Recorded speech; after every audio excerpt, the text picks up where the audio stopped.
Games. Chapter 1. The tent was dark, cold. If Lady Julianna had a candle, she'd surely see her breath upon the night air. Puffs of white spilling from her mouth in angry bursts. Damn the Ross and his ill-fated decisions. Damn the English in their desire to crush the Scots. If she could go back a few days prior, she would do everything the same way, save maybe tucking more weapons on her person. At least she wasn't shackled, although having free rein of a prison cell made of fabric and surrounded by guards wasn't really any better. Her numerous attempts at escape had been quickly thwarted. She rubbed her arms furiously against the winter chill. Her cloak was thick and well made, but after a while layers did not keep a body warm. Oh, what she wouldn't do for a nice blazing fire and a dram of cook's spiced whisky. 3 days ago she'd been intent on speaking with Lady Myra at Ellandonan Castle, an act that landed her here within the camp of her enemy. Even still, she wouldn't change a thing. It wasn't Myra's fault they were kidnapped. She and Myra had gotten off on the wrong foot, and Julianna wanted to make up for it by helping her escape. Although she wasn't sure why Myra would want to leave, when she obviously loved Laird Murray. But who was Julianna to judge? She shrugged in the darkness. Truly, she had no right to pass judgment on anyone. Hadn't she eschewed her own feelings of desire, of passion, of, dare she say it, something emotionally deeper? Not that it mattered. Julianna couldn't marry until her brother deemed it so, and for the foreseeable future that didn't seem to be the case. She was glad. Marriage would only bind her. Wrap her up in a neat little package and put her on the shelf. That was not the life Julianna wanted. She was a warrior, trained in the arts of war, trained to protect the King of Scotland. Little good that did her now, seeing as how she sat prisoner in this God-forsaken tent by the devil Laird Ross. She crossed her arms over her chest. Still, she'd not change a thing. When she slipped into the passageway leading to Myra's room and saw her being carried away, gagged and trussed up, she had to save her. That's what she was trained to do. She had no other choice. Myra had travelled a long way, risked death, all to give Robert the Bruce a message that saved his life. Following the brutes who dared harm a lady, Julianna thought little of her own safety, only of saving Myra. No one else witnessed her being abducted. As a warrior, Julianna felt it was her duty to see to everyone's safety. She jumped in front of the men, stopping them in their path, and demanded they unhand Myra. They'd laughed at her. Right in her face, their breath foul, spittle flying. Julianna ignored their laughter and offered to take Myra's place. That made them laugh harder. And harder. They knew who she was, and she recognized them too. Colin and Alistair. 2 relatively new retainers in Robert the Bruce's army. They knew Julianna was important, but she was sure they didn't know how significant. She was a kitchen servant, or at least that's what they thought her to be. It did not go unnoticed that she had the ear of Robert.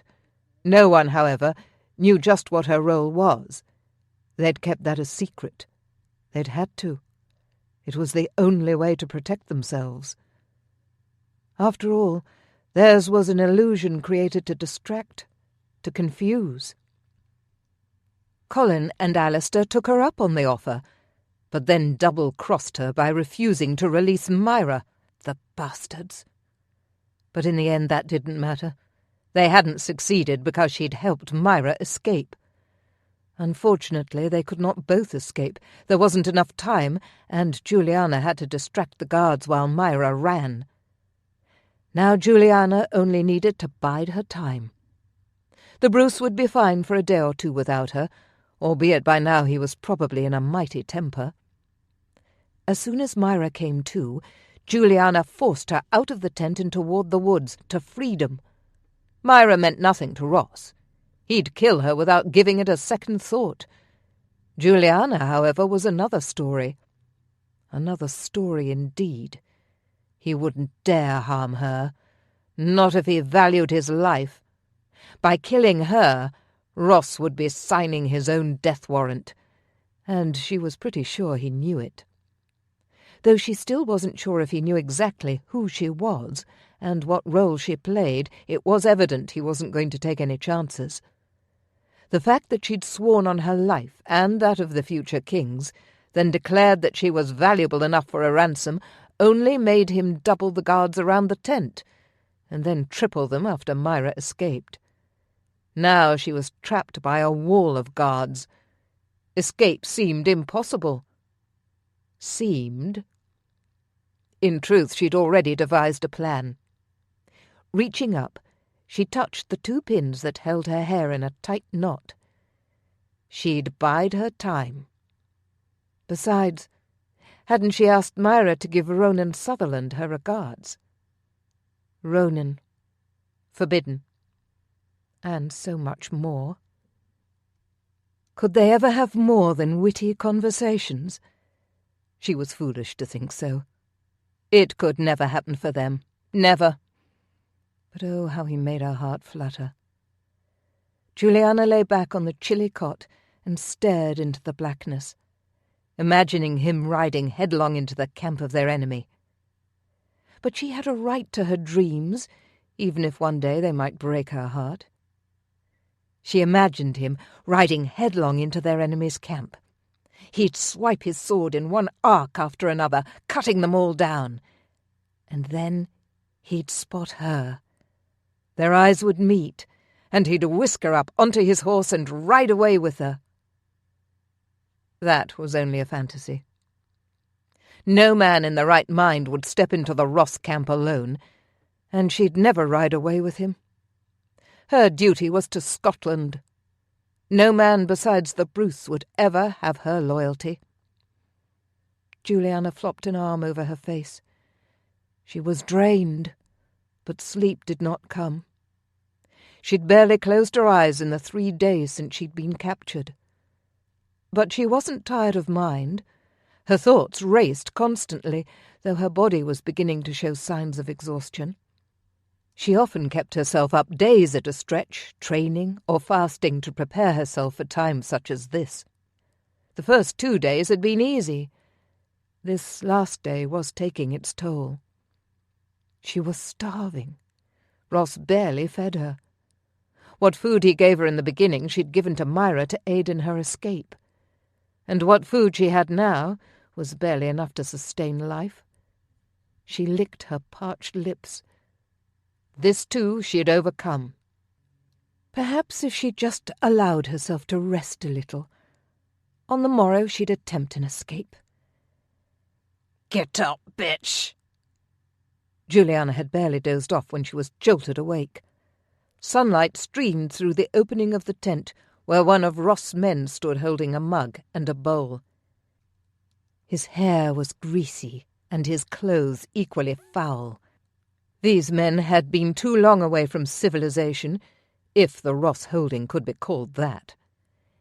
"Your breakfast. Eat up. You'll need your strength today. Ross has something special planned for ye." The way he wiggled his brows gave her cause to shudder, but she kept it hidden and smiled at him, throwing him off balance. "I certainly do enjoy special things," she answered, proud that her voice came out so clear. He glowered and slammed the mug and bowl onto the small table in the middle of the room. "You will not enjoy this, I promise." Julianna laughed and sat up. "I enjoy all things, ye rat." The man left the tent, grumbling about a mad wench. Good. If they thought her mad, she might gain the upper hand. But panic was also setting in. What sort of special things did Ross have planned for her? Being a woman held by a ruthless, cruel man did not bode well. Whatever Ross had planned would be painful. scarring. Damn it! Julianna rose from the bed, walked on shaky legs to the table and gripped the mug. It was filled with a yellowish liquid, and one sniff told her it wasn't watered ale.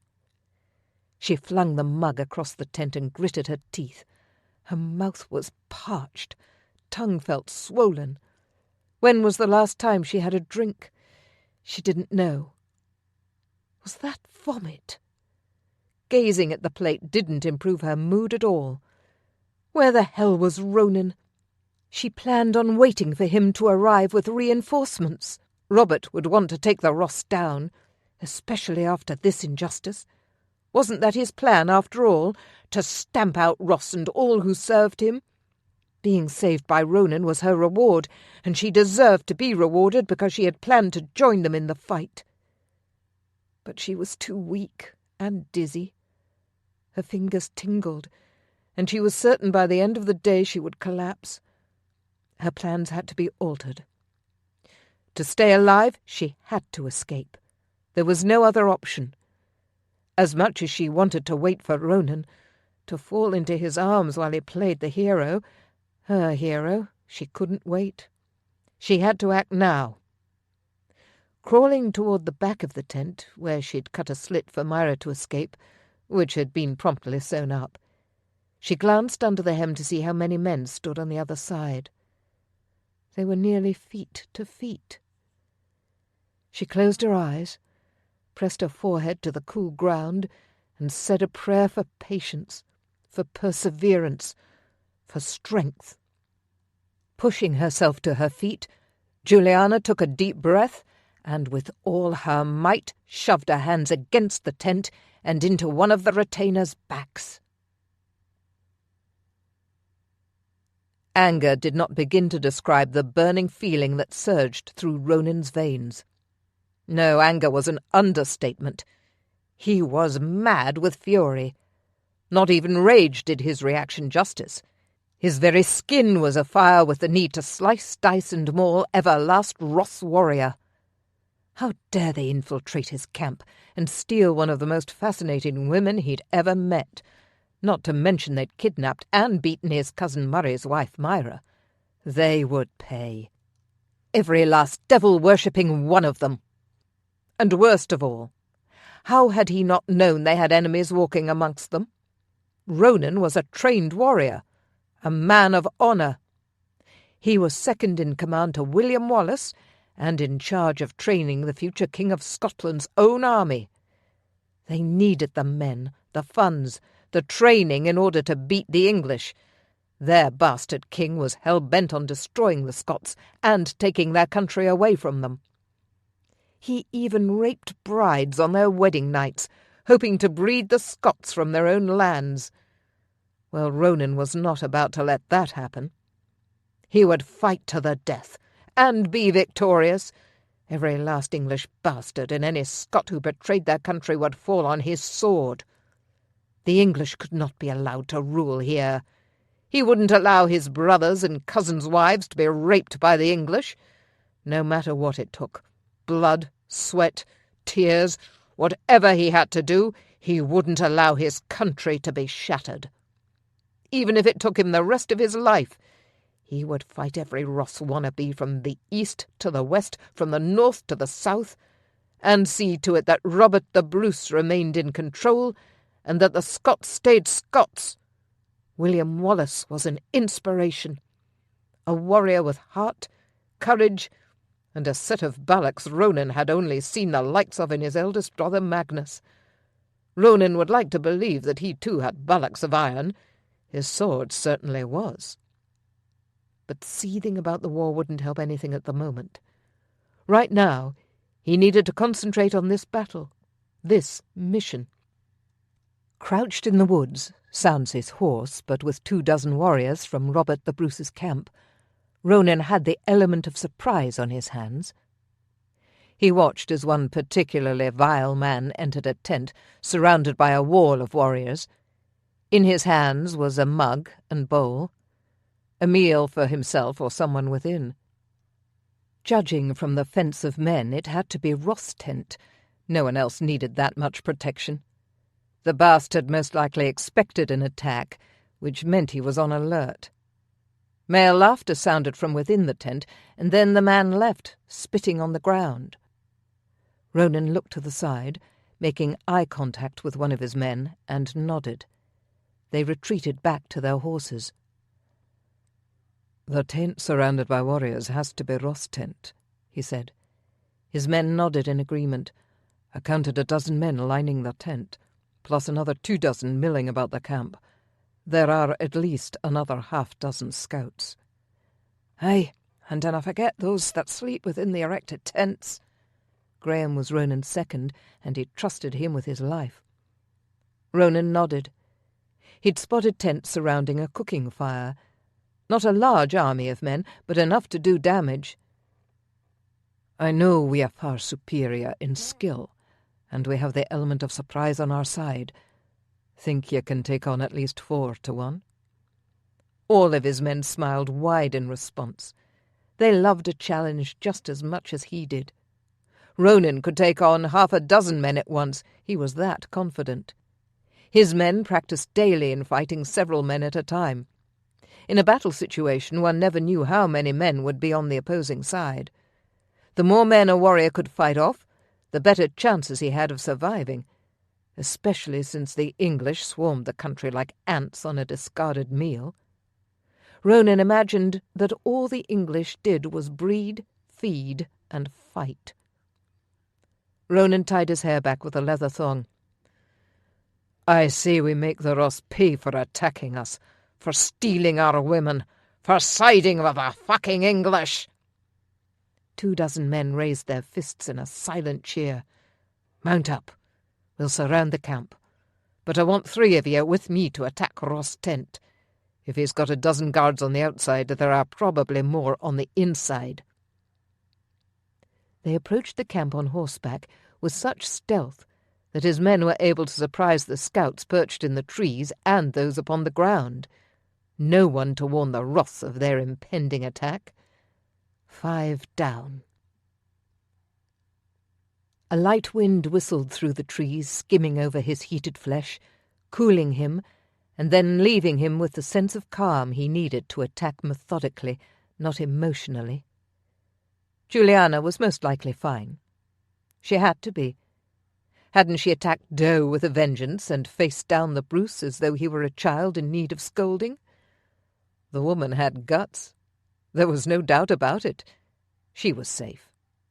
He had to keep telling himself that. Julianna would fight with everything she had. She wouldn't let anyone harm her. But if they had... Ronan growled and spurred his mount forward. As they neared the edge of the woods, his men fanned out to encircle the clearing where Ross and his minions had made camp. Why in blazes would they set up camp here?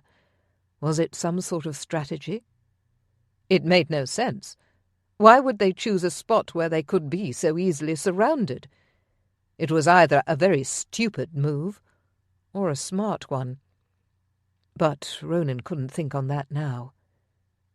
He narrowed his eyes on the men who surrounded his enemy's tent. Did the tent just move? For a brief moment he thought it was his imagination, that his eyes were playing tricks on him. But they weren't. The tent wavered, sending a guard careening forward. Ronan pulled his horse to an abrupt stop and stared. What the hell? Was the guard pushed? Did someone inside the tent do it? Julianna? Could it be her? Was it possible? Were the men surrounding a prisoner and not their leader? Was that prisoner Julianna? Ronan held up his hand for his men to stop. He needed to re-evaluate the situation before all hell broke loose. Chapter 2. Julianna lost her balance. The solid warrior was bigger than she expected, or she was more tired than she realized. She stumbled backward, trying to catch on to anything that would hold her steady, but only managed to grasp the wooden stake that held the tent up in the middle. Splinters sank into the tender flesh of her palms, and she bit her cheek to keep from crying out. Warriors didn't scream from splinters. The entire structure wobbled. God's bones! The last thing she needed was for the tent to collapse. She'd be suffocated or pounced on by angry warriors. Neither option was even remotely appealing. There was nothing else she could do. No other choice. With a shocked cry, she let go of the pike and fell to her bottom on the hard, cold earth. All the air burst from her lungs in one painful whoosh.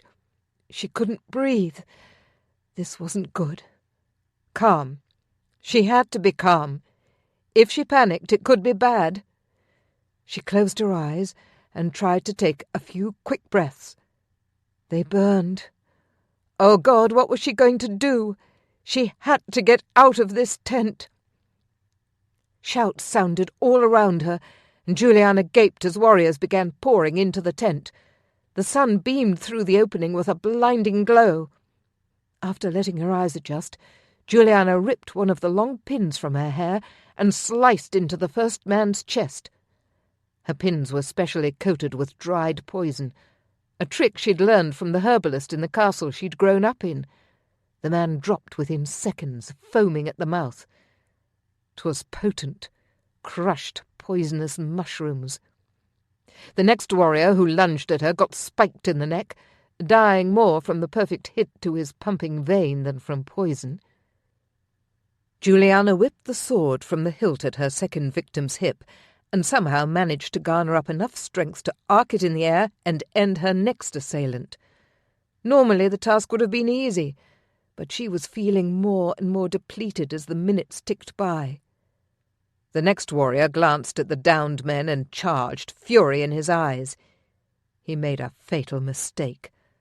The most important rule of war, and the first one she learned, never allow your emotions to take over your actions. A lesson this warrior learned as she ran him through. Blood soaked her trembling fingers, and she dropped the sword and stole a dirk from one of the men's sleeves. Her arms burned. There was no denying it, she was exhausted. She wasn't sure how much longer she could go on. Maybe the dirk would make defending herself less of a challenge. When the next man entered, she reacted before thinking and flung the knife through the air. Her vision blurred. Something familiar. The warrior ducked, then cursed when the weapon sank into his shoulder instead of his heart where she'd aimed. "You've wounded me." The voice was familiar, but who was it? Her mind was hazy. She swayed, felt her body sinking. Her knees hit the ground, and she stared at her bloody hands, then at the man who stood in front of her, gripping the hilt of the knife she'd driven into his shoulder. Blood poured from the wound, turning his white lainia shirt red. Chiselled face, fierce green eyes that reminded her of spring, lips that made her tremble, for they were made for kissing. No. Ronan. "Aye, woman, when did you learn to throw like that?" She smiled wanly, little black dots floating before her eyes. "At least it wasn't one of my pins." "Pins?" Laughter echoed in her head, or had it come from her lips? "My pins have poison on them." She was delirious, sharing secrets with a stranger. No, not a stranger. It was Ronan, wasn't it? Her vision left her. She would die. Any thought to lick the poison from the pin and die before she could be tortured was stopped by Ronan's voice. "Yet another way you astonish me." His touch caressed her wrist, and she realized she'd reached up to grab the second pin from her hair.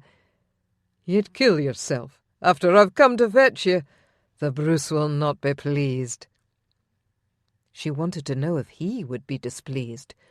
Wished he'd tell her. She longed for him to pick her up and carry her away from here, desired nothing more than for him to take her to a place where they could change who they were. "I need ye," she murmured, her voice feeling exceptionally slow, muffled. Her tongue was dry, heavy. "I'm here, lass," he said. Julianna was suddenly weightless, and she realized it was because Ronan had lifted her into the air. "Your shoulder," she whispered, feeling all her strength leave her. She was so tired, so thirsty. "'Tis nothing." He lied. She'd seen it buried deep in his flesh, witnessed the blood. Julianna tried to shake her head, but it ended up flopping back and forth against his uninjured shoulder. "Dinna fret, lass. You're safe." Idiot. She fretted for his safety, not hers. He could die from blood loss or infection. The man shouldn't be carrying her, not to mention they were surrounded by Ross warriors. Why the hell had he come alone, and why had she fantasized about it? "Put me down," she said. "Hmm?" Well, she thought she said it. In actuality, she wasn't sure words were passing over her numb tongue. "I need water," she croaked. Her body swayed with the movement of his walking. Battle sounds faded in and out of the background. He'd brought more men. She knew he would. Why had she questioned that fact, even for a moment? Ronan was no fool. He was a seasoned warrior. He wouldn't charge in head first, all emotional for anyone, not even her. Julianna felt herself being tossed over a horse. Her belly hit the leather, and she let out a whoosh of air. Was there a man alive who knew how to be gentle? God's teeth! He could have broken her ribs. Then again she supposed she couldn't expect much gentleness from a man whose shoulder still held the dagger she'd put there. Thank the gods it was not her own poisonous weapon, or he'd be dead. The saddle shifted as Ronan climbed up, cursing from the pain in his shoulder. He grabbed the dagger, yanking hard and then tossing the weapon. He pressed firmly to his wound, sucked in a breath before pulling her into his lap. Water dribbled over her cracked lips and onto her cheeks and chin when he pressed something to her mouth. "Open, lass, or the water will do you no good." Julianna concentrated on opening her mouth and felt the drops of cold liquid hit her parched tongue. Ronan tilted the skin and it poured down her throat. She choked and sputtered. Was he trying to drown her? "Easy, lass, easy," he crooned. His voice was calm and soothing. So maybe he wasn't trying to drown her after all. She focused on his encouraging words and figured out how to swallow as though she were a babe. The cool liquid branded a path down her throat and settled like ice in her belly. Her muscles constricted and she forced herself not to vomit. "When was the last time you had food or drink?" An angry edge rimmed Ronan's words. Julianna tried to shrug.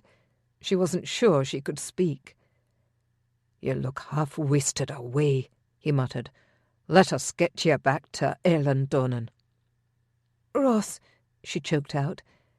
She'd not been able to hear her voice before, but this time it was loud, somewhat raw, but intelligible. "He ran, but we cleaved 2/3 of his army from his grip. The bastard canna run forever." They'd failed. Ross would come after them again. A ruthless, vicious man. She doubted he would take his failure lightly. She certainly didn't. "Shh," Ronan said, his grip on her tightening. "Dinna work yourself up over it, lass. I swear to ye, Ross will die by the blade of my sword, or yours." The conviction in Ronan's voice was enough to calm her. She would concentrate on regaining her strength, making sure Ronan was healed, and then she would hatch a plan to dispatch of Ross herself, for Robert the Bruce's sake, if nothing else. Hell and damnation. Ronan's shoulder hurt like the devil. He managed to pull the blade free, but with Julianna across his lap, wrapping the wound had been impossible. Signalling to his men, he spurred his mount on. They would follow when they finished with the camp. Their victory was already assured. Except Ross had run again. Bastard. He was a cruel coward who felt no remorse inflicting pain on others, but never stuck around to accept the consequences. He was the worst type of evil. One who brutalized with pleasure, but wasn't willing to pay the ultimate price. Without a doubt, Ross would always run. Having sided with the English, the man thought himself invisible. Ronan's men would hunt him down and bring him back a prisoner. A spasm of pain overtook Ronan's shoulder, and fresh blood oozed from the wound. Julianna must have severed a vein. Weakness threatened his limbs, but he forged ahead. Donan was not too far from where Ross had made camp. When he arrived, he'd be sure to send out more men to scour the woods. Ross would not be allowed to run forever. He'd not make it back to the fortifications of his castle, or to the vile English. He would pay, and suffer, sooner rather than later, and Ronan would see that it happened, as soon as he got his shoulder taken care of. He peeled back his woolen plaid that wrapped around his shoulders to keep him warm. The linen of his shirt had turned red across his chest and down the length of his arm. Blood loss, a lot of it. He widened his eyes, forcing himself to remain strong. The pain subsided. Now it felt numb around the edges and on his fingers. That couldn't be good. Good Lord, what a pair he and Julianna made! The beauty in his arms passed out, most likely from the onset of starvation. If she didn't ingest something within the hour, she might not survive, and he was losing blood faster than his heart could replace it. Ronan should be furious with her for injuring him, but he wasn't. He was in awe of the lady, running around Donan like a drill sergeant dressed as a kitchen maid. He couldn't figure her out. She could knead bread and chop carrots like no other. Yet, when the Bruce spoke with her in private, he always came back to the men with sound advice. Sometimes better advice than even Ronan or William Wallace gave him regarding plans he had for fighting the English, training his men, or fortifying the castle. Julianna was an enigma. He might not know who she was, but for certes she was no ordinary kitchen maid. No matter how decadent her rosemary garlic bread was, smothered in melted butter, his stomach growled. A welcome sensation. He wasn't dead yet, and though his shoulder and arm were numb, he still had feeling in other areas. Ronan groaned. Julianna shifted restlessly in his arms. Her body temperature had risen since he'd found her, and heat seeped from her flesh into his. She was feverish. That had him worried. But he was also worried about how her fevered flesh and lush curves were affecting him. Blood rushed straight to his groin. Damn, he needed that blood. He looked toward the heavens, taking in the sun as it beamed through a puff of white cloud, and willed his body to behave. Curse his body. Now was not the time. He needed to concentrate on getting them back to the castle without further injury. A heavy trod of hoofbeats echoed in the forest behind him. Ronan squeezed his mount, urging him spring forward. He didn't know who followed.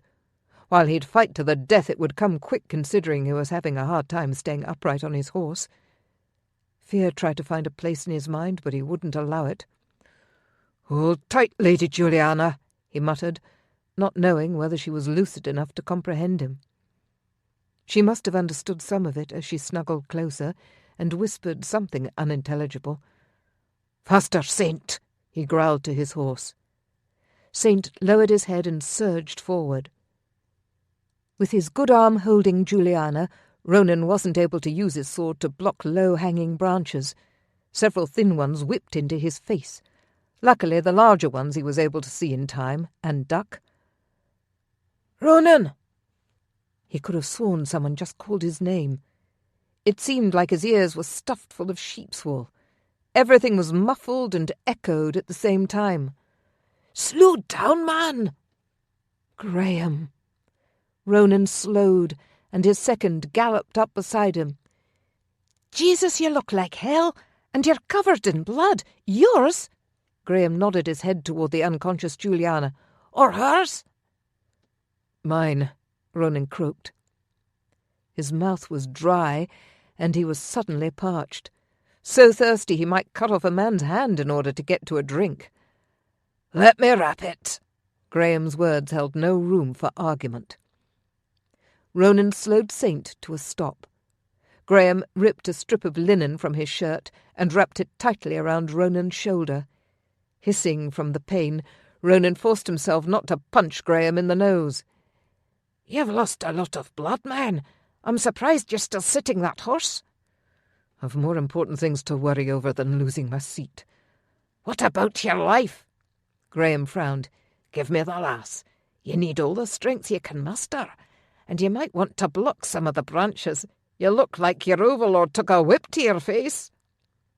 Ronan glowered and tightened his hold on Julianna. He didn't want to surrender her. Give her to me, Ronan. You do not issue me orders. He tried for overbearing, but instead his voice came out weak, and the effort he'd used made him dizzy. No, I dinna, you're right about that. But I did take an oath to protect you, and I intend to do it, even if 'tis from your own stubborn arse. Now give me the lass. Reluctantly, Ronan attempted to lift Julianna from his lap. She moaned, her head rolling from side to side. He was loath to admit that he couldn't lift her. When had he become so weak? What had he done to deserve such a demeaning feeling? He felt no better than a babe out of the womb. Graham simply reached across his horse and plucked Julianna from Ronan's lap. I'll keep her safe, I promise. Ronan narrowed his eyes at Graham, who avoided his gaze. Graham promised? Oh, hell, that sounded like more than just a pledge to do his duty. Did Graham know he had an interest in the lass? Was it possible that others had seen Ronan's interest in her as well? No good at all. Ronan had absolutely no plans whatsoever, ever, to settle down with a woman, no matter how much she captivated him. He was ensconced in the war for Scottish independence, a warring man. No woman deserved to tie herself to a man who would make her a widow. Julianna was worthy of more than that, and that was all he would think on the matter. Perhaps when he returned to the castle, had his shoulders stitched up and 20 drams of whisky in his system, he'd prove he wasn't interested in taking a wife by bedding down with 3 or 4 of the female servants. There were plenty who'd offer him services. The one toothless gal had been particularly good at... Ronan's lip twitched with disgust. He was an arse. No women. Just whisky and sleep. Go, he ordered. Graham took the lead, and Ronan followed. He was finding it more and more difficult to keep his eyes open. If he hadn't grabbed a handful of his horse's mane, he might now be laying on the ground. It felt like an eternity before they reached the bridge leading over Loch Duich. Elendon and Satana Island surrounded by mist. She was ethereal, but intimidating all the same. Shards of sunlight glinted off the weapons of the guards atop the tower. Arrows pointed at their hearts. Graham raised his arm and sounded their call so the guards would know who they were. A return call split the mid-morning air, and they took the cue to cross. Praise God! They made it. The clopping of horses' hooves on the bridge was a welcome sound. Soon he'd be sewn up, liquored up, and warm beneath a pile of blankets. His skin prickled with chill, his teeth chattered and his eyelids quivered. Damn! Only a few more feet. Cold, he said. What's that? Graham called behind him. Cold. Just before the end of the bridge, Ronan felt himself slipping.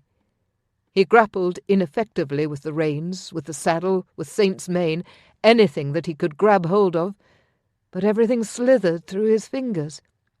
He clutched his thighs tighter, but it was like his legs were made of grass, no strength, no stability. He was falling, Bollocks! This was not happening. But it was, and the impact of his head hitting the bridge hurt like the devil. He was not a weak man. He did not feel pain like ordinary men. That's what he kept telling himself. He willed himself to get his lazy ass off the bridge.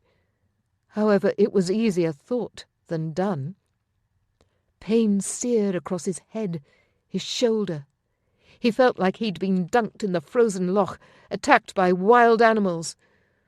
"Mokrech," he mumbled before passing out. Chapter 3. A savoury scent wafted back and forth beneath Juliana's nose. She found herself following the smell, much like she'd seen her horse do when she offered him a treat. What was it? She was starving, thirsty, dying to get her mouth on whatever that delicious smell was. "Wake up! Come now, take a sip!" Heavens, yes, she would. Her eyelids were heavy, her limbs heavier. She could barely move, but she forced her eyelids open. The light was bright, searing a painful blindness. Juliana blinked, then focused on Lady Myra, who sat beside her. The woman was beautiful and put together as always. Well, not always. When Juliana first saw her, Myra had been quite a mess. But having escaped death, it wasn't completely out of the question for Myra to have appeared the way she did. Now her skin looked like strawberries and cream, her raven hair glossy and neat. Utterly feminine, not like Juliana. Juliana was propped up on pillows in her chamber. The scents of her soap and dried flowers a familiar comfort, one of only a few she allowed herself. A fire burned high in the hearth, making her chamber warm and inviting. "You're back!" Myra's smile was genuine, pleased. "I feared I might have to force this broth down your gullet." Juliana managed a weak smile. "I dinna have a gullet. I'm a lady. I sip." Myra laughed. "Apologies." She held a wooden spoon to Juliana's mouth, and she greedily drank. The broth tasted better than anything she'd ever consumed before. Or perhaps that was the starvation talking, for the liquid was warm, tasty, and bordering on hot, just the way she liked it. "Careful, not too fast," Myra cautioned. "Ronan says he wasn't sure when you ate last." Juliana took another sip. Beef. It was definitely beef broth with a hint of onion and rosemary. "I dinna know," she managed to say. How could she tell Myra that she'd given her everything and eaten nothing since she left? Juliana didn't want her friend to feel like it was her fault that she lay here weak and helpless as a newborn calf. "Did ye eat while being held in the Ross camp?" Juliana bit her lip, not wanting to confess. "After ye left, they gave me piss to drink and vomit to eat." Myra's eyes widened and she stilled. Juliana managed to reach up and guided the spoon to her mouth. The broth really was delicious. "You jest," her friend said. Juliana gave a feeble laugh, then lied. "Aye, they simply forgot to feed me. I was a prisoner, not a guest." Anger flashed in Myra's eyes. "You weren't a prisoner, but a victim." Wrong words to utter. "I am never a victim." Juliana spoke with vehemence. She struggled to sit up, pushing up on her elbows, then managing to scoot her hips back. Every muscle, bone, and joint ached. "I shall feed myself. Go and do whatever it is you do." Myra looked taken aback, her lips thinning somewhat. "I meant no offence. I was merely angry over how they treated you." Juliana swallowed back a retort. She would be the first to admit that her temper was short, that there was no middle ground. She could be sweet one moment and through the roof the next. Myra was a friend, not her enemy. She'd brought broth to help her regain her strength. Snapping at her was not right. She owed Myra an apology. Knowing all this, however, only embarrassed Juliana further. She just wanted to be left alone, wanted to finish her broth in peace. Then she'd take a nap, and when she woke it would be time to dress and search for Robert the Bruce. They had much to discuss. First and foremost, her apology for allowing herself to be taken. Whether or not she'd confess that she went willingly was a matter she'd not yet figured out. "I would like some time alone, to rest." Myra stood, rolled her eyes, and thrust the warm bowl of broth at Juliana. "I thought we'd gotten over the impasse that seemed to be our relationship, that after what happened we'd forged a bond. I suppose I was wrong." Myra whirled and headed for the door. They had come a long way. Things had changed since Juliana spied on Myra and refused to speak to her. They were friends now. Juliana bit her lip to keep choice words from flying out. "Wait." Myra turned around, arms crossed over her chest. "Aye?" Sorry, I'm very tired." "As expected, in fact. I didn't even think you'd wake. You look like hell, and at least a stone lighter than when you left." Juliana frowned into the broth and took another sip. "I'm not used to having friends." And she wasn't. Friends had never been a luxury afforded her. Life had been all about her studies, her training, and when she was deemed fit, she was given her duty to Scotland. Whenever she'd attempted to play with other children, she'd been hauled back in for more preparations. At the time it had seemed cruel, but now she understood why. A person in her position couldn't have close, meaningful relationships. The loss was too strong. That much she understood, and she respected her mentor for taking away her choice to have companions or friendships. "Are we friends?" Myra looked hopeful. With the arrival of Myra, Juliana had been given a rare gift, the chance to form a rapport with another female. It probably wasn't the best course to take, but heaven help her, she desperately wanted someone she could talk to. Not just any someone, another woman. Myra. Juliana longed to tell her about the feelings sweeping through her. Forbidden or not, she couldn't deny how they made her feel, how he made her feel. Maybe Myra could give her some advice. After all, Myra had already pledged her life to the man she loved, and that man, the one she'd married, wasn't who she was promised to. Myra had to know something about forbidden love, didn't she? Oh, what was she thinking? It didn't matter anyway. In a few years Ronan would be married, and not to her. She shouldn't be thinking about him, let alone speaking about him. She could be friends with Myra, but she could never allow herself to open up. Opening up was out of the question. "Aye, we're friends." "Good. Then as a friend I want to thank you for saving my life. Rest now. I've told everyone you're not to be disturbed." Juliana shook her head and set the bowl on the side table. "Nay, I must speak with Robert immediately." Myra frowned. Oh, hell. Juliana slipped and referred to the Bruce by his name. Being too at ease with Myra could be dangerous. She may have to rethink her need for friendship. Myra stepped back toward the bed. "You might use more caution. I know not the nature of your relationship with the Bruce, but I do believe it may turn heads if anyone else were to hear ye address him so familiarly."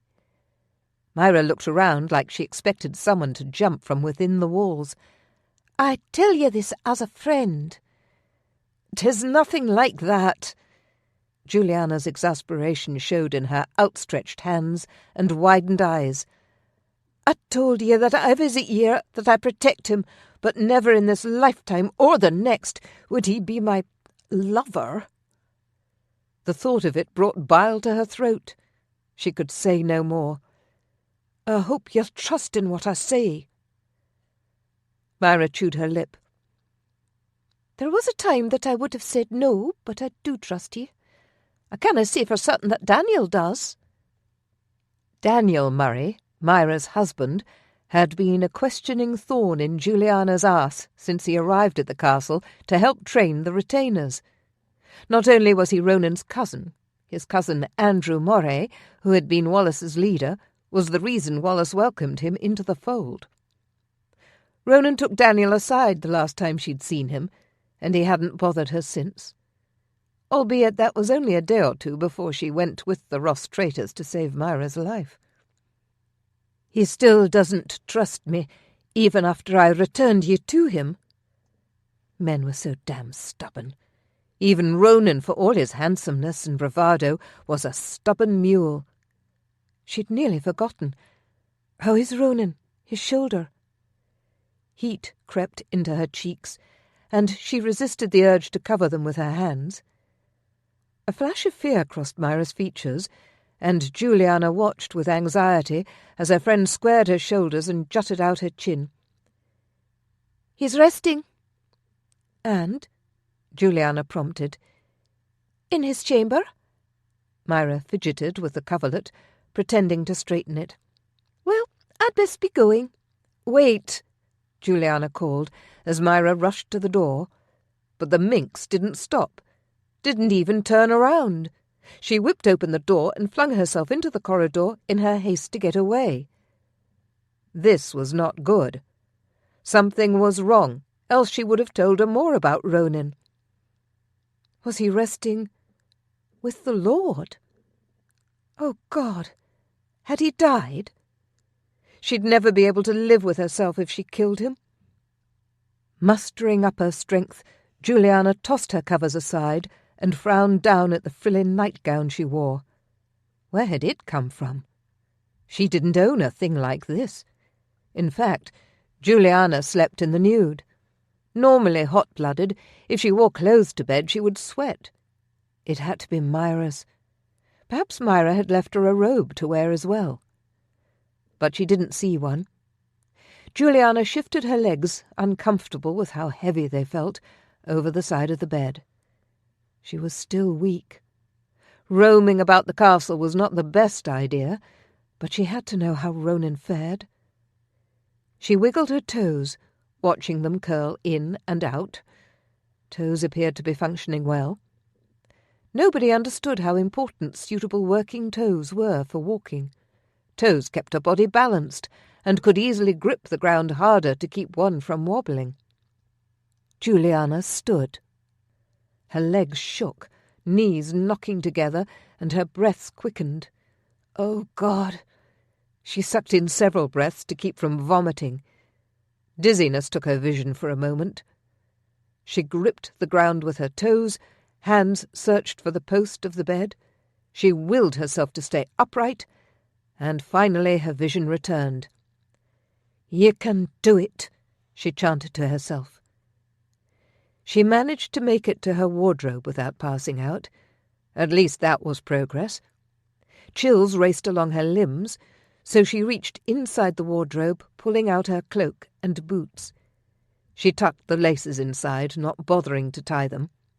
There was no time, and quite frankly she wasn't sure she'd be able to bend over without falling or losing consciousness. Standing was an effort in and of itself. Julianna shuffled slowly to the door, using whatever she could find to balance herself. The foot-posts, the wall, a chair, and finally the door. She leaned her head against the wood and took several deep breaths. The more she moved, the better her balance. Her will to continue improved her equilibrium. She opened the door and stepped into the corridor. Where was Ronan? He usually slept with his men in the barracks. But Myra said he was resting in his chamber. Where in the hell was his chamber? Was it the one a few doors down from hers, or the empty one behind the great hall? She hoped it was the one a few doors down, because attempting the stairs was a bad idea. She wouldn't be the first person to die from a fall. Even though her strength appeared to be improving, she didn't want to push her luck. Using the wall to steady herself, she made her way down the stone corridor. She stopped in front of the chamber door and prayed Ronan was inside. The door was not barred, and so she pushed it open. A dim light came from tallow candles ensconced in 2 different iron candelabras, as well as a modest fire. The shutters were tightly closed, making the room cosy and warm. Lying in the centre of the bed, with his eyes closed, was Ronan, his massive size taking up a good portion of the mattress. Stubble covered his chin, and his light-coloured hair lay on the pillow, though a few strands had fallen onto his forehead. Full lips were parted as though awaiting her kiss. He was shirtless, and except for the bandage at his shoulder, his torso was completely exposed. His chest rose and fell in even, steady breaths. She wanted to touch him, to run her hands up and down his broad, muscular, sun-kissed chest.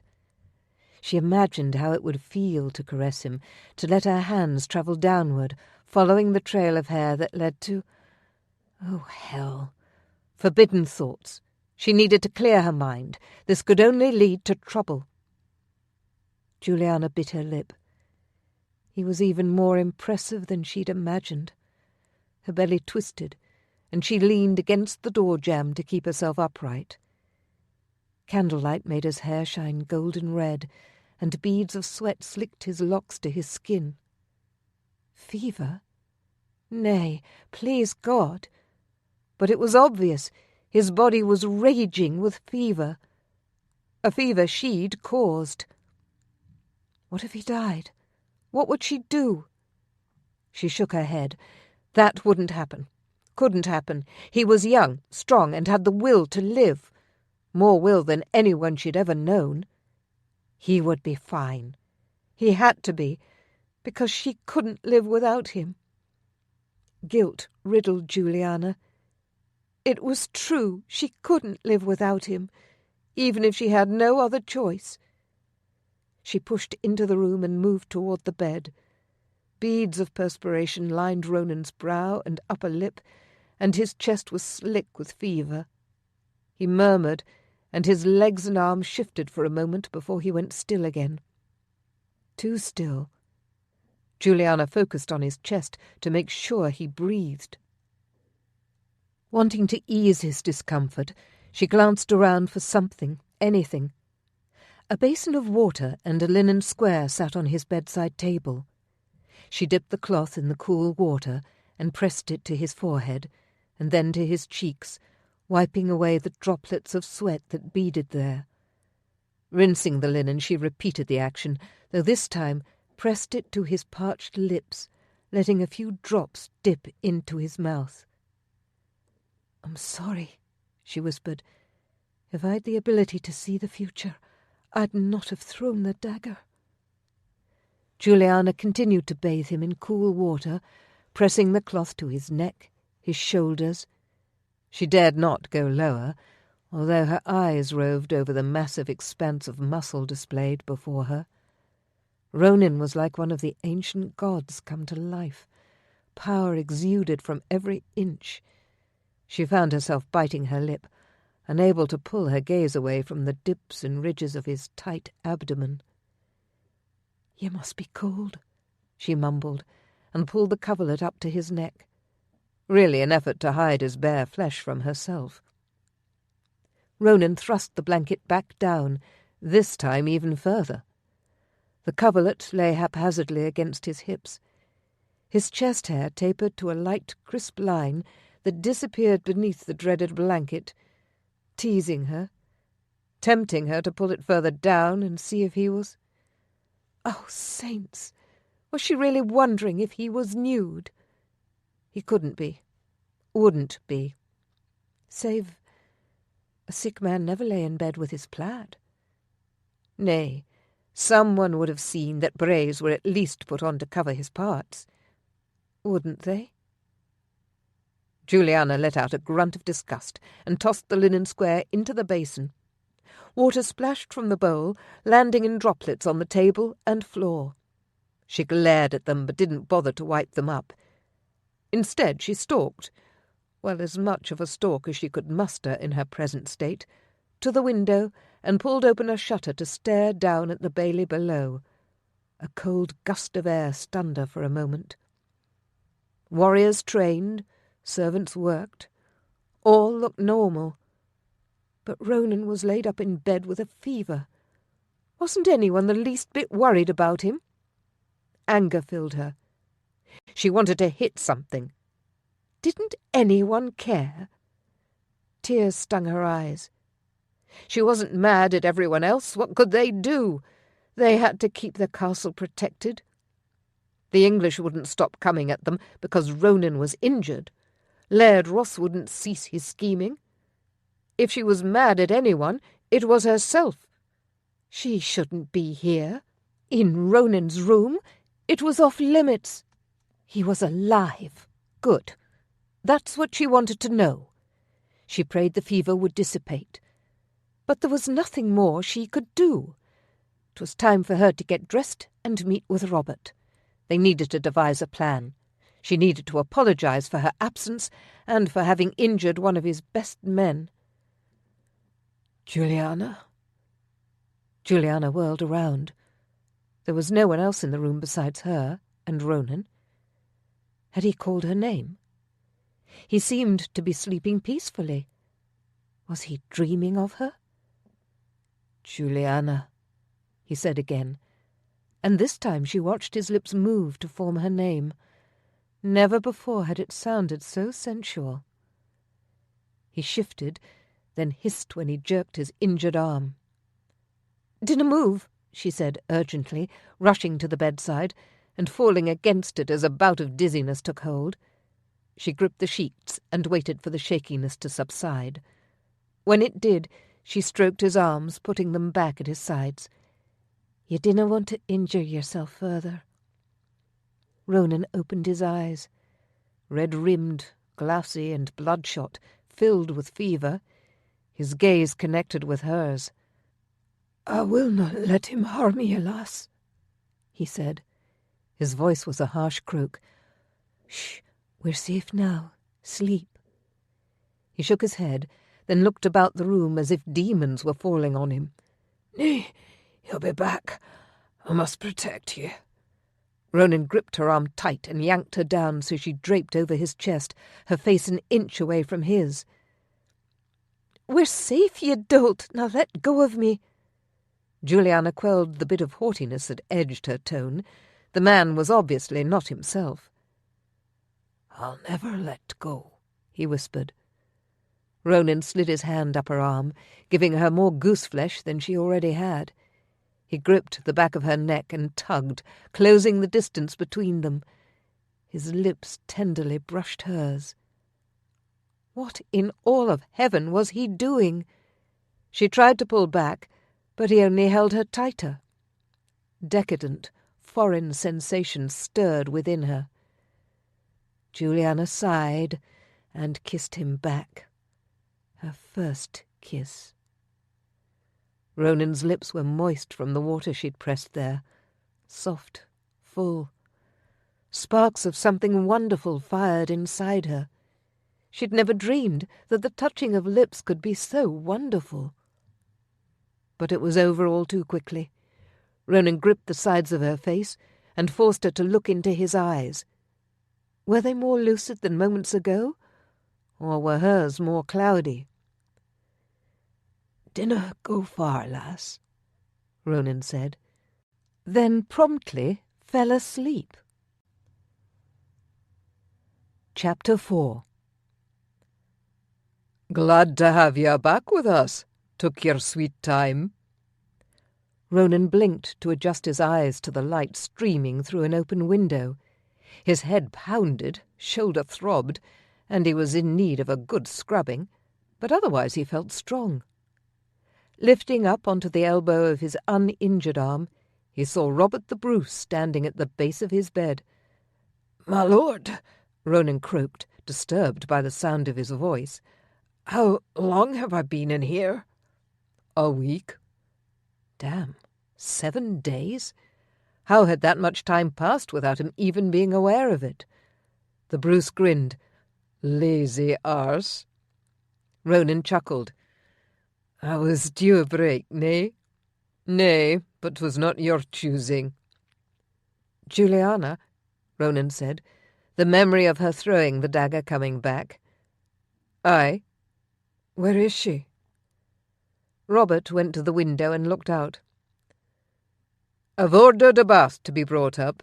The healer doesna think you should eat much food yet, so only a porridge and ale is set on the table for ye.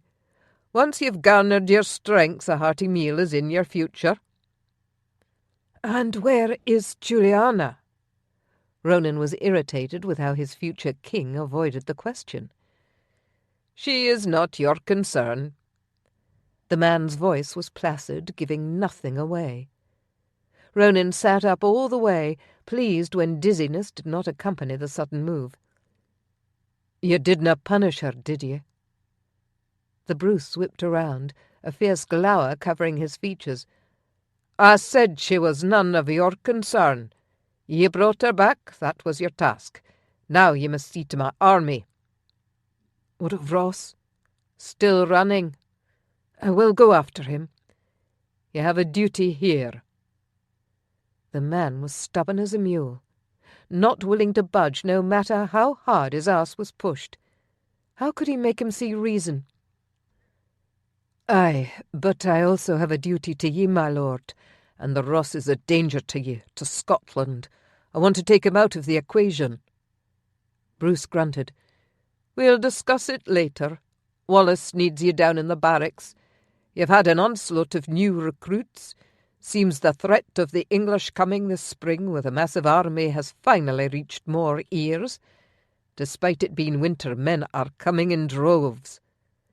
"We had best make sure none of them are spies." "Daniel and Wallace have been working on that, but they need your help. When you've cleaned up and eaten, go see Wallace." Ronan nodded. "Aye, my lord." He'd had a chance to recover from his fever, but this was war and harsh times, which did not allow lenience for a man of his importance. Robert left the room. With a deep sigh, Ronan tossed back the coverlet and stood, stretching his limbs and enjoying the chilled air on his nude body. Despite Ronan having lain abed for several days, his legs weren't as shaky as he'd thought they'd be. A flash of Juliana's face, her lips, came to mind, but he thrust them aside. Bruce was right, she was not his concern. The last thing he should be thinking about was her. But the thought wouldn't leave. If anything, it only grew. Real, raw, potent. A soft brush of her plump lips, her breath on his face, the crush of her plush breasts against his chest. A dream, nothing more. He'd been in a fevered state for days. No doubt his imagination acted out every wicked desire he had, and Juliana was definitely one of them. However much he desired her, Juliana was a guilty pleasure he'd never indulge in. Not only was marriage not in the cards, but Robert the Bruce held a special fondness for her. Not in a romantic sort of a way, more like a protective older brother. Come to think of it, Robert treated Juliana a lot like Ronan treated his younger sister Heather, except Ronan would never take advice from Heather. She was a free spirit and still young, but even if she were older, Ronan doubted he'd take her guidance on strategy. Hell, she'd have him taking on the entire English army by himself. Ronan rolled his eyes. Robert couldn't be Juliana's brother. Or could he? But if he was, wouldn't everyone know? It didn't make sense to keep something like that a secret. Wouldn't it put Juliana in more danger? Would the Bruce put her at risk? And for his own personal gain? Servants knocked on the door, pulling him away from his thoughts. What did he care? It was none of his business anyway. His aching bones craved the warmth of the water, and he watched as the servants quickly placed the tub near the fire and filled it with buckets of steaming water. As much as Ronan wanted to sink into the tub's depths and linger for hours, he hurried through his ablutions, scrubbing every inch of sickness from his limbs. He climbed from the tub, forcing himself not to shiver, and dried off. On a chest he found his freshly cleaned plaid and a folded linen shirt. Ronan hurried to dress, and gritted his teeth as he struggled into his shirt. He strapped his claymore to his back and choked down the cold porridge, trying not to gag at the cold, sloppy texture. The throbbing in his shoulder subsided with a swig of whiskey. "Ugh," he growled, and shoved the bowl aside. He loathed porridge, always had. Washing down the last of the ale, he stomped toward the door, hoping the rest of his day went better than the beginning. Ronan hoped to see Julianna, but she was nowhere to be found. He hid his disappointment as he made his way out of the castle and into the barracks. He'd even made a detour through the kitchens, hoping to catch her kneading bread. But she wasn't there. He had hoped to see her fingers sinking deep in the dough and manoeuvring it with precision. Oh, the vision of Julianna and the dough made his cock hard. God's teeth, had the fever addled his brain? He shouldn't be searching her out. She was off limits, and more trouble than he needed, so why was he looking for her? He knew why, just didn't want to admit it. The blast of cold air whipped against his face and brought some sense back to his brain, taming the wild beast that threatened to run rampant around the castle grounds until he found her. Something didn't feel right. It wasn't only the Bruce's refusal to tell him where Julianna was, but something in the air. He couldn't quite explain it, didn't really understand it, except to say something felt off. "Ronan, you're awake!" William Wallace's roar from atop the gate tower rescued him from his thoughts. He raised his hand and waved.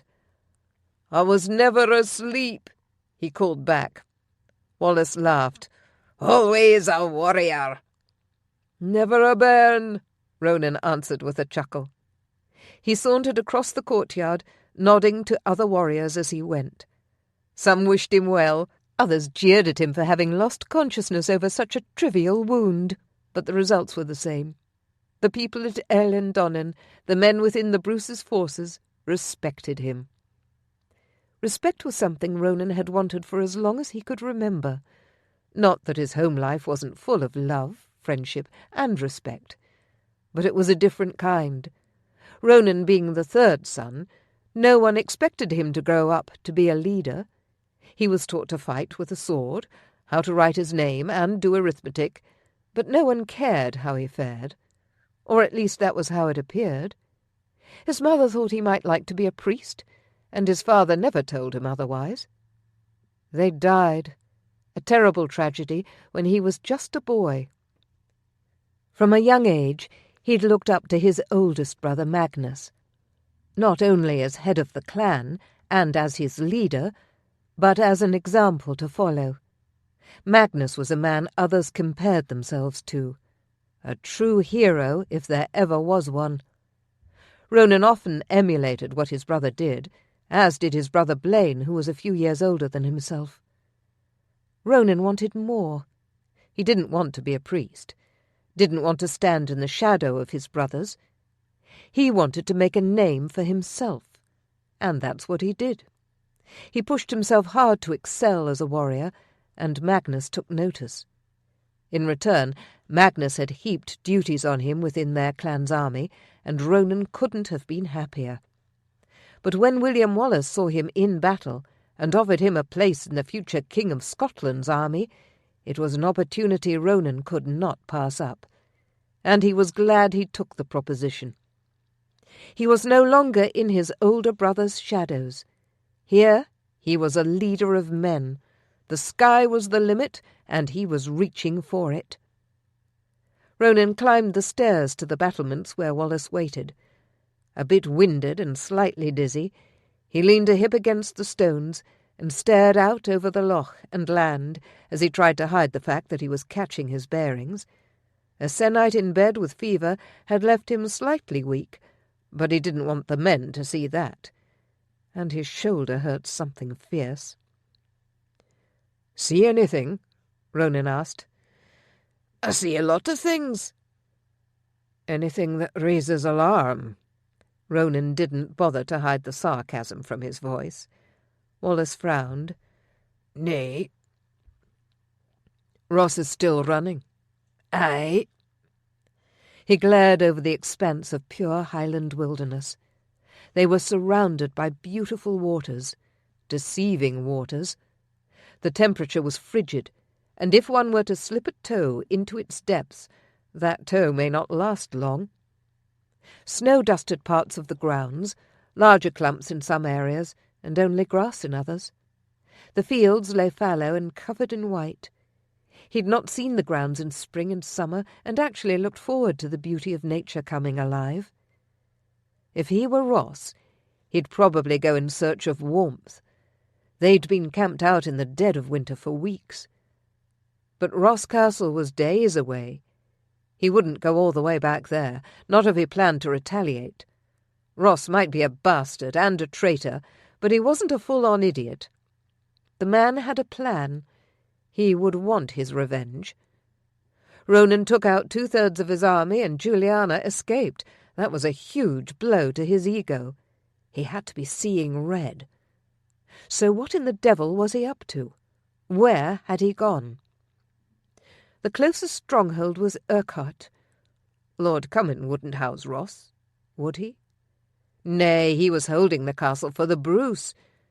But did he know Ross was a traitor?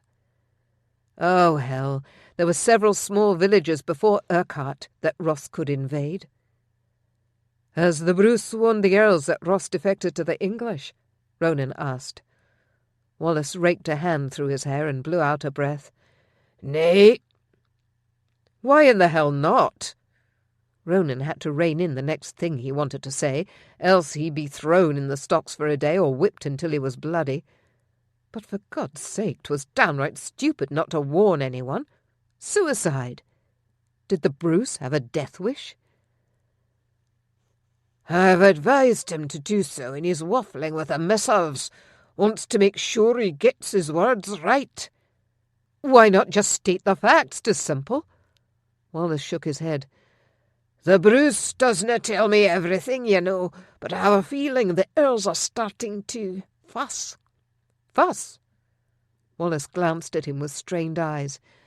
"Aye, the English king has put gold in front of them, offered them titles and lands. 'Tis hard for a man to turn down such." "In the face of losing freedom, one's own country." "You're preaching to the wrong man, Ronan. I'm with ye. But I canna make the Bruce see reason. There is only one person who was ever able to get through to him." Silken reddish-gold locks came to mind. "Julianna." "Aye." "Where is she?" "Haven't seen her." "Seen who?" Daniel Murray said from behind. Ronan turned to see his cousin stepping onto the ramparts. He grasped Daniel's arm in a firm shake. Daniel was another man he looked up to. He exuded strength and power, and reminded him of his brother Blaine. They both had dark hair and dark eyes. Daniel's mother was Ronan's aunt, the sister of his father. "Julianna." Daniel frowned. Ronan was full aware that his cousin did not approve of the woman, had even caught Daniel questioning her. He had hoped that his cousin would get used to Julianna's place within the Bruce's camp. But he also understood how hard it was to trust someone new, especially if their worth couldn't be gauged. Julianna was worth a hell of a lot more than most of them, if not all of them. "Myra was attending her a few days ago, but said Julianna turned a different corner." "What does that mean?" "She'd been friendly and open, welcomed Myra, but then suddenly thrust her out. Hasn't opened the door for anyone in a couple days." "Is she eating?" Ronan's gut twisted. Daniel's words weren't offering him any comfort. If anything, they only confirmed what he'd thought earlier, that something was amiss. He would find out what was going on with Julianna later. Now he had more pressing issues to attend to. Daniel shrugged. "I didn't think much on it. I was mostly concerned for my wife. Had to comfort her." He grinned mischievously. "Had to distract her." Ronan rolled his eyes.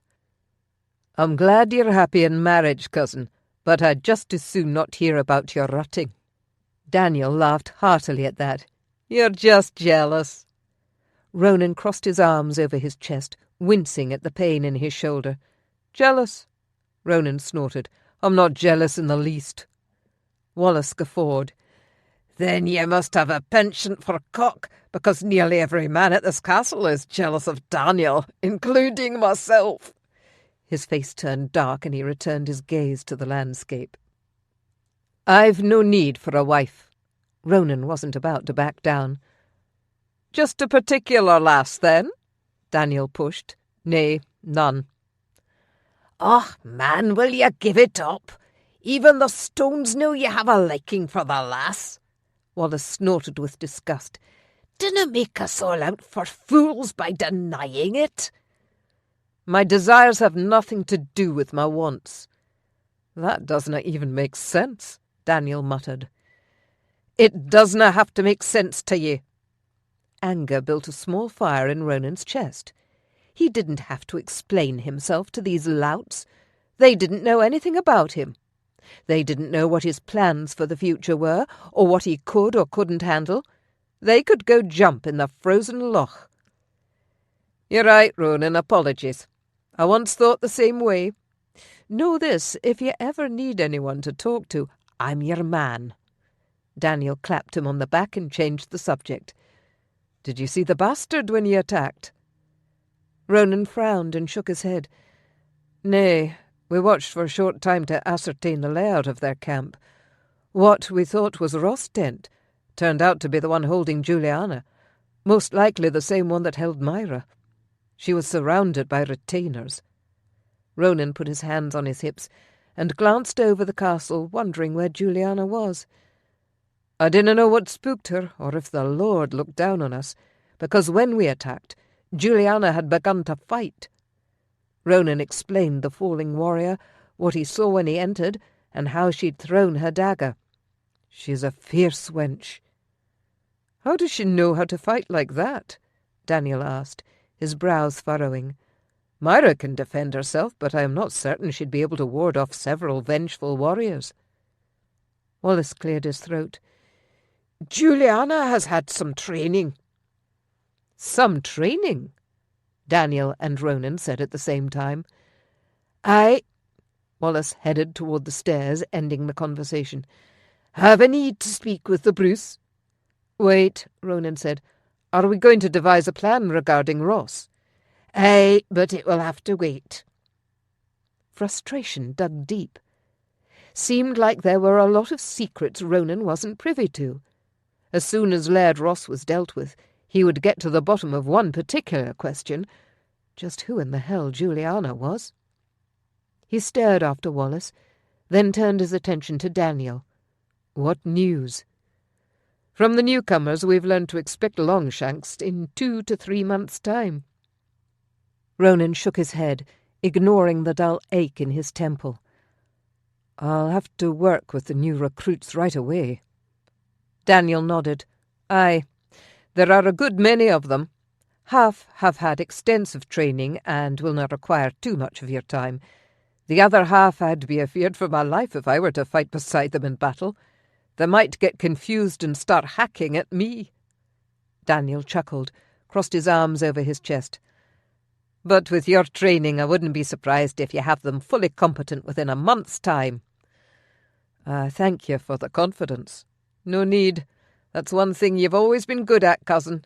No one ever need fear ye were not a good leader or warrior.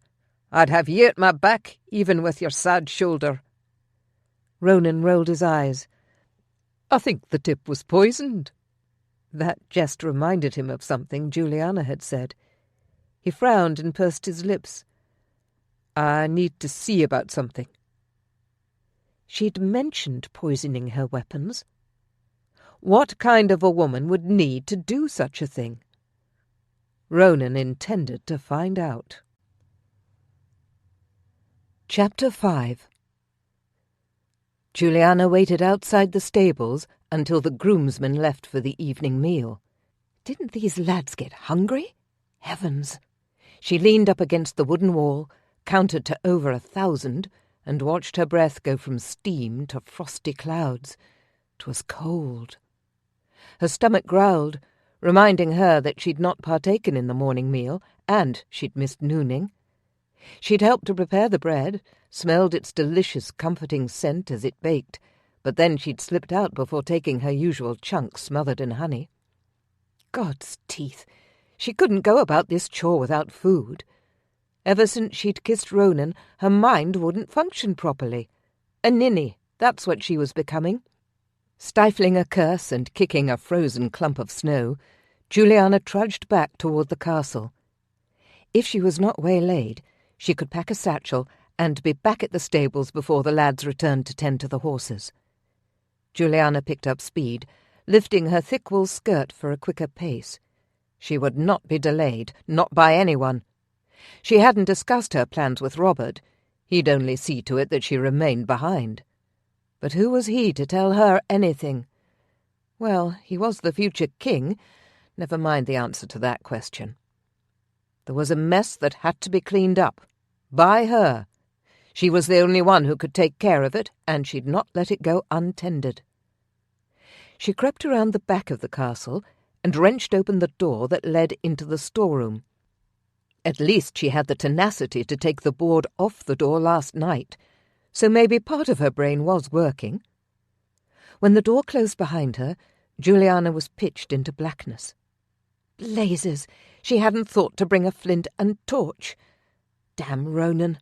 She might just get herself killed if she didn't put him out of her mind. But that was easier said than done. The memory of his hand gripping the back of her head, so possessive and sensual at the same time, refused to leave her. Whether awake or asleep, she saw his face, felt his lips on hers. She could still feel the faint tickle of his warm breath on her cheek. Her flesh burned. Her body ached for his touch. She savoured the memory before cursing herself again. Damn him! He made her want things she'd never dreamt about before, never dared to want. They weren't in the stars for her. Love, romance, kisses. Those were things other lasses dreamed of, not Julianna. Julianna dreamed of swords, knives, poisons, the best way to attack with the least injury to one's person and the most damage done to your opponent. Those were her dreams. Ronan was changing that, changing her. He was opening her eyes to things she'd been denied, things she'd shunned, laughed at. How could this be happening? She was strong, tough, resilient. No man could break through her defences. Things like this didn't happen, not to her. But it was, and worst of all, she wanted to kiss him again. She wanted to feel her breasts crushed to the hardness of his torso, to delight in the rise and fall of his chest against her own.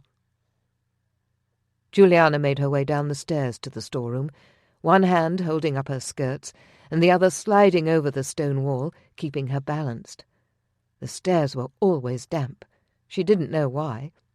But being damp and worn made them slick and dangerous. Not being able to see didn't help matters. If she were to trip, she could break her neck. She had to go slow and be extra careful. The task took twice as long as it would have if she had only brought a torch or candle. Damn her conflicted mind. What had Ronan done to her? No matter how preoccupied she'd been in the past, she'd still been able to perform her duties. It had to be more than the kiss. It was like she'd suffered a poisoning. Not the lethal poison she rubbed into her blades, but some other toxin, the kind that made one's heart soft.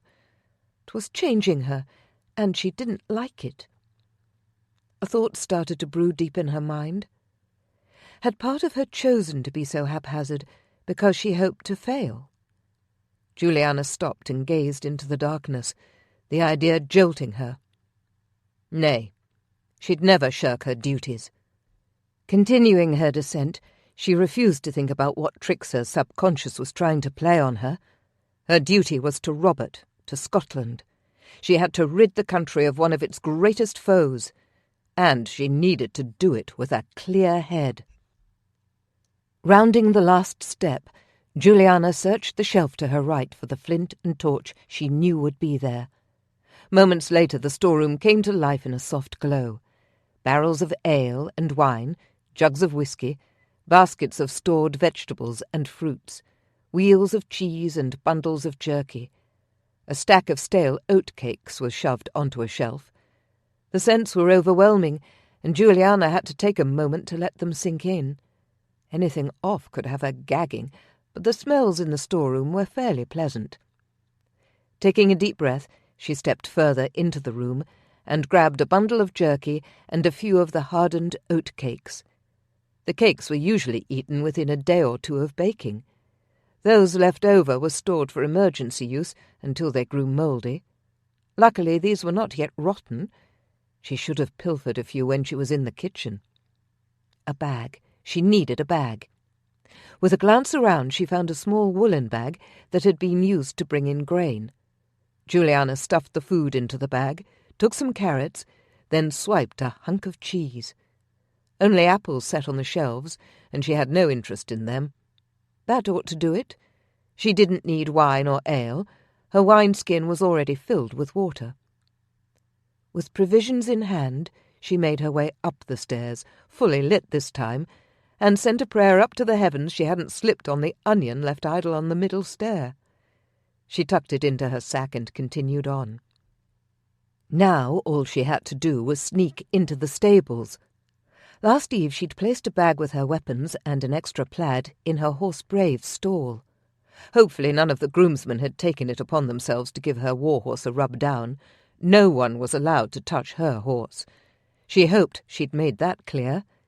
He preferred her touch over anyone else's, so that was a comfort. 'Twas important. Her horse trusted no one else. In battle they were each other's protection.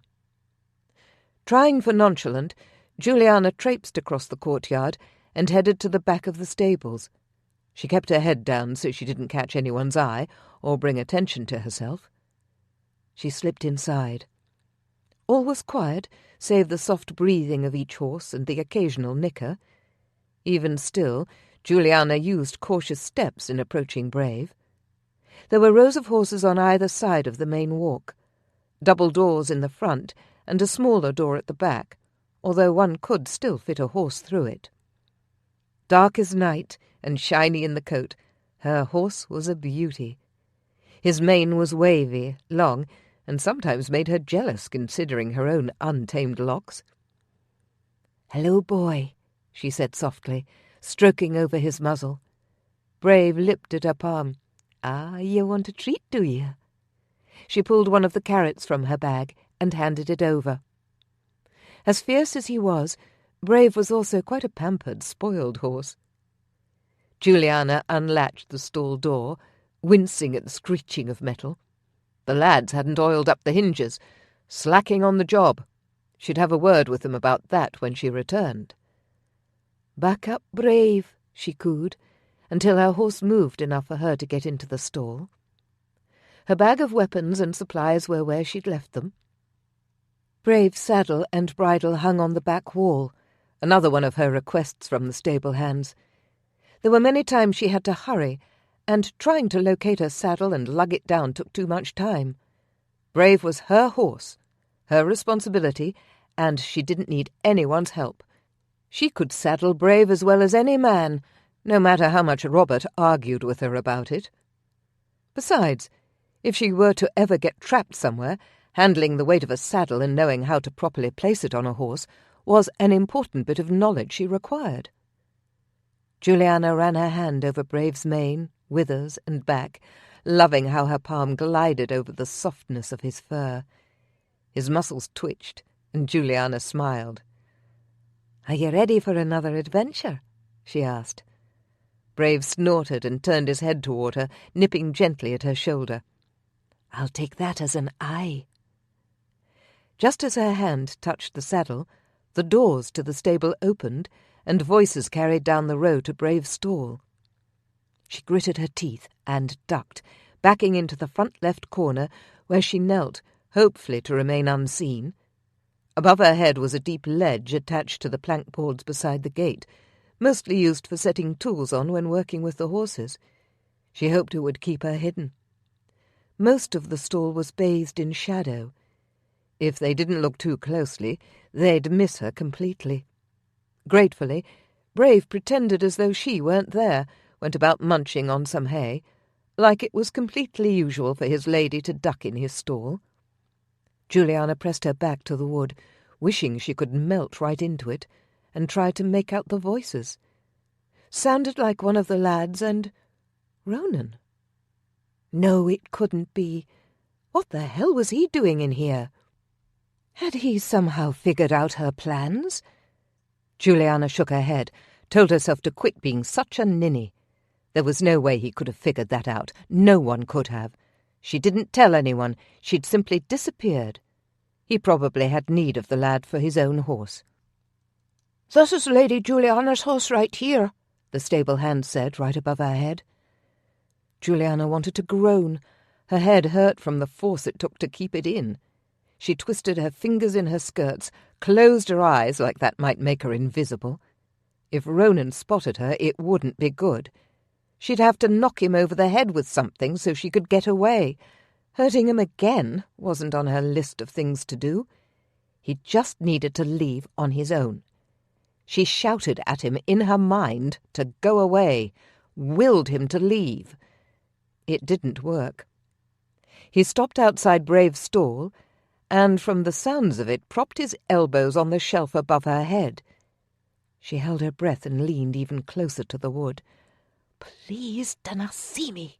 Go away." "This is her horse, huh?" Ronan sounded just as shocked as every other man did when they found out what type of horse she rode. "Indeed, sir." "'Tis a bit big for a lass, isn't it?" Oh, the brute, thinking she couldn't handle a beast as magnificent as Brave. "With all due respect, sir, Lady Julianna is one of the best riders I've ever seen. She has a way with horses, she does." Juliana smiled and caught herself from agreeing out loud. "Is that right?" There was no reply. Haps the boy nodded. "Well, I see the horse is still here." "Did you doubt it?" "There's a bit of worry over where she is." "Oh," the lad said, his voice filled with concern. God's teeth, why were they looking for her? "I'll keep my eye out for her, sir," the lad said eagerly. "My thanks. Let me know if you see her, or if the horse disappears." "I will for certes." The voices receded, their booted feet making soft thudding noises on the dirt-packed straw-strewn lane. Anger zinged through Juliana's veins. How dare Ronan come looking for her, as though she were his woman or something? One damn kiss, that's all it was, and she doubted he even remembered it. The man had been burning up with fever, almost delirious. It had meant nothing. At least, that's what she kept telling herself. But if she were honest, he'd laid a claim on her far before their kiss. They'd bantered back and forth, played this game of pull and push for weeks, maybe months. She couldn't recall, didn't want to remember. The man was not going to stand in her way. No one was. As soon as she heard the doors close, and silence reigned for 60 seconds, she clambered to her feet, dusted off the straw, and nearly stepped in a pile of horse manure. Wow, close call, she could have sat right in it. With eyes wide and a deep sigh of relief, she grabbed the horse's plaid blanket, saddle and reins, and worked as quickly as she could to get them all into place properly. She covered most of Brave's body with the plaid, braided his hair and covered his face with a cloth, meant to keep her horse's head warm. Every sound, creak, horse stomp and whine, she imagined Ronan coming through the doors and seeing what she was about. He couldn't possibly know about her plans. So why was he concerned about her whereabouts? It was unnerving. He seemed to be more aware of her intentions than anyone else. If she believed in superstitions, she may have thought that kiss gave him that ability. But that was not only unlikely, it was absurd. And stupid. She had to get that damned kiss out of her head. As if agreeing, Brave nodded his head. "Oh, what do ye know?" Juliana unlatched the gate and led Brave out of his stall. She guided him to the back door and opened it, peering out. She'd come in when the sun was lowering in the sky, but it was now completely dark. Her luck was holding tight, not a soul in sight. The biggest problem she faced was getting out the main gate and across the bridge. But if she timed it right, there would be an impressive amount of people leaving, and she could blend right in. Done with work for the day, they'd be heading out into the village to spend the evening with their families. From within the satchel that she'd put her weapons, Julianna withdrew a plaid she'd acquired a few months ago, never knowing when she'd need to disappear. It was dulled in colour, green and brown, ragged in places. She wrapped it around herself, forming a hood to cover her hair and most of her face. The excess in fabric hid her satchels and the sheathed sword she'd tucked within a fur lining between the saddle seat and strip of leather leading to the stirrup. She braced her foot in the stirrup and mounted, then guided the horse slowly around the side of the stables that led to the gate, holding her breath with every step. It was paramount that she get out now. People had already begun to stream from the castle and various workstations to go through the gate. Some on horseback, a few on donkeys, some riding in wagons pulled by either horses or donkeys, most on foot. They resided in Dorney, a short 15-minute walk. Julianna nudged Brave into the pack of people leaving with seeming ease. No one bothered to look at her, save for a few uninterested glances. Even still, she continued to recite a prayer in her mind. She had to get across that bridge unnoticed. Ronan was obviously looking for her. Or was he just following Robert's orders? The future king did request her presence often. She was his adviser, his protector. After having been gone for several days, he had most likely missed her counsel. And there was the tiny fact that she'd not been at the evening meal. Her maid was supposed to warn the Bruce that she was not feeling well. Women's issues, or some such. Something she'd never claimed before.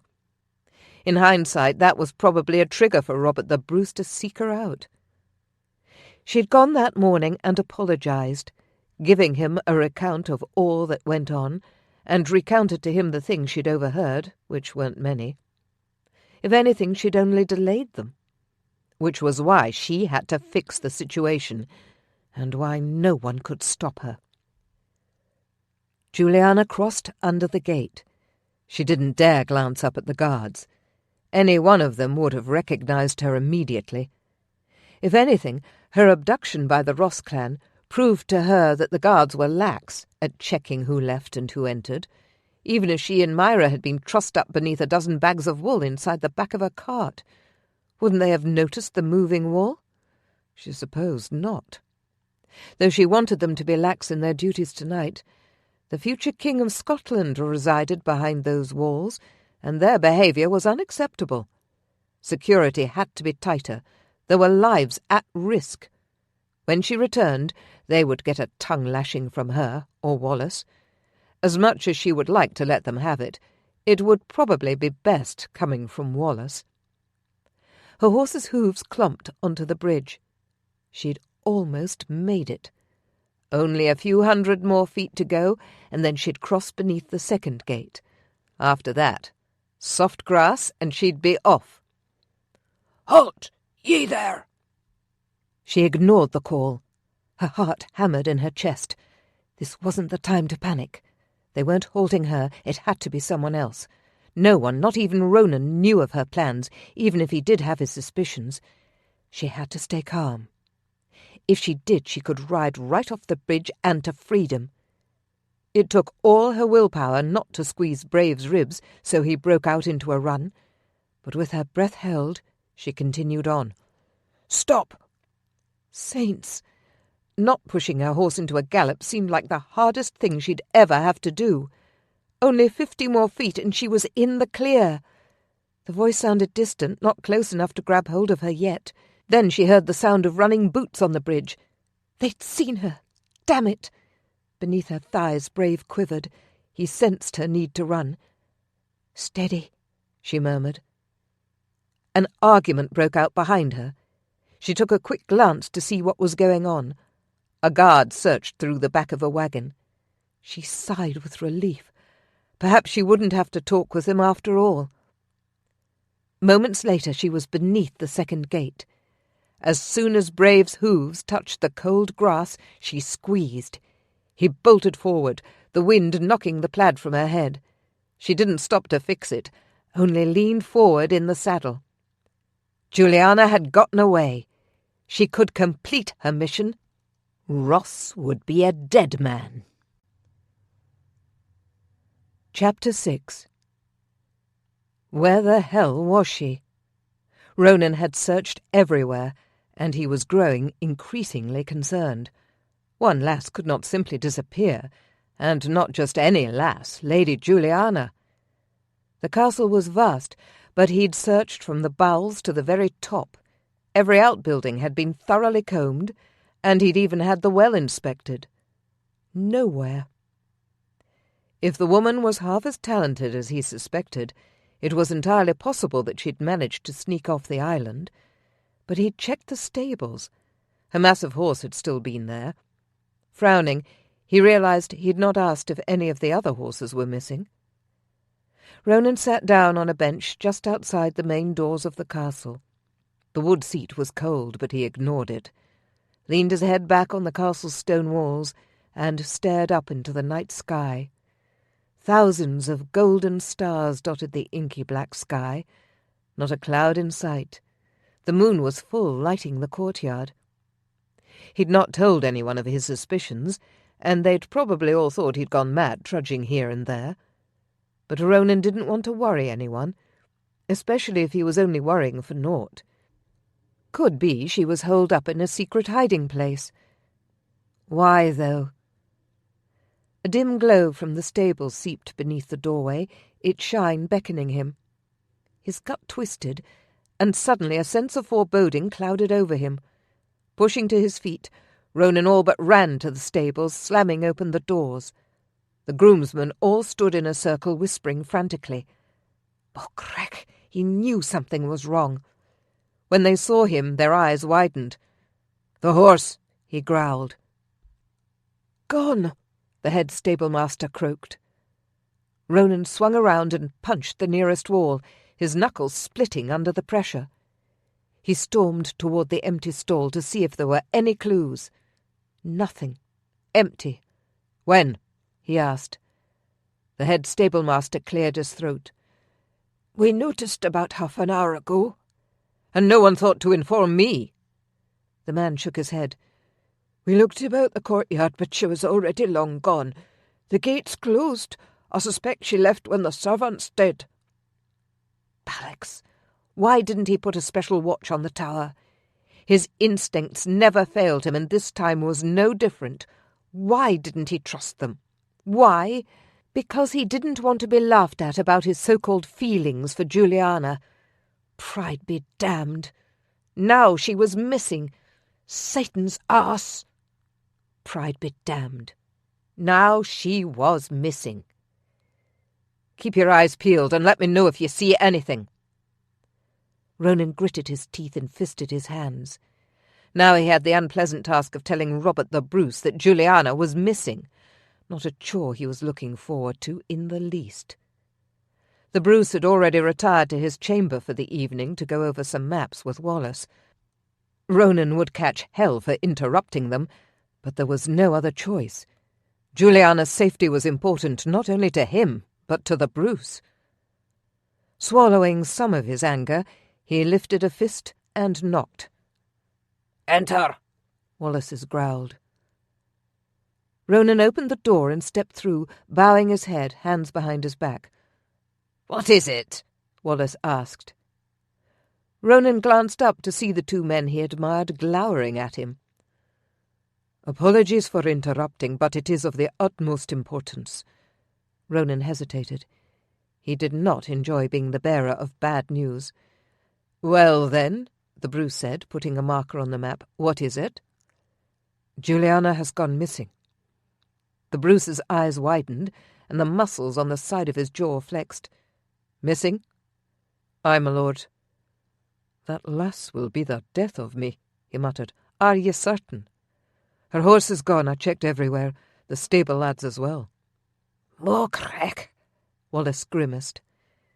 "You have to go after her," Robert urged. He threw his map aside and fixed Ronan with a panicked stare. "You have to. Ross is still out there. Who knows how many more English are on their way? We've word there will be an imminent attack. We were planning to move camp. You must find her." "I will leave now." "Bring her back to me." "I will." The stakes had been raised even more. They were planning to move camp. 'Twas the best choice given the fact that Ross knew where they were and would relay that information to Longshanks. None of them were safe any more. Ronan turned to leave. "Wait," the Bruce said, stalling him. "Have ye any idea where she's gone?" "Aye, I've an idea." "Ross?" "Aye. I thought as much. She apologised this morning for leaving a mess. 'Twas not her fault." "I know it, ye know it. We all know it. But she doesna. Julianna is a stubborn woman, born and bred to protect. She's a warrior, Ronan." "That much I figured out." "You know she is my protector." I gathered. Truth was, he'd not gathered that at all. He knew there was a special relationship, and with all the clues given him, Ronan had still been too mule-headed to think such. Now he knew, and it all made sense. The Bruce nodded, glanced at Wallace. "I need her back. She is more than just my protector." Did that mean she was his woman, too? A searing pain clutched at Ronan's chest. He forced it to subside.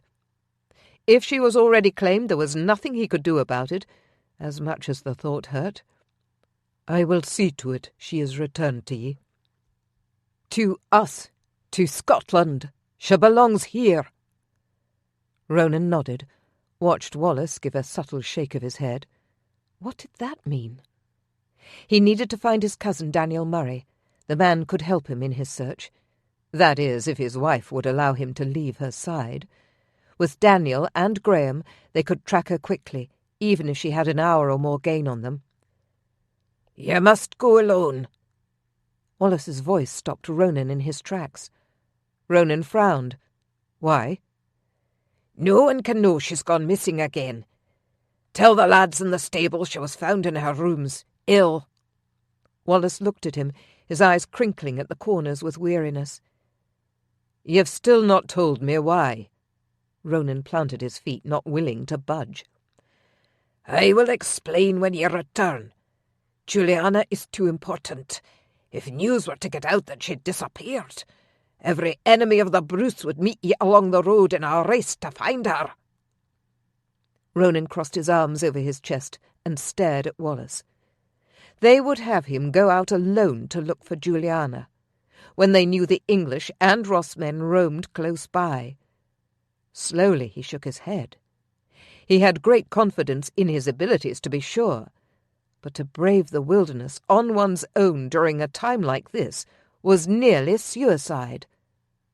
Had not his own brothers and cousin run into many a skirmish only to barely come out alive? And they were damn good warriors. "I know 'tis asking a lot, a great risk indeed.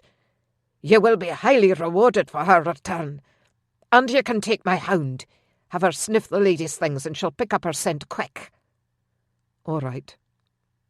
Wallace stared at him a moment longer, as if assessing he'd truly agreed. "All right, then. Come. I'll introduce you to Little Lass." "Little Lass?"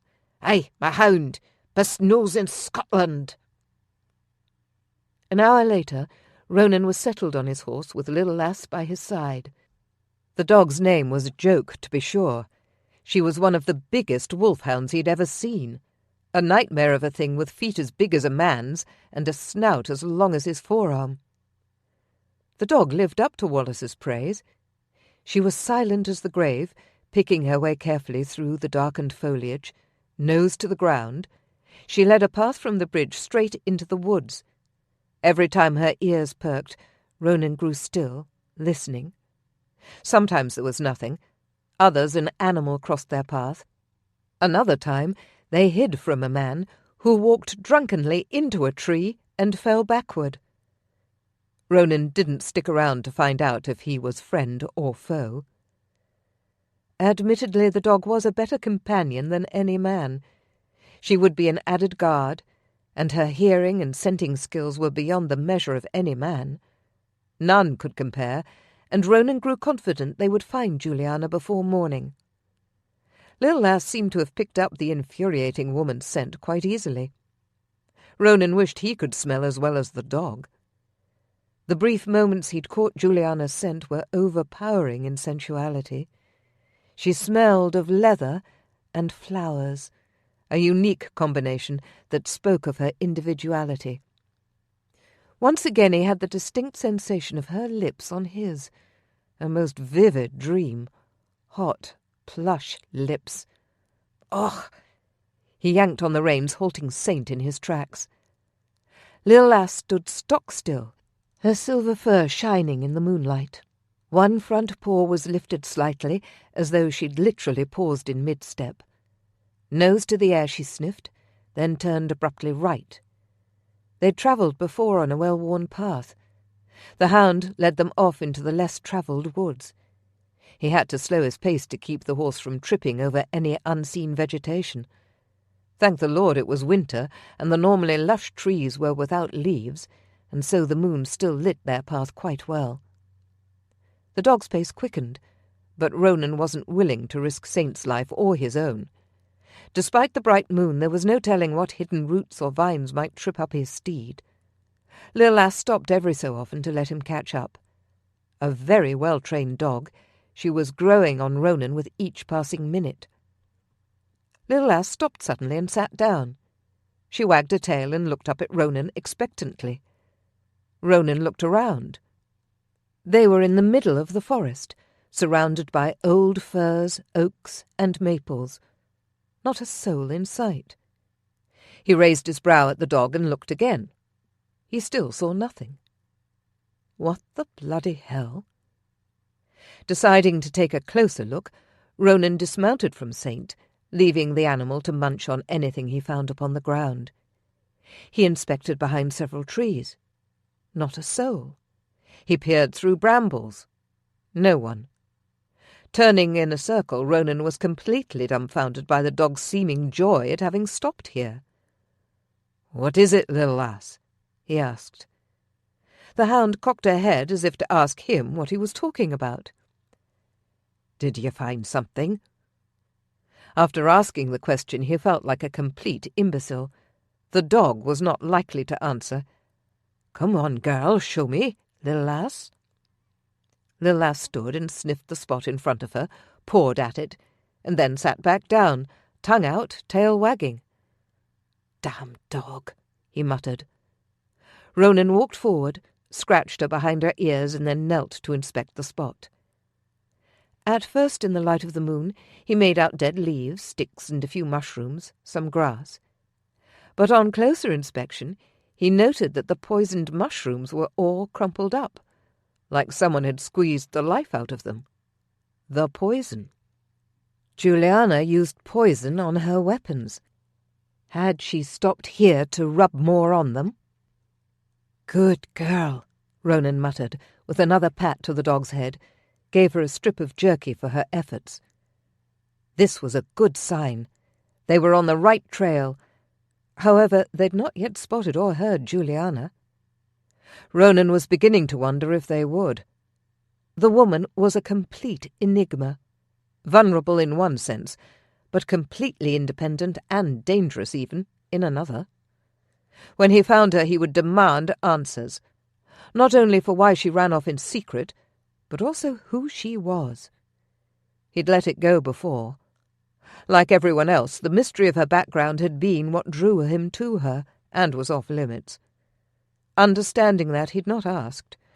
Wasn't sure he wanted to know. Forced himself not to be interested, because showing interest meant he felt more than he should. Now his life was on the line.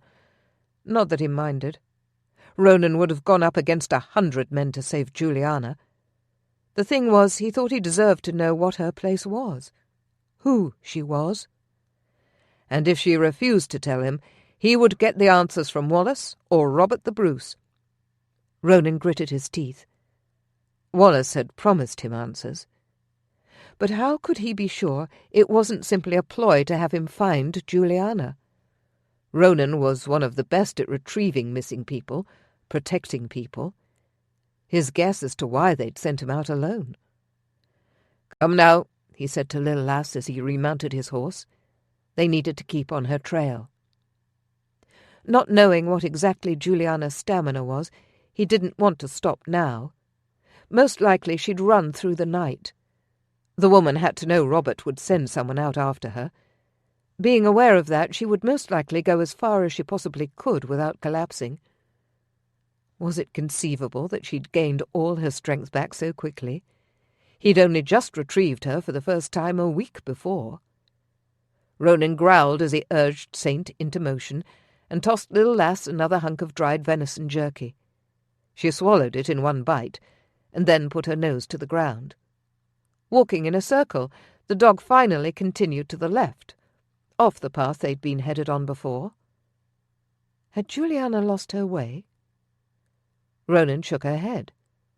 She wasn't lost, because she couldn't have any idea where she was going in the end. He had a pretty good inclination she was going after Ross. That meant she had to find his old camp and track him from there, a spot she could easily find tonight.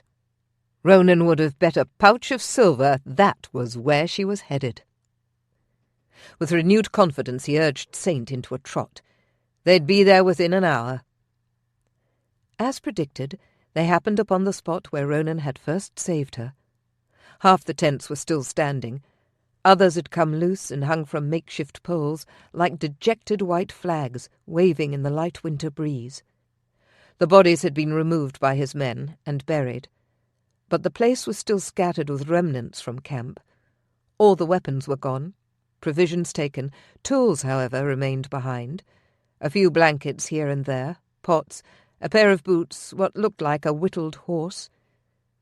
'Twas eerie and rather sad. Just looking at the abandoned camp, one could assume those who'd occupied it left rather quickly. Lil Lass sniffed around, stopping several times in certain places, particularly outside of the tent Ronan had found Julianna in before. He froze. Panic seized him. Was it possible that Lil Lass had taken up Julianna's scent from a couple weeks ago? No, God, let that not be the case. Ronan dismounted, left Saint idle, and proceeded to whip back the fabric on the tents, allowing the moonlight to stream inside. No Julianna. Lil Lass sniffed around the edges of camp, again stopping and turning, appearing confused. Julianna's scent was everywhere, but she herself was not. Ronan prayed she'd not met with foul play. That the scents were confusing because some were old and some were new. Had the lass gotten spooked and decided to take up the night somewhere else? That would be the smartest thing, since the camp was exposed, and she, only one person, could not take on a band of men. Or an army. The other possibility was that she'd simply continued on, caught the scent of Ross and moved forward. "Bollocks," Ronan muttered under his breath. He stopped in the middle of the camp, hands on his hips, and huffed a breath. 'Twould appear that tracking Lady Julianna would be a lot harder than he'd originally contemplated. Lil Lass sat beside him, the heat of her body seeping onto his exposed flesh between his boots and the end of his plaid. He'd much rather have the heat of Julianna's body against his. Patting the dog, he led her to the outskirts of the camp, hoping she'd pick up Julianna's scent going in another direction. But Lil Lass continued to stop on the edge of the woods, then circled back into the camp. The trail was dead. Julianna was not here, and hadn't been. Somehow the hound had been misled. Well, he wasn't going to get anywhere else tonight. He'd get a few hours of rest before daybreak, and then start anew. A subtle shift in the wind had Lil Lass lifting her nose, and with it Ronan too. He listened keenly. Could have sworn he'd heard something. fabric scraping. Not the usual sounds he'd become accustomed to, or the tents. This was different. He doubled back behind the tents, and when he was well hidden he looked up to the trees. "Got ye," he whispered. There, perched high above camp, was the most beautiful, dangerous sight he'd ever seen. Julianna, a knife poised ready to strike in her hand. Chapter 7. What the devil was he doing here? Julianna heard someone approaching. She'd not, however, in a million years believed it would be Ronan. She frowned down at him, contemplated throwing her knife. In the moonlight she was easily able to see her target and would not miss, even if he did hide behind the tent. Was it possible he'd heard her when she shifted her position? The sound was slight, but to a trained warrior it would have been noticeable. Moving couldn't be helped. Her foot had started to fall asleep. If the wind stopped, she could land a blow to his chest. Then again, did she really want him dead? Her weapon was newly oiled in poisonous mushroom juices. With a deep annoyed sigh, she sheathed the knife at her side and watched. The fact of the matter was, seeing him made her heart race. Her fingers even shook a little. She hated admitting she was a little excited to see him. Oddly enough, he was alone, save for the horse and the hound. Julianna had not seen Ronan with a dog before, and guessed it must have been borrowed, scenting her out. The dog had done a good job. Julianna headed this way for 2 reasons. One, she hoped if they did send the dogs after her, they would give up when they reached here, guessing the dogs had come back to the place she'd been held captive. The second reason was it was easiest to track Ross from this point. It had been a while since she'd tracked a man. A year or more. The past several months she'd been cooped up inside El and Donan. Even the name was starting to make her claustrophobic. Stuck on that island, nowhere to go. Ben sitting Robert. Julianna wasn't going to go back now. Not with Ronan. She had a job to do. She'd see it done, or else she'd be labelled a failure and just might go insane in the process. Ronan seemed to lose interest in the camp. He mounted his horse, whistled to the dog and took off in the opposite direction he'd come. Thank the saints. He'd probably assumed she'd never been here, or at the very least that she was no longer. Julianna counted to 600 and then climbed down. With a solid 10 minutes of Ronan being gone, she was confident he wouldn't come back looking for her. Although she wouldn't consider herself the best tree climber, she was also not the worst. It had been a hobby of hers when she was a child, a way to hide from her instructors or from the other children who jeered at her. However unfortunate it was that she'd come by the skill, she was pleased to have maintained the talent. To the right of the camp was a gully, steep in parts, but not so much in others. She'd led her horse down into it to keep him safe. Knowing there were people looking for her, as far as she knew Ronan could just be ahead of the party, it wasn't safe for her to stay here any longer. Making haste, Julianna half slid, half ran down the hill, using all of her concentration on her steps not to trip or fall. A few well-placed roots and saplings helped her along the way. By the time she reached the bottom, she was no worse for wear. Brave munched peacefully on whatever it was he found beneath the pile of leaves. Grass, perhaps? She gripped his reins and glanced around. Getting down was easier with the horse. Climbing by herself had been difficult. It would be even harder leading a large animal. "Come now, Brave," she said softly. "Time to fly again." Her horse nodded his head and took steps to follow as she led him toward the incline. Glancing up, she wished she'd thought of a better place to hide the beast. Nevertheless, she wasn't one to give up. With an encouraging word to the animal, she began to climb. Brave didn't appear to have any issues with the ascent. His hooves found sturdy placement at each move. They'd made it halfway when a sound from above made her stop, dead still. "Shh, boy," she whispered to the horse, rubbing his mane. Brave's flesh shuddered beneath her touch, and he sidestepped to find better footing. He wasn't exactly in a good spot to stand still. They needed to keep moving. Straining her ears and peering up to the top of the rise, Juliana tried to decipher the noise. A shuffling, like walking, but she couldn't figure out if it was one person, more than one, or just an animal. A sheer whistle had her shuddering. A call to someone. Then voices. And she didn't recognize them. Not Ronan. Saints. Perhaps it would be better to go back down into the ravine and walk a ways until they found a better spot to climb. She couldn't wait until those above decided to look over the hill. The moon shined too bright tonight to make them invisible, and with the horse on shaky ground she would easily be overcome. Juliana listened a few moments longer. There were the sounds of metal clinking, shuffling, talking, and a few more whistles. Enough to tell her that those above were settling in, not leaving. At least she was down here and not still stuck in the tree. That would put her in even more danger. She may have climbed a tree to hide earlier, but she had no plans to stay up there the rest of the night. The discipline to remain unmoving would be draining enough, not to mention keeping herself perched precariously throughout the night without falling asleep. Already exhaustion seeped in. She'd barely recovered from her last ordeal. Leaving when she did to go after Ross was not the best of her decisions, but one she'd made nevertheless. There was no other time that she could do it, no other way. Thank goodness Ronan had already left.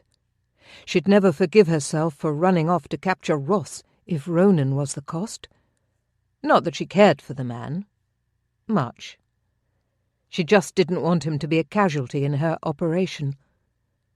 Brave appeared to sense her hesitation, probably felt the vibration of her worry through the reins. He nudged her with his nose, and Juliana gave him a gentle pet. Every moment that passed standing here put them further in danger. It was only a matter of time before Brave made a noise, or one of the camp settlers chose to peer over the ravine out of sheer curiosity. The question was, how could she get out of here quietly? What was the safest path?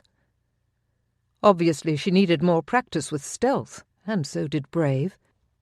It had been too long since they'd last travelled out to do so, a fact she would need to remedy when they returned. A long talk was overdue with Robert. Juliana understood her duty to him, to Scotland, but in turn Robert needed to appreciate the need for her to keep up with her training. The warrior inside her was close to being tamped down, and Juliana could not let that happen. Another reason why marrying was out of the question. Glancing up at the moon, she marvelled at its brightness, its shape, wondered if there were any castles up there, someone staring down at her and speculating the same thing. A breeze tunnelled through the gully and stirred the leaves around her feet. With the wind blowing, the noises of their moving would be harder to hear. She tugged on Brave's reins and pulled him carefully back down the hill, stopping and going with the blowing wind. They made it down to the bottom without anyone sending up the alarm.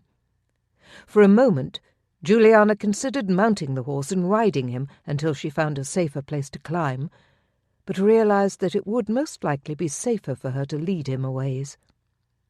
The wind picked up, rustling the trees and sending eerie whistles through the air. Every little noise had her jumping, an exercise in keeping her calm. Her nerves were frayed. She concentrated on keeping her breathing steady, slowing her heart, remaining in control, and not letting her imagination get the better of her. She truly was rusty when it came to sneaking about in the dark, a fact she detested admitting to herself. Putting some distance between herself and the camp, Juliana began to feel more at ease. It would be best to get as far away as she could, and then find a place for her and Brave to rest until morning. Her bones were starting to ache, her muscles to shake. If they didn't find a place soon, they would risk capture, for she'd surely collapse. Julianna stole a moment to pour the wineskin of water from the saddle and took a long drink. The water helped a little, invigorating her to keep moving. The gully ended up being a lot longer than she'd estimated. And a good thing, too. It put her further away from the men who'd taken up residence in Ross' old camp. Who could they have been? Wouldn't it be just her luck they were actually Ross men? Julianna shook her head. Nay, they wouldn't come back. Not when they knew the Bruce's men would be after them. That would be the most idiotic thing they could do. Then again, perhaps knowing that, they decided the Bruce camp would not come looking for them there. She debated leaving Brave here to graze and doubling back to check for sure. A bad idea, truly. A shallow incline was on the right, just a few yards ahead. Julianna increased her pace and began to climb. Brave had no problems gaining his footing. Moments later, they reached the top.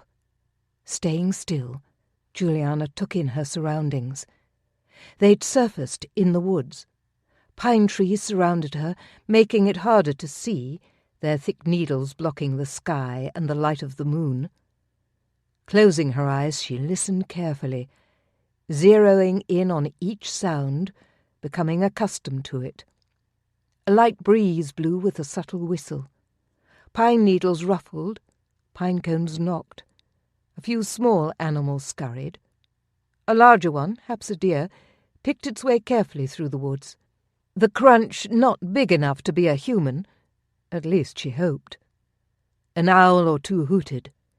In the distance, she heard the faint sound of a wolf howling. The men at the camp were quiet, or at least quiet enough that their sound didn't carry on the wind. They'd not lit a fire, for she didn't catch the scent of smoke in the breeze. Brave pawed the ground, dipped his head to burrow within the leaves for a bite of sweet grass. Julianna opened her eyes, adjusting to the darkness of the woods, letting the little light that seeped through highlight the tree trunks and branches, leaves on the ground. A swift breeze blew, broken up by the trees. It felt like it was coming at her from all angles. She tugged her cloak tighter, made herself believe she was warmer than she was. They were east of the camp, and the most likely direction that Ross had run. A village was a few miles through these woods. Kinterloch, she believed it was called, a small holding previously ruled by Ross. A wooden keep was there, kept by his cousin. The soil was rich there, crops aplenty in the spring. They even held a small market Julianna had been to a few times, as good a spot as any for Ross to seek shelter. No one would know of his treachery yet, and his cousin would most likely offer him shelter. Another reason why Julianna herself could not do the same. She could, however, find a place to hide near the village until morning, and then sneak inside to see if Ross and his men were there. With the right fabrics, which she had, blending in was easy. If she made herself as unappealing as possible, men were not likely to pay attention. 'Twas an easy task. She often combed dirt through her hair to tame the red and gold, smudged a bit on her cheeks to give the appearance of not having bathed in a while, kept her nails nice and dirty. And the clothes. Her plaid was dull, worn. No one ever took interest.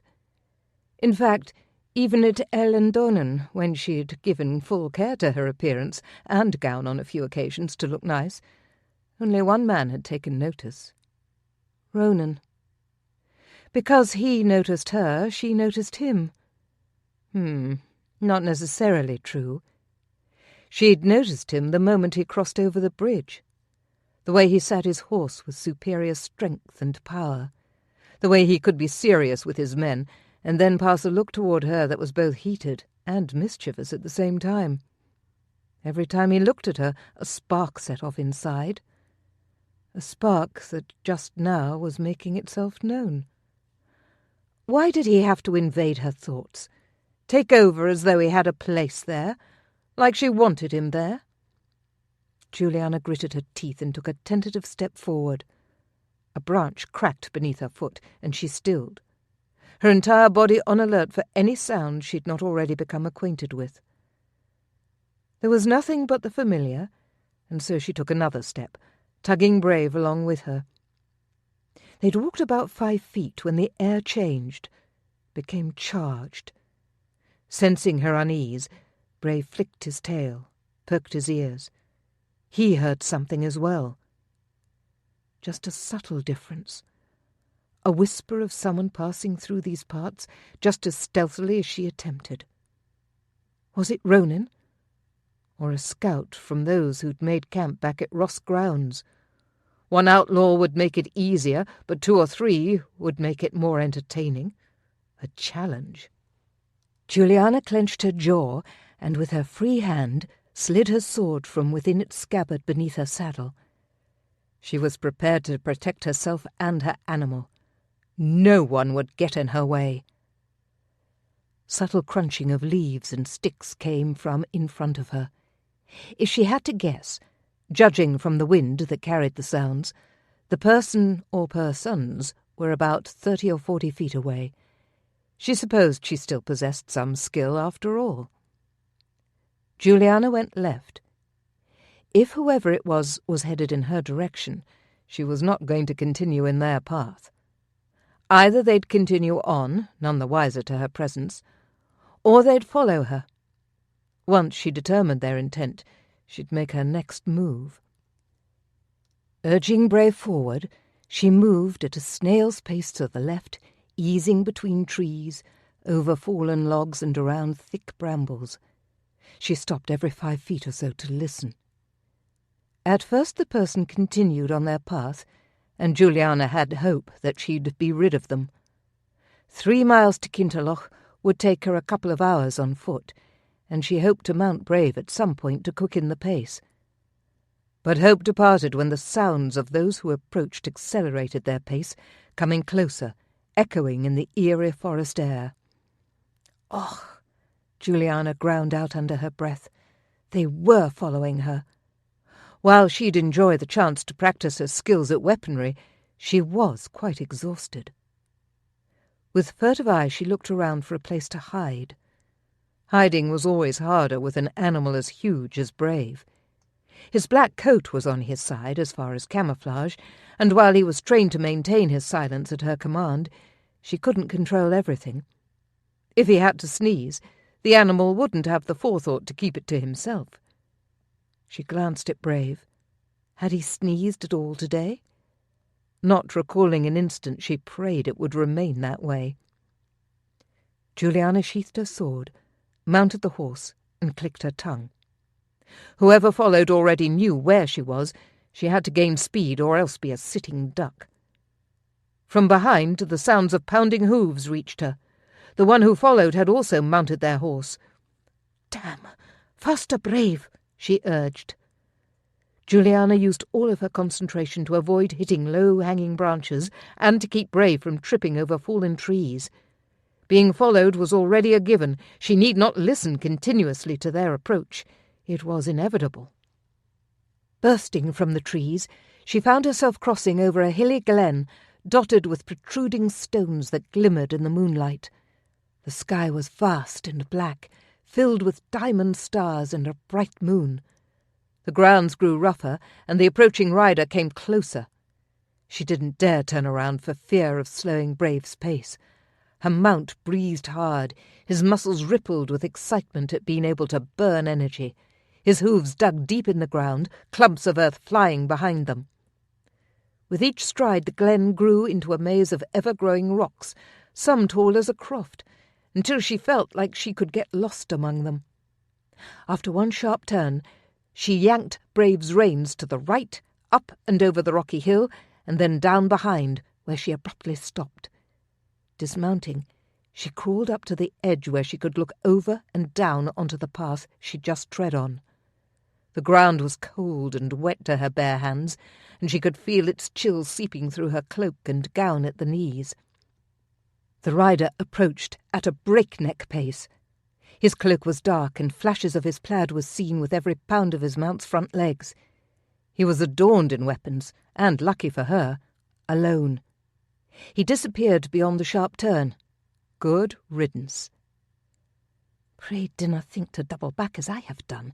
God speed to ye, muttonhead," she mumbled, staring at the emptiness of the road below. "And God speed to ye too, lass." Juliana froze upon the ground. Terror took over, seizing her breath and her heart. She was sure she'd been careful. Not careful enough, apparently. "Dinna get up on my account," the man said with a chuckle.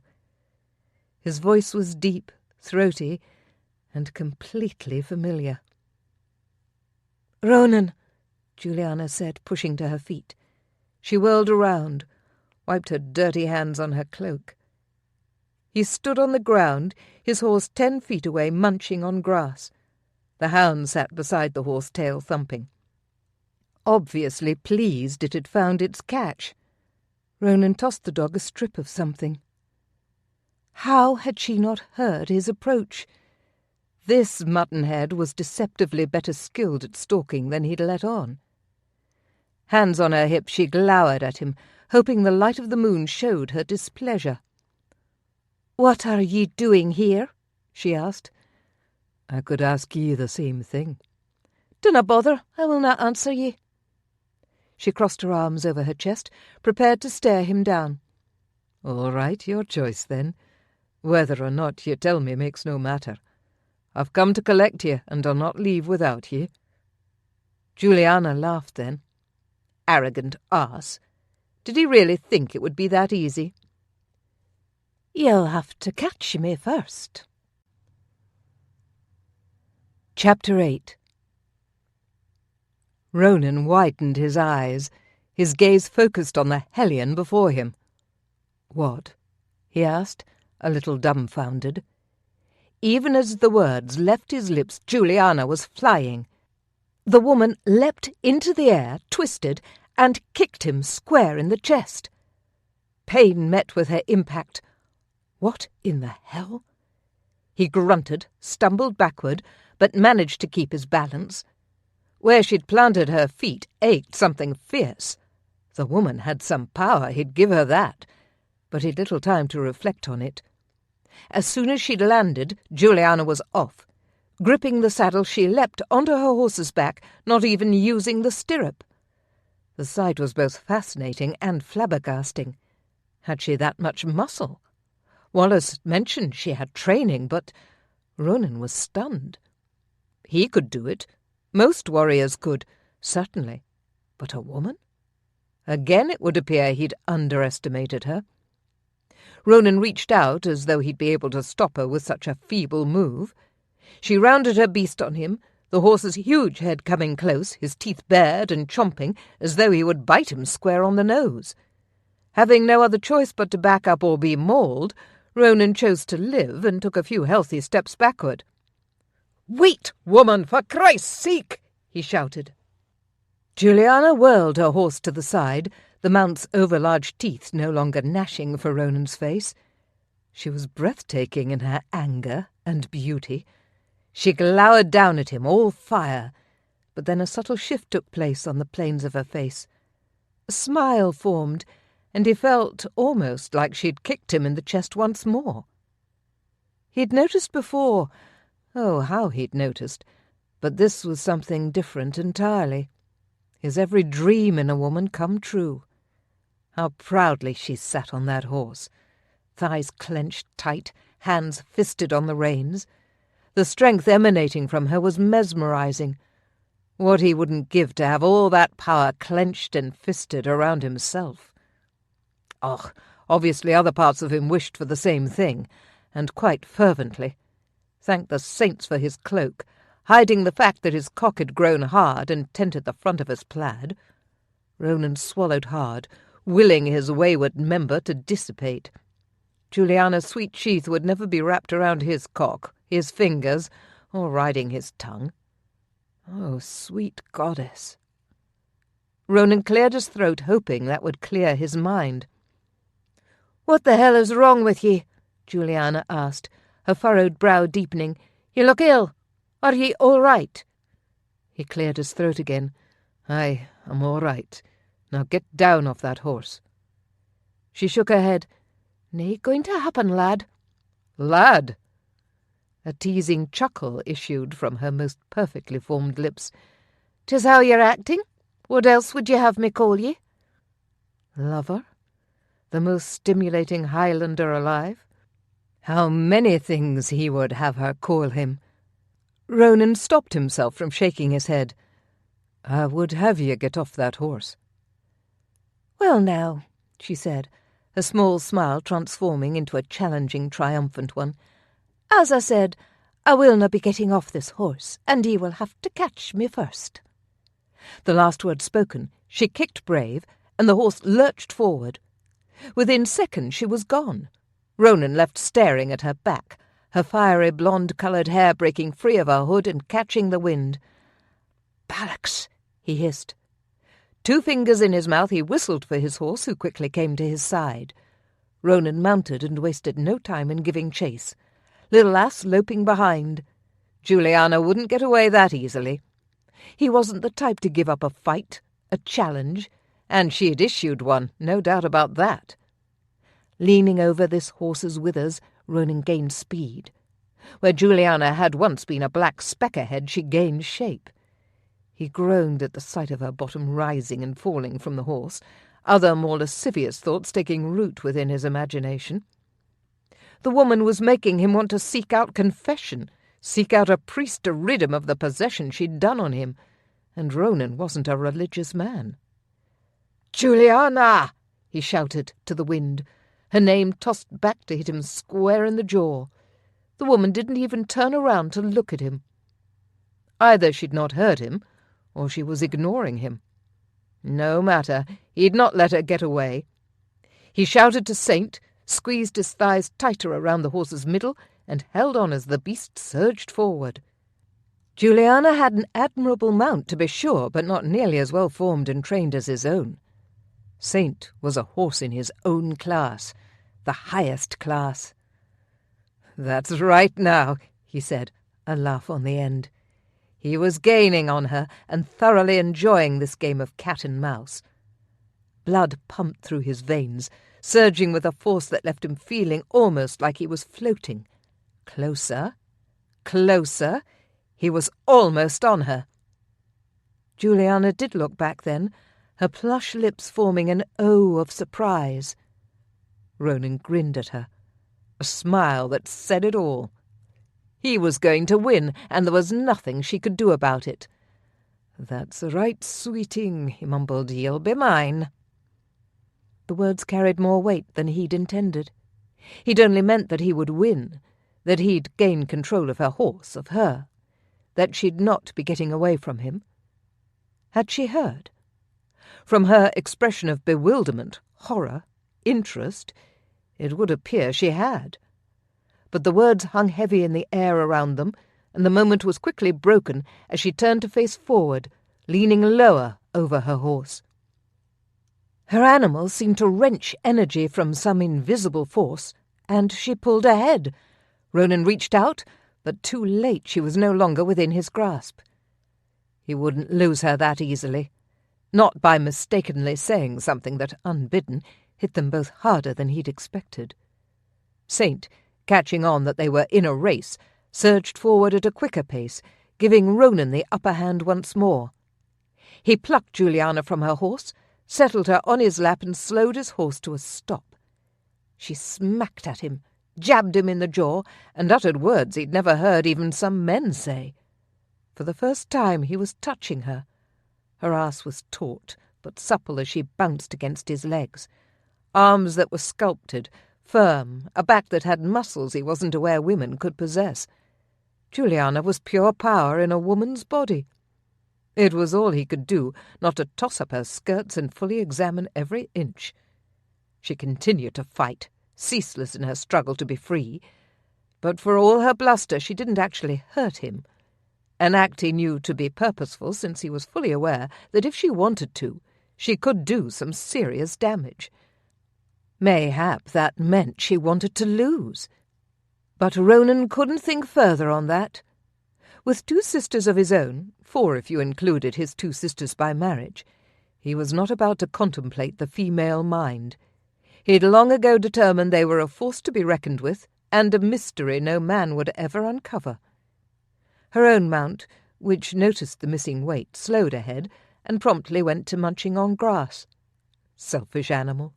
Ronan chuckled. "I win." Unable to help himself, Ronan leaned forward to smell her hair. Horses, fresh air, completely intoxicating. Julianna slapped him hard on the face, a stinging slap that had him gripping her tight around the waist as he tried to recover from it, not wanting her to escape. "That wasn't very nice," he muttered. "'Twasn't meant to be, ye boar." "What am I going to do with ye?" he asked, shaking his head slightly and grinning. "Shall I bend ye over my knees, give ye a spank?" He easily flipped her over, even while she kicked, and, heaven help him, he slapped her firm little ass. Glory be, it was the most erotic thing he'd done to date. "Oh, ye fish-bellied mottlehead!" "Mottlehead?" he asked with a raised brow. Julianna let out a frustrated groan. "Turn me over!" Ronan did so with pleasure. He wanted to see her angry face. Loved the way her eyes widened, mouth opened in shock. She didn't disappoint. "What are ye doing? Do you know what Robert will do when he learns of your treatment of me?" Ronan shrugged and said, "Thank me." "Oh!" She shoved against him again, her long fingers pressing against his chest. Good Lord, he liked that.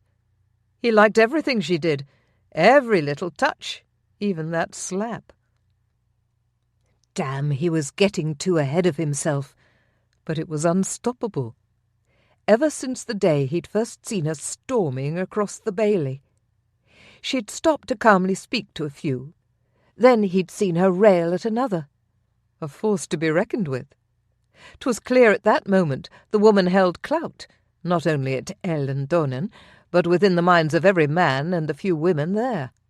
One hell of a baker. And she'd certainly captivated him. "Dinna be angry with me," Ronan said softly.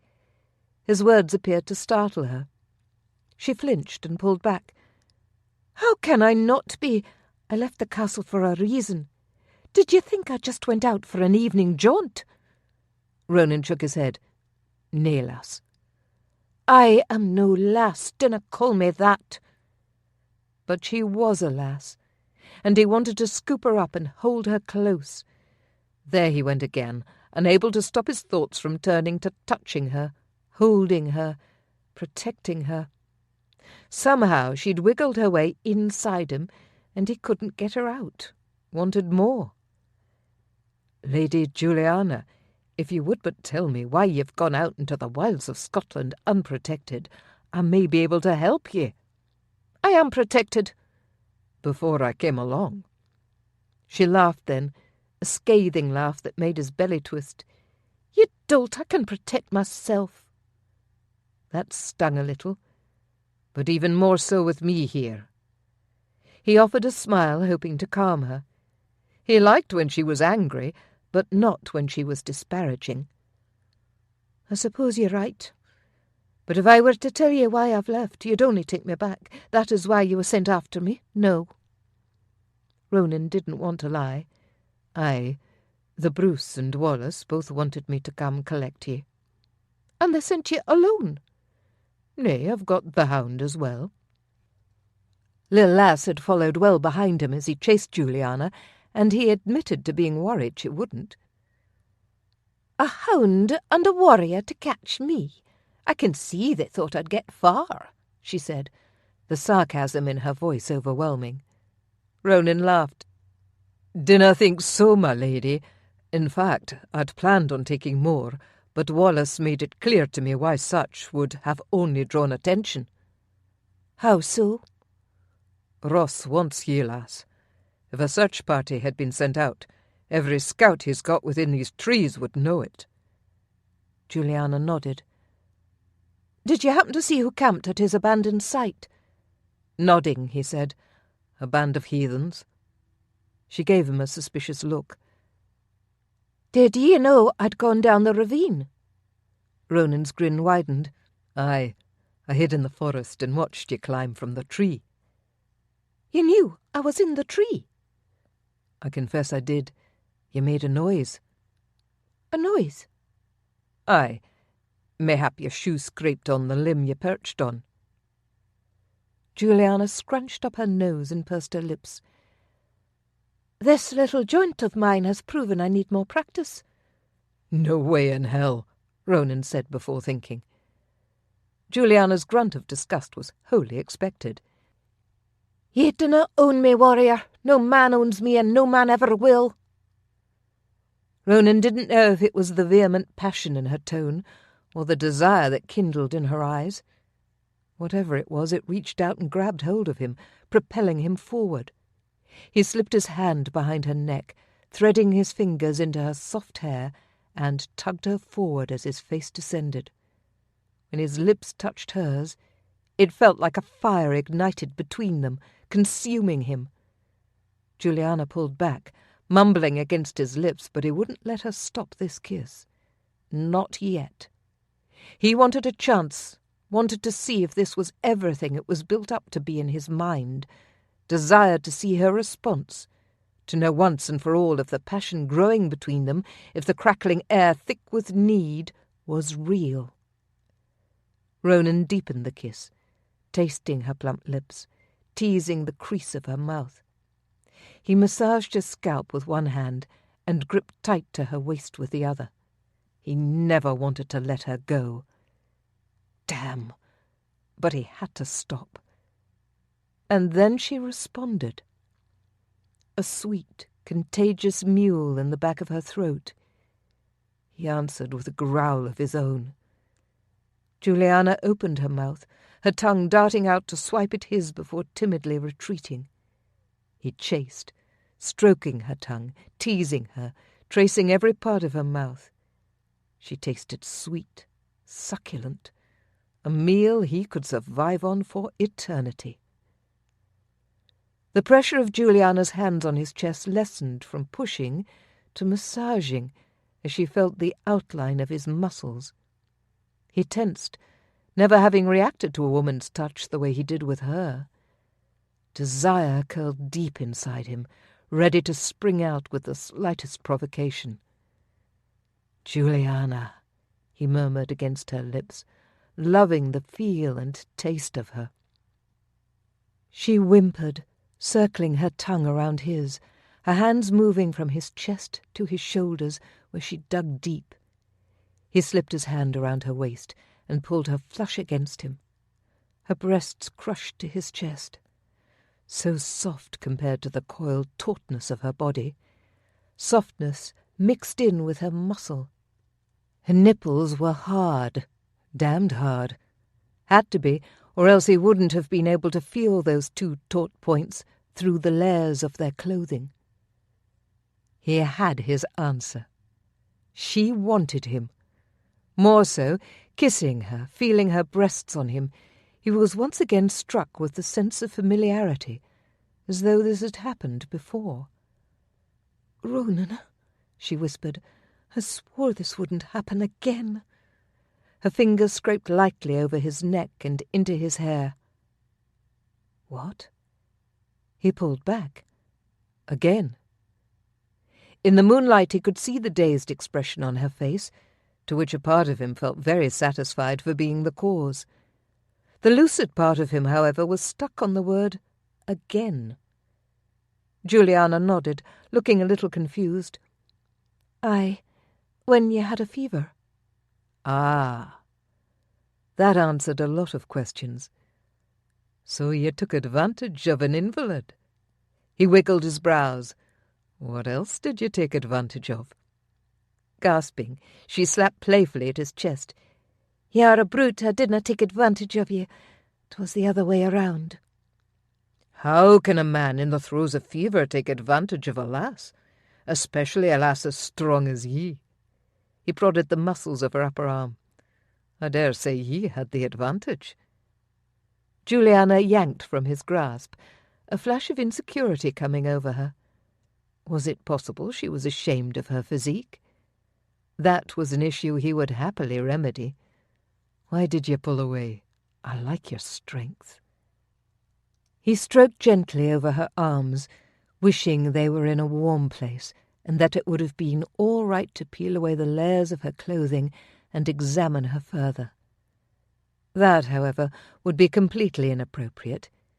Kissing her was one thing. Undressing her and plundering her tight little body was something wholly different, and likely to get him a knife in the throat by her and another from the Bruce. With that sobering thought in mind, he leaned back a little. Juliana's face turned placid. "You're only saying that so as not to offend me." Ronan grinned and winked. "Have any problem offending anyone?" Juliana snorted. "That I do believe." However much he wanted to kiss her to make her realize how wrong she was in not believing him, Ronan had the gut feeling words would be best for her. "My lady, I want you to believe that if the Bruce did not stand between us, indeed if the whole of Scotland and England did not put a barrier between the two of us, I would strip you of every inch of fabric and worship the length of you." Juliana's mouth fell open, and she sucked in a quick breath. Speechless. She wasn't sure if he'd ever seen her that way. But her eyes were not void of reaction. Wide, they jerked to gaze from his lips and back to his eyes several times. "I'm nae going back to the castle. Not until I'm done," she whispered, changing the subject away from making love. A change he regretfully should thank her for. Else he'd turn her over once more, and not only spank her, but lift her skirts. "Tell me. Let me help ye." She shook her head. "I will make a deal with ye." Again she shook her head.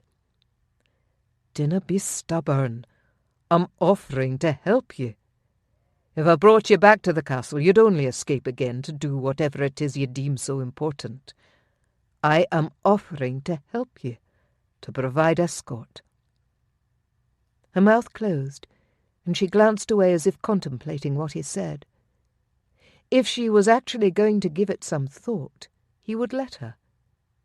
Ronan studied the landscape to make sure they were still alone. All was still. The sky was growing lighter, turning into a purplish grey instead of black. The sun would be fully risen within the next 2 hours. Crossing her arms over her chest, she said, "Fine, ye can come with me." Victory. Where are we going? "I am going to find Laird Ross, and I'm going to kill him." Chapter 9. Juliana tamped down the urge to clap her hand over her mouth, to pull back the words she'd just spoken. Ronan would force her to return to Eilean Donan now, an action which would in turn compel her to react. A reaction she was sure to regret, as would the steely warrior whose lap she perched on. She could wallop him good in the temple, knock him out. Or mayhap less brutal, she could pull the dirk from her sleeve and make him put her down.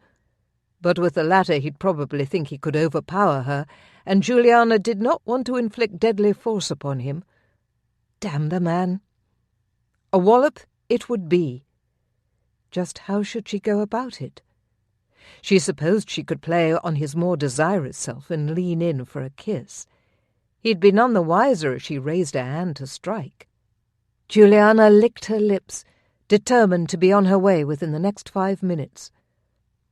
Ronan's gaze followed the path her tongue took to wet her lips. Good.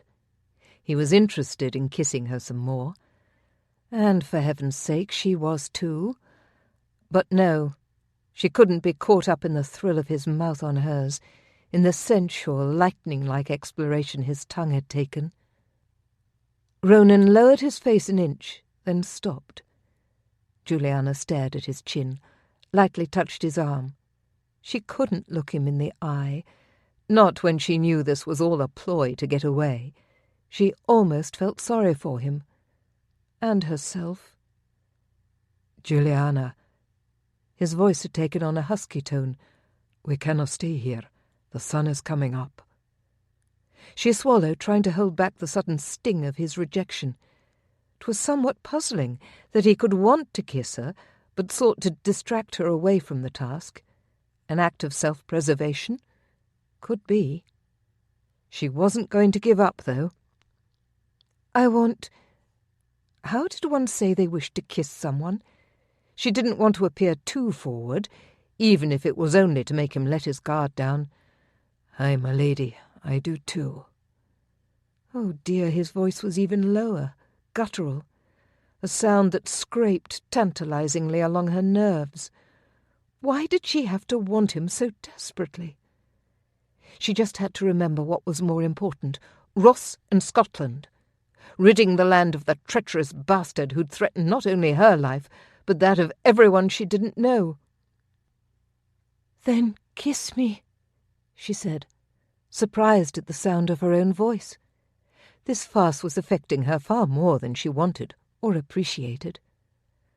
Ronan wasted no time in answering her request. He growled, glanced away as though he hoped to change his mind, but not a second later he put his hands on either side of her face, guided her mouth to his, and crushed their lips together. No gentle kiss was this, no exploration of each other.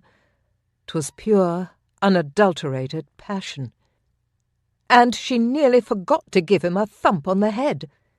Julianna tried to put her mind to rights as his tongue plundered her mouth, tried to muster strength in her arms to lift one and put some power behind her swing, but her fingers trembled, and every swipe of his tongue had her going mad with need, with thoughts of what this meant. She was enjoying it too much.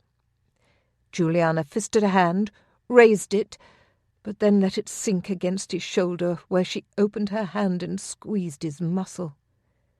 Shivers stole over her, racing up and down her spine and throughout her limbs.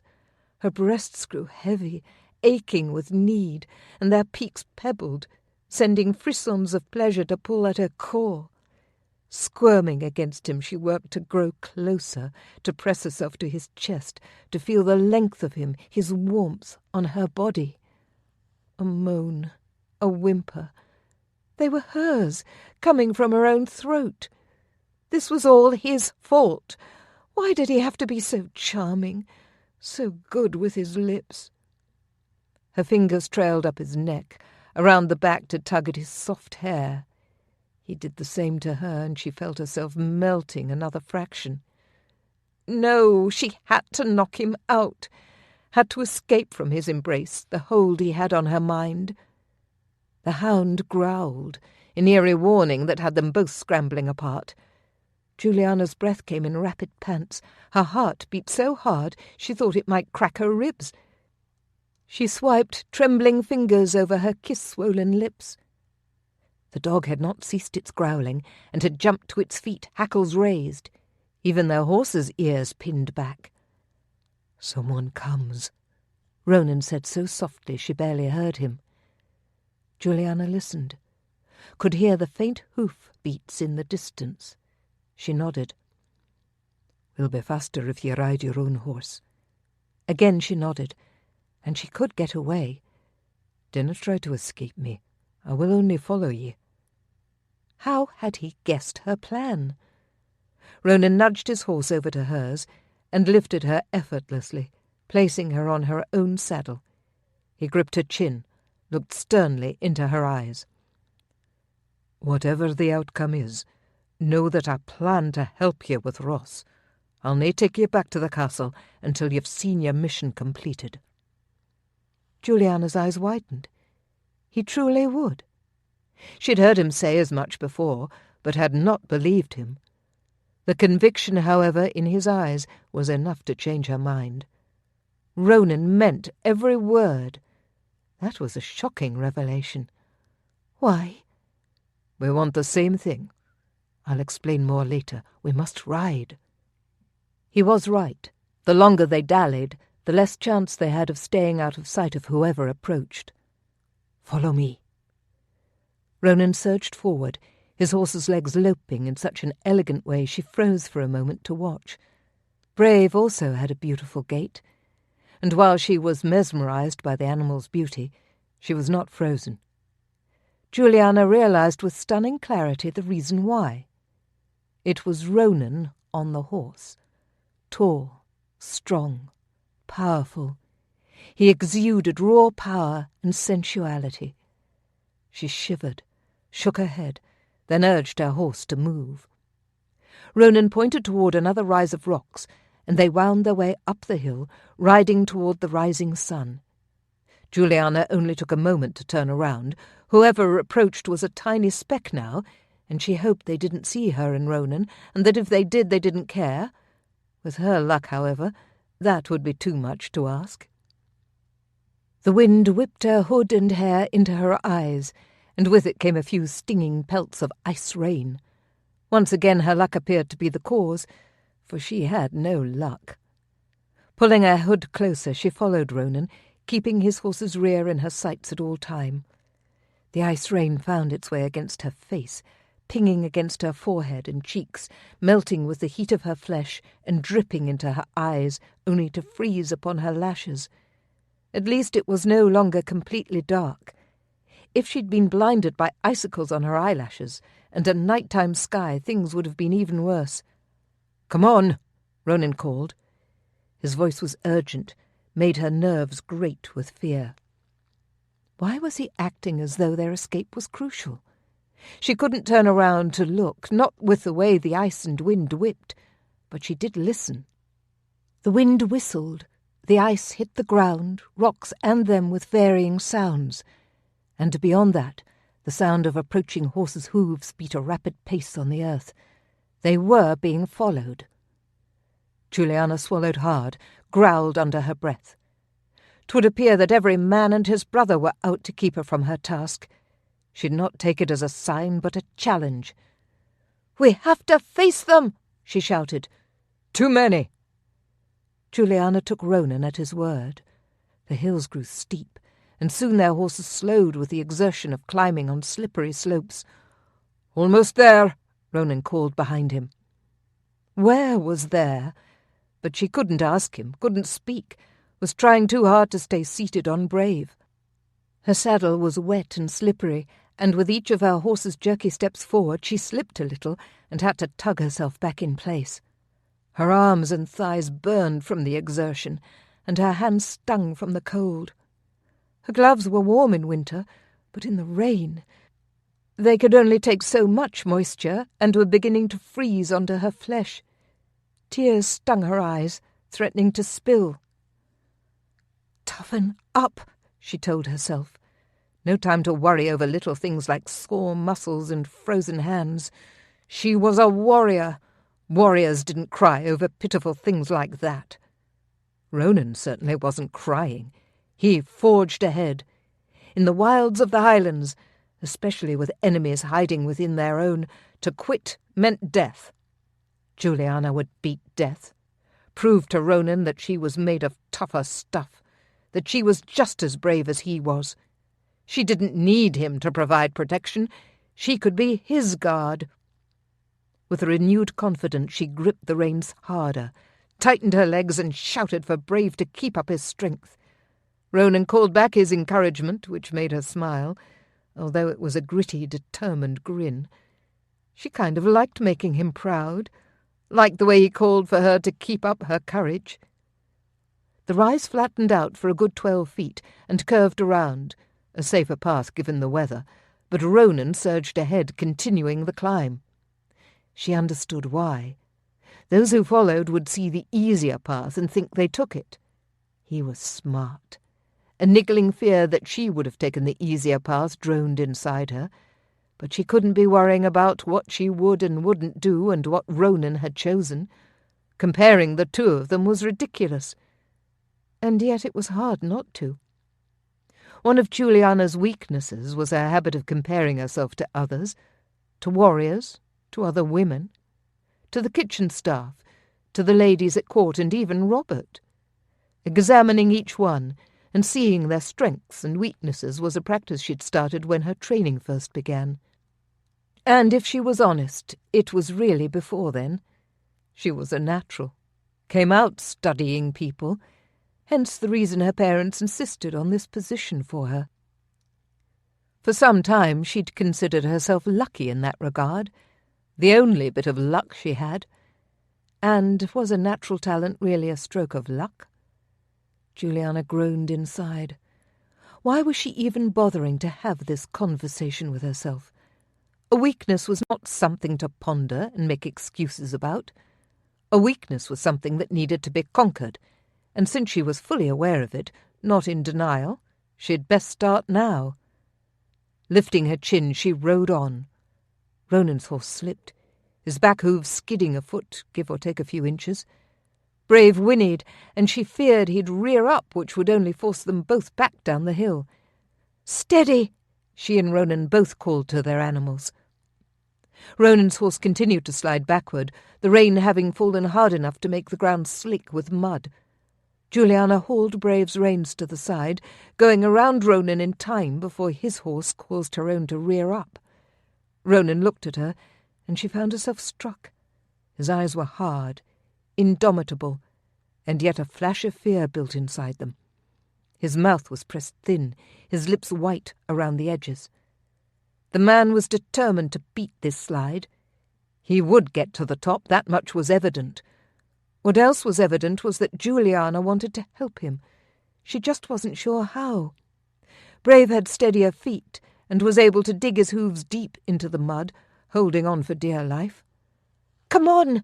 she shouted to Ronan. "Grab hold!" She reached out her hand and he stared at it like she held out a rotten, maggot-infested limb. "Take my hand!" When his mount slid further, his sceptic gaze faded and he did grab her hand. She used all her strength in that arm and then some to hold on. The wetness of both their gloves moulded into a tight seal instead of simply sliding away.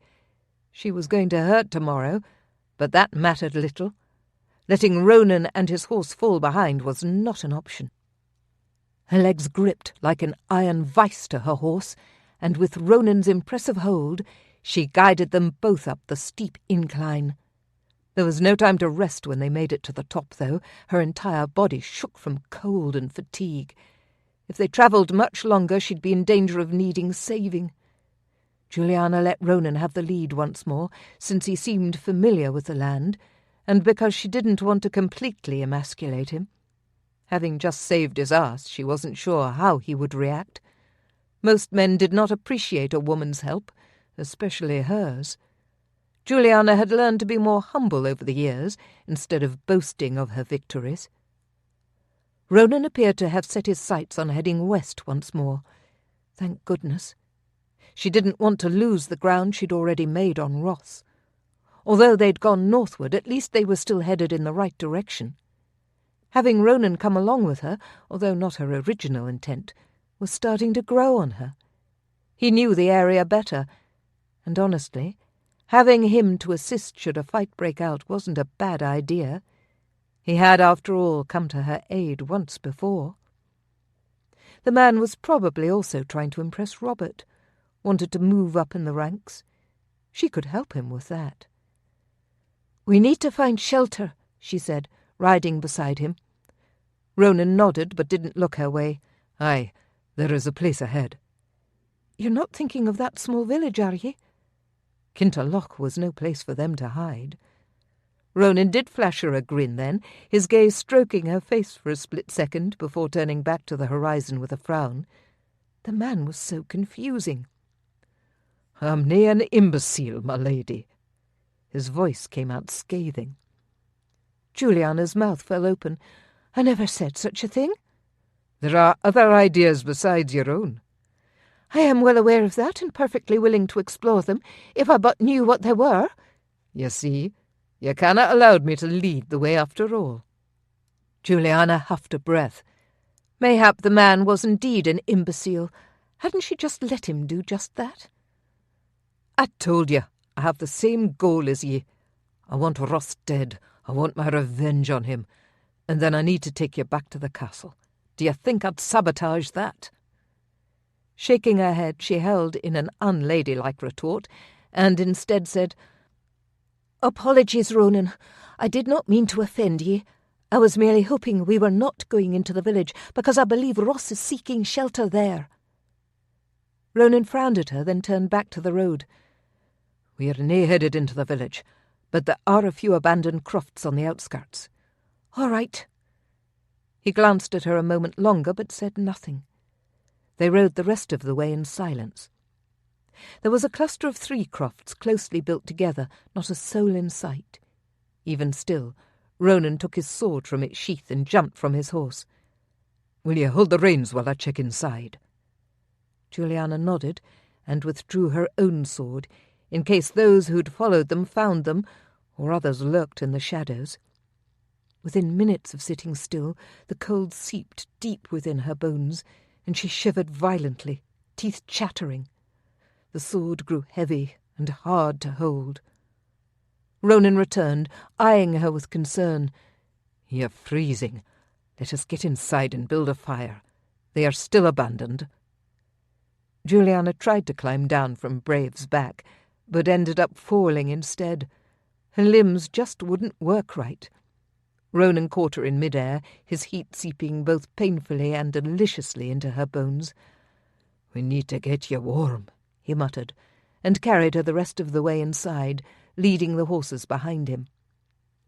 Julianna clutched to Ronan's cloak, willing herself to regain strength, but it appeared that even her stubborn will was failing in this respect. Ronan yanked a dry plaid from his satchel and laid it on the ground. He set her on her feet, and her knees knocked together. She wrapped her arms around herself, rubbing furiously. Never had she been so cold. Had to be the ice rain. Normally she sought shelter right away. She wasn't usually running away from fiends. Ronan eyed her with a narrowed gaze. "Take off your clothes." Julianna gasped, clutched her soaking wet cloak tighter to her chest. What? "We need to get you warm." Very practical indeed, but completely out of the question. "Taking off my clothes will not do it." "Aye, but getting you out of the wet and into dry will. Do it now." His voice was stern. There would be no arguing with him. "Turn your back at least," she sputtered. Ronan rolled his eyes, crossed his arms, and did turn around. Julianna struggled with the heavy wet fabric. It felt like an eternity went by, and every few minutes she swore he would turn around to see if she was done. But he didn't. In fact, he was a perfect gentleman. With her clothes in a puddled heap at her feet, Julianna ripped the tossed plaid off the floor and wrapped it around herself. She was still cold, although being dry eased her chill a little. Her icicle hair even started to melt a little. "You can turn around," she said, through chattering teeth. Ronan did so, and had the decency not to look at her. His gaze was at the ceiling, then on the floor, and then flicking around the room as he tried to gaze anywhere but at her. Julianna bit the inside of her cheek to keep from laughing. "Can we build a fire?" Julianna prayed he'd say yes. "Aye, I'll get the wood." Ronan whirled around and sped from the croft as though a demon chased him. Chapter 10. God's teeth! This was most assuredly a test of his willpower, a test of his fortitude, control. Bollocks, he needed to gain control. Ronan raked his hands through his hair, flicking water this way and that. He was wet and should be cold, but instead his blood was hotter than a blaze. All because she'd undressed. Not even within his vision, but the idea of her taking her clothes off only feet away had nearly been the death of him. Sweet Jesu, the woman was naked. If he wanted to, he could sweet-talk her out of his plaid, watch the fabric pool at her feet, and then truly see, touch, and taste her flesh. Oh, how he desired to do so. And it would be easy. She melted in his arms each time he'd kissed her. If he was good, and he knew he was, she'd be naked and beneath him in the next 5 minutes. But he couldn't do that for many reasons. 1, she'd most likely kill him afterward. 2, the Bruce would kill him if she didn't. And 3, he just couldn't. Seducing her was wrong in so many ways, and the fact that he cared about the morality of the situation bespoke much. Was he growing soft?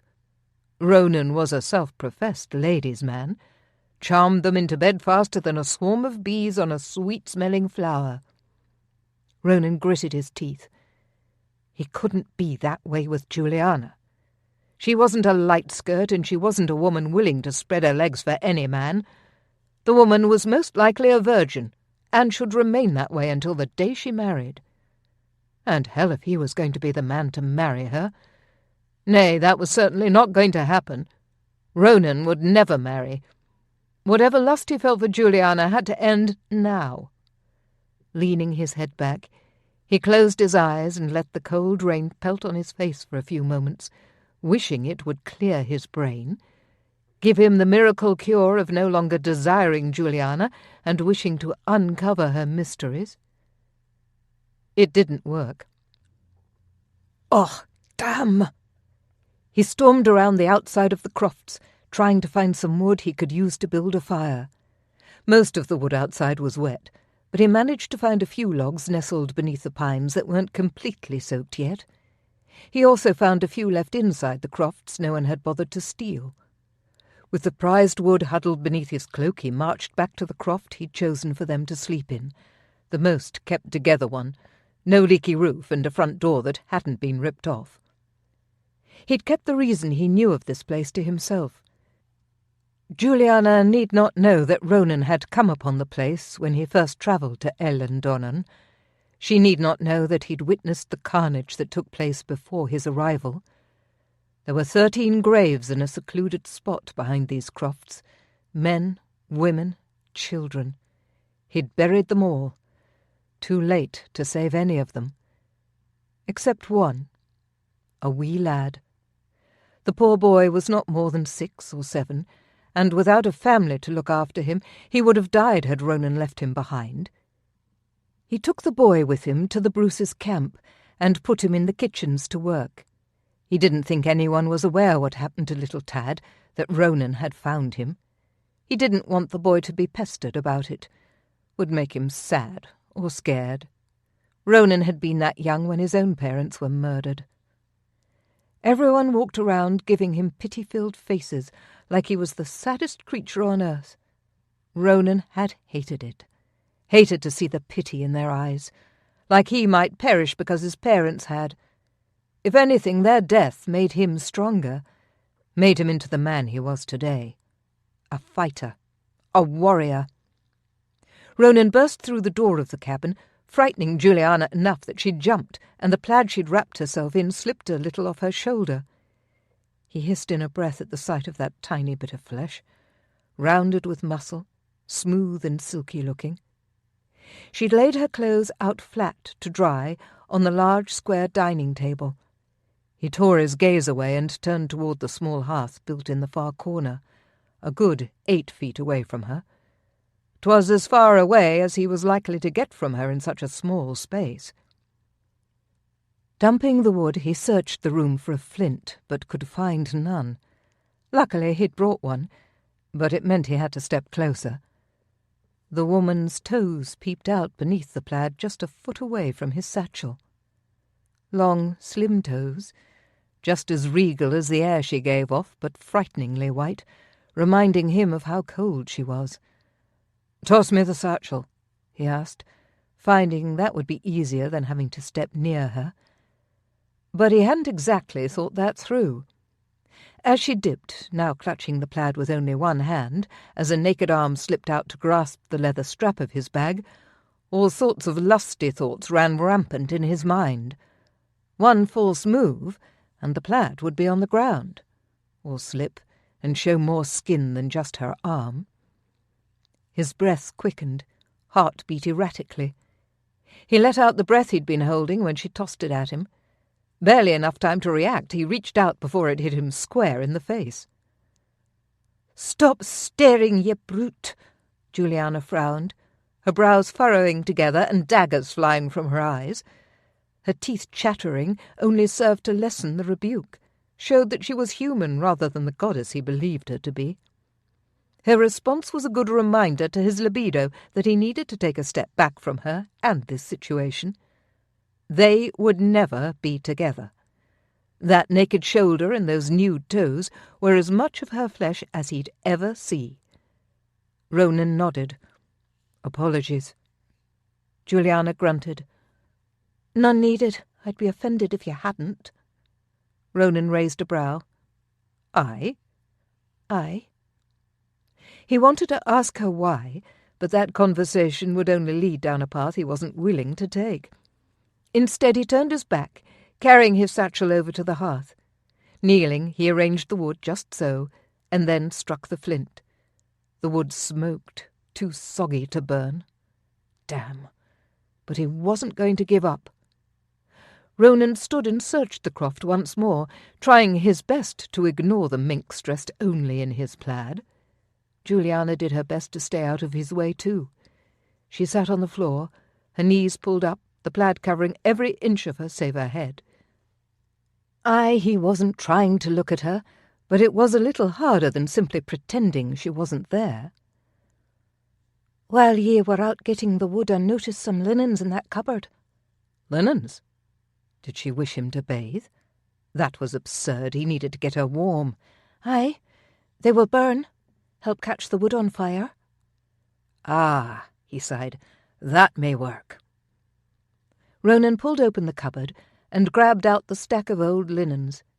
He refused to think about the people that used it, refused to imagine a time where little Tad's mother might have rubbed one on his head after washing his hair. He ripped the linens into strips and stuffed them in between and under the wood. After he lit each linen with the flint, watching the fabric catch and burn, turning red, then black. Flames erupted, and the wood smoked, but eventually dried out and started to smoulder. It worked. "Come closer to the fire," Ronan demanded. His voice came out harsher than he intended, but he needed it too. Needed to not sound like he cared, else she'd get the impression that he did. A whisper of fabric was her answer. Moments later she was beside him, sinking to the ground. Her scent surrounded him, subtly different with the rain, still wholly intoxicating. Ronan glanced at her, unable to abide his own decision to ignore her. Her plush lips were blue around the edges, and still her teeth chattered. Skin was deathly pale. "This should help to warm ye." She nodded, her gaze at the fire. Ronan searched within his bag until he found a flask of Cook's spiced whiskey. "This should warm ye too." "Is that what I hope it is?" She gifted him with a charming smile. A smile that made his breath catch. Ronan gritted his teeth. "What are you hoping for?" "Cook's whiskey," she answered. Why did he wish she'd asked for something else? Perhaps, maybe, for him to hold her and rub some warmth into her flesh. Barracks, he was at it again. "Aye, that it is." He uncorked the flask and handed it to her. Their fingers brushed, sending a spark of lust to tingle through his veins. Ronan jerked back as though burned.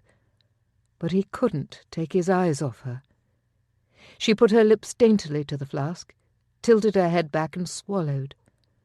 The way her throat worked as she drank had him imagining her throat doing other things, wicked deeds, acts that could not happen between them.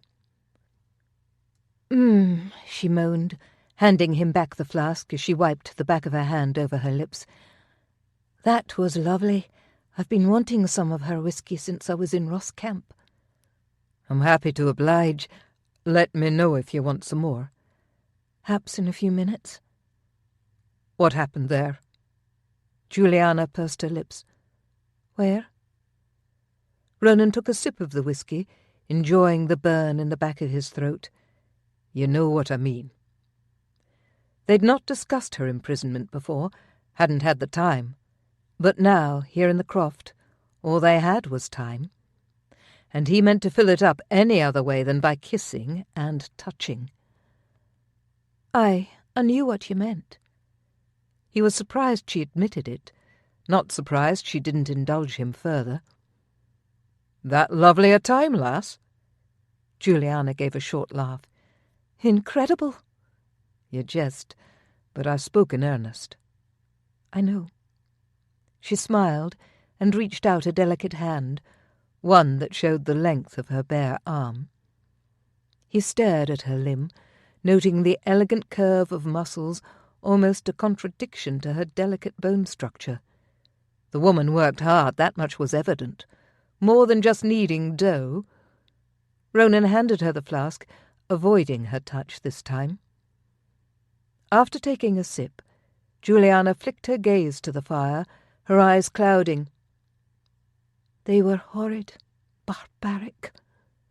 She huddled deeper into the plaid. "I was dying. They deprived me of food and drink. What they provided was not even good enough for a hound." At that, little lass curled up beside Juliana. The massive dog was bigger than her by a few stone or more. "Think she has fleas?" she asked with a little laugh, reaching out to stroke along the dog's back. "Most likely." "I didn't see anything jumping around. Nothing eager to nibble at my fingertips." Not true. He was completely eager to nibble on her fingertips and any other part she wanted. "They lie in wait." She smiled, her gaze meeting his for a moment, and he was struck with the power behind them. There was much more to Juliana than what met the eye, a thought he'd had more times than he could count. "Dinna all beasts lie in wait until the moment you turn your back on them?" Her words were deeper than what they meant on the surface. "Indeed they do." "Unless you willingly allow them?" "Aye." What did she mean? Was she referring to fleas? To Ross? To himself? "I'll not take advantage of you, my lady." Juliana's eyes widened in surprise before she shuttered them. "The thought never crossed my mind, Ronan." He hoped that was because she would have willingly allowed him. With the heat of the fire and the whiskey she'd consumed, Juliana's lips had turned back to a luscious shade of pink. He almost wished they were still blue, because now he could think of nothing more than kissing her again. Food. They must eat. That would distract him, or at the very least keep his mouth busy. Ronan rummaged through his satchel and withdrew a few oatcakes, 2 legs of fowl he'd pilfered from cook after the eve meal, and an apple. "I'm afraid we'll have to share the apple, but there is plenty of the rest." Ronan handed her an oatcake and the meat. "I dinna like apples." Juliana took the offered fare and greedily bit into the meat. He watched, somewhat mesmerized, as she devoured the food. "Hungry?" he asked, with a chuckle. Her face coloured slightly, and she smiled. "Starving, actually." Ronan took a bite of meat, then asked, "Why dinna you like apples?" Juliana's lip curled, and she gave him a look that said she'd been waiting for him to ask just that. "Honestly, I dinna know. Haven't liked them since I was a child. Perhaps it was because we used them for target practice. Maybe I developed a fear that if I put an apple near my mouth, I'd be a target." She shrugged. He raised a brow in question, then teased. "You're afraid of apples?" "Oh, I dinna say that." "I think you did. Perhaps you're a distant relation to Eve?" "You're a beast." "And you're afraid of a wee bit of fruit?" Juliana laughed. "Isn't there something silly you're afraid of?" "Warriors aren't afraid of anything," Ronan boasted. That garnered him a fierce glare from Juliana. "Liar."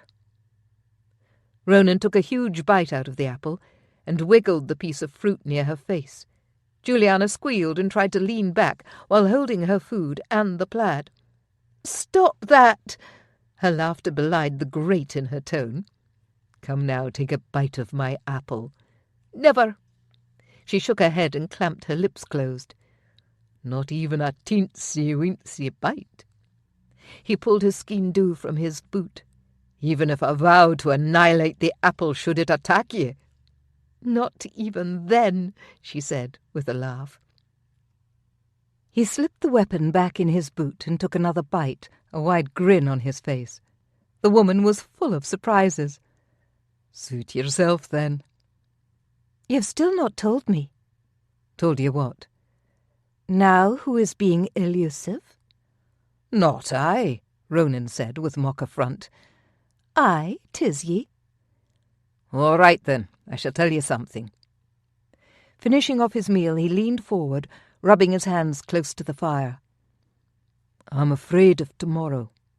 "Tomorrow?" He nodded. "No one knows what will happen." "'Tis a fact?" "Aye. One that scares the hell out of me." "You must be a very controlling man."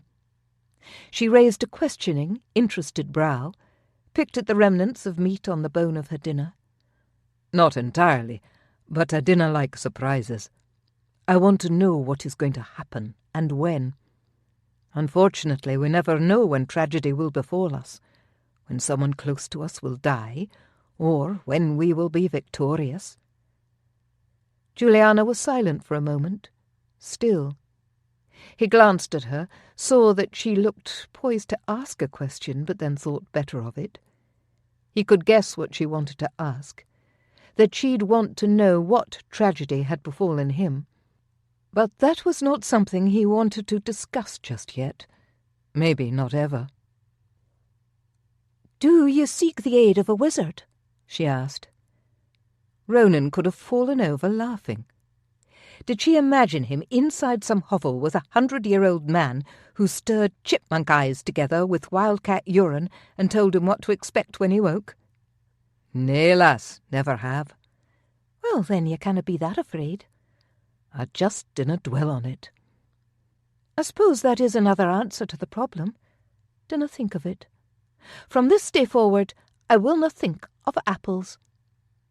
She handed little lass the fowl leg, and the dog jumped up and scurried to the opposite side of the room to devour it. "A noble move, my lady." "What?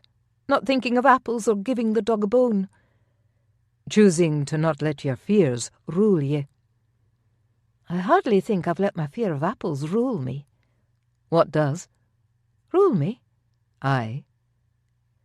The merriment left her eyes, and she glanced toward the fire. He didn't think she would answer, not when she'd shut down and looked so deep in thought. Ronan made sure the food was put away and brought out his wineskin. He took a sip of watered wine and passed it to Julianna. After a long draw, she gave it back. "Scotland rules me." "Scotland? I suppose it rules us all." She nodded. "Some more than others." "Are ye the some?" "Aye." "Tell me." Julianna shook her head. "I canna." "I will not tell anyone." Dipping her shoulder toward him, she gave him a coy look, a teasing smile curling her lips. "And will you offer me all your deserts for the next 2 years?" Ronan winked. "I'll give ye whatever ye want." Chapter 11.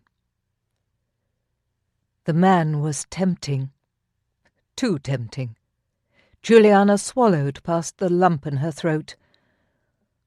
"Oh, that whiskey, I find myself growing tired," she said, annoyed with the way her voice came out sounding so breathy.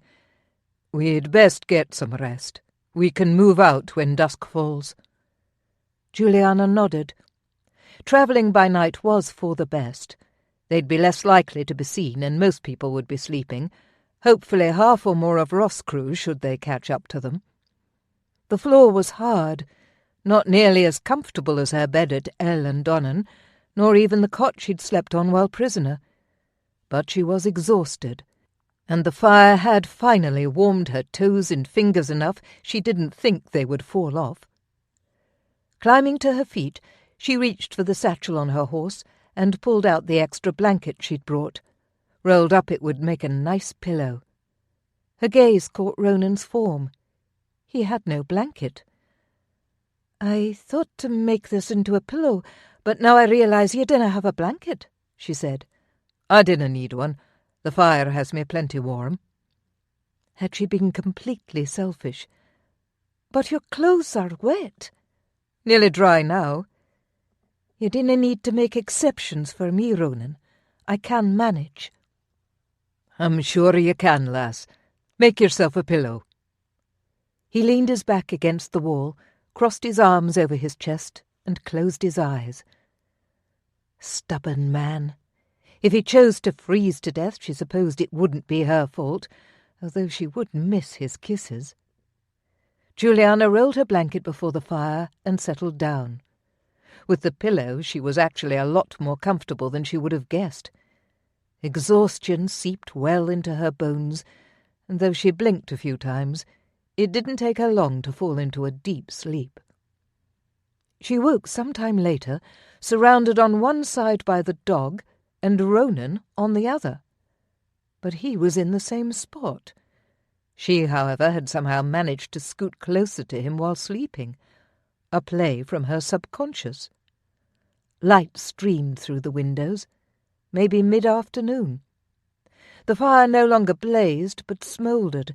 Its embers died down to red and black. The room was toasty warm. She no longer shivered, was indeed quite content. What had woken her? The dog let out a loud snore, and Julianna suppressed a laugh. That must be what roused her.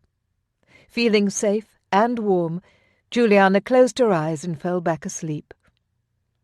The next time she woke, light no longer filtered in from the windows, and the fire was completely out.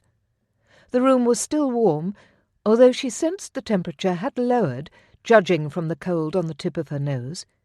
She, however, was warm, hot even. Mortification filled her, and with it a sense of arousal. Her leg was tossed over Ronan's thigh, her arm wrapped around his waist, her naked breasts pushed up against his side, and her head on his chest.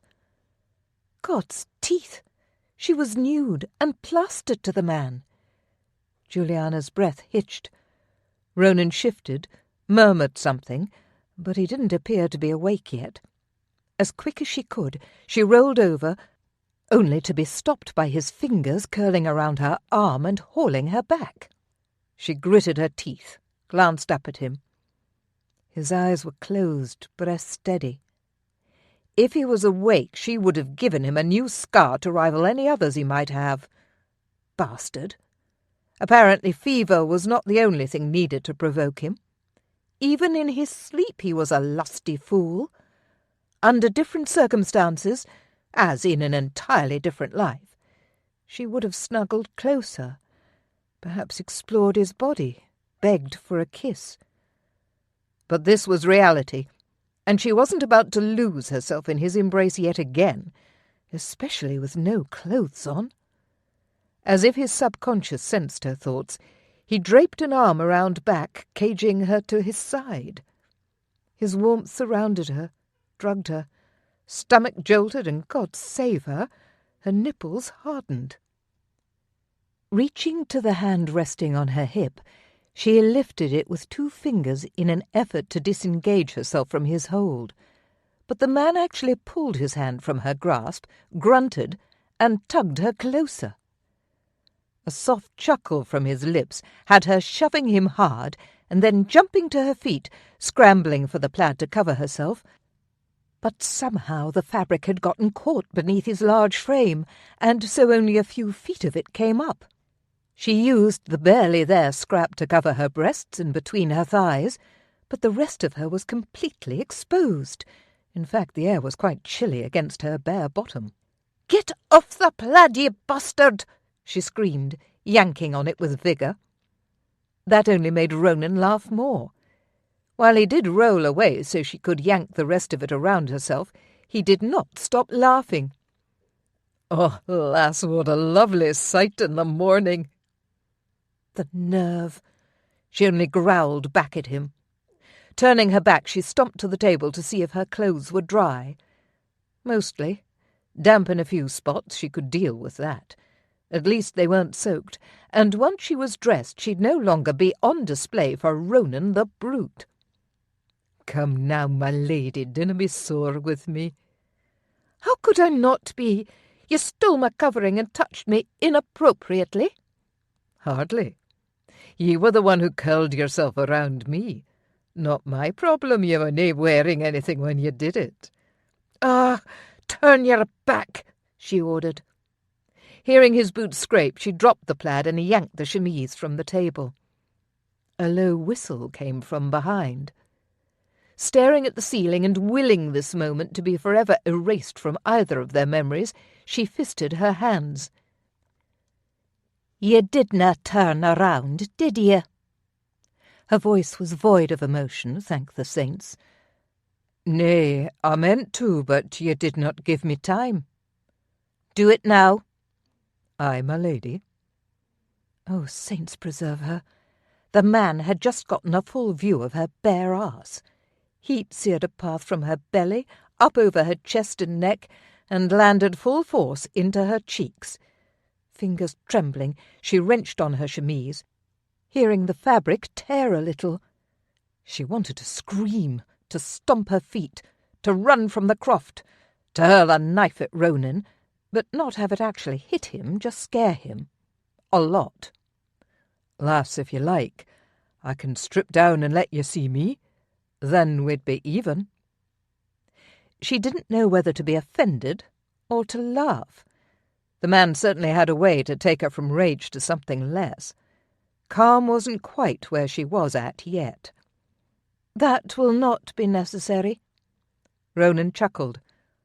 "Are you decent yet?" "Nay." She grappled with the plain gown she wore, and then her arrasage. At least her soft wool hose were dry. They were one thing she indulged in.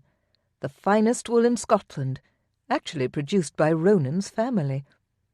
The fabric was silky soft, and graced her skin in a melodious whisper of indulgence. One glance at her plain gown, and even her dull chemise, nobody would guess she wore the best of hose. This particular pair she'd embroidered thistles on. They made her feel special, reminded her that some small part of herself was still a woman. "Dinna fash, I was only jesting." Juliana let out a sigh and turned around. "I know it. I'm sorry I didna wait to make sure your back was fully turned." "No need to apologise, lass, I assure ye. Offended was the last thing I was feeling." Juliana bit the inside of her cheek to keep from smiling. She shouldn't like what he was saying, should be scandalized. But if she were to be honest with herself, she liked how he flirted, showed obvious interest in her. But she couldn't encourage him. That would only lead down a road she wasn't prepared to travel, no matter how much he made her heart flutter. "Have you any more oatcakes?" Ronan smiled, a smile that said he knew what she was doing. Juliana resisted the urge to roll her eyes at him, and instead folded up the plaid she'd borrowed. He rummaged through his satchel. "I've got plenty." "Just one is fine," she said. She handed him the plaid in exchange for the oatcake, glad to have one less stale than the ones she had packed. "Thank you for letting me use the plaid." "You're welcome. As much fun as it would have been to see you traipsing around the croft without it, I dinna think I would have survived." "How so?" He shrugged. "Probably would have done something that had you throwing one of your poisoned daggers at me." Juliana smiled as she bit into the oatcake, not as stale as she thought it might be. "That's a fact, and my aim is true. You might have come out of it missing one or more of your prized parts." "I've only one prized part," he drawled with a wicked wink. "For shame." "What? Is a man not allowed to prize his fighting arm?" Heat infused Juliana's face. She couldn't believe she'd been referring to the man shoved when he'd been talking about his arm. as if waking up pressed against him this morning wasn't enough mortification for one day. Juliana seemed bent on embarrassing herself further. She clenched her hands, resisting the urge to press them to her face to quell the heat. "Nay, I praise my own as well." Her voice came out sounding strangled. "Of course there are other parts of me I prize." "Oh, I suppose everyone likes more than one thing about themselves," she mumbled. There was no way she was going to have this conversation with him, could see where it was leading. I also like my other arm, for I can use it with almost the same skill." Juliana smiled tightly, and then went to gather up her own blanket from the floor. Little lass had managed to curl her large body into a tight ball upon it. After a battle of wills, Juliana was finally able to get the fabric from beneath the hound, who glared at her as though she'd threatened her well-being. "Will ye nae play along?" Juliana shook her head as she rolled the blanket and shoved it into her satchel. "And why not? 'Tis fun. Dunna ye like to have a bit of fun?" Juliana whirled around to face Ronan head-on. She put her fisted hands on her hips and frowned at him. "I like to have fun just as much as the next person. But do ye nae recall why we are here? I have a goal in mind, not just the desire to spend the day here with ye." Ronan's joyful smile fell. He raked a hand through his hair and looked at her like she'd grown two heads. "I know why we're here, Juliana." She opened her mouth to berate him for calling her by her given name. Not once had she given him permission to do so. But Ronan spoke first. "The fact is, we almost died yesterday. We almost died a couple weeks ago. We could die later today or tomorrow. I but sought a few moments of laughter with a woman I highly respect."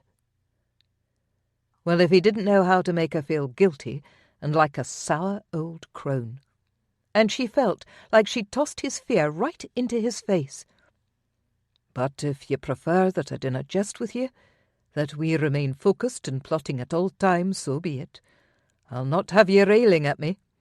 A shrewish woman is not attractive." Juliana's breath escaped her in a rush of anger. Did he just call her a shrew? And unattractive? She was speechless. The man had managed to make her feel guilty and horrid, all in the matter of a minute. Seemed hardly fair. "I do prefer it." Her voice was clipped, and she turned from him, intent on giving Brave a carrot and slipping his saddle back on. The sooner they were on their way, the better.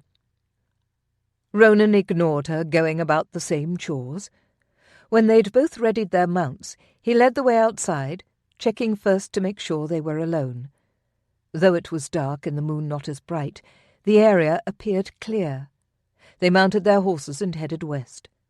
As they were only a couple of miles or so outside Kinterloch village, they kept to the trees in case any stragglers caught them on the road. Juliana cleared her throat, the silence becoming unbearable. Ronan looked over at her and raised a brow. "We'll be at the village in a few minutes. How do you propose we go about finding if Ross has been there, or still is?" Ronan looked her over. "His men will recognise ye, even with your plain gown." Juliana frowned. "Aye, and he broke into their camp. Will they not recognise ye too?" "The men I came across all died. But even still, if Ross and his men have been staying in Kinterloch, they've most likely made friends. His cousin holds the town. Either of us asking questions will get back to them." "What do you suggest? We wait for a drunkard to stumble across our path and ply him with questions?" Juliana peered through the forest. They'd been lucky not to come across anyone. Almost too lucky. Without making it look too obvious, she started to study the trees. She wasn't the only one that could hide up a tree. "The idea has merit."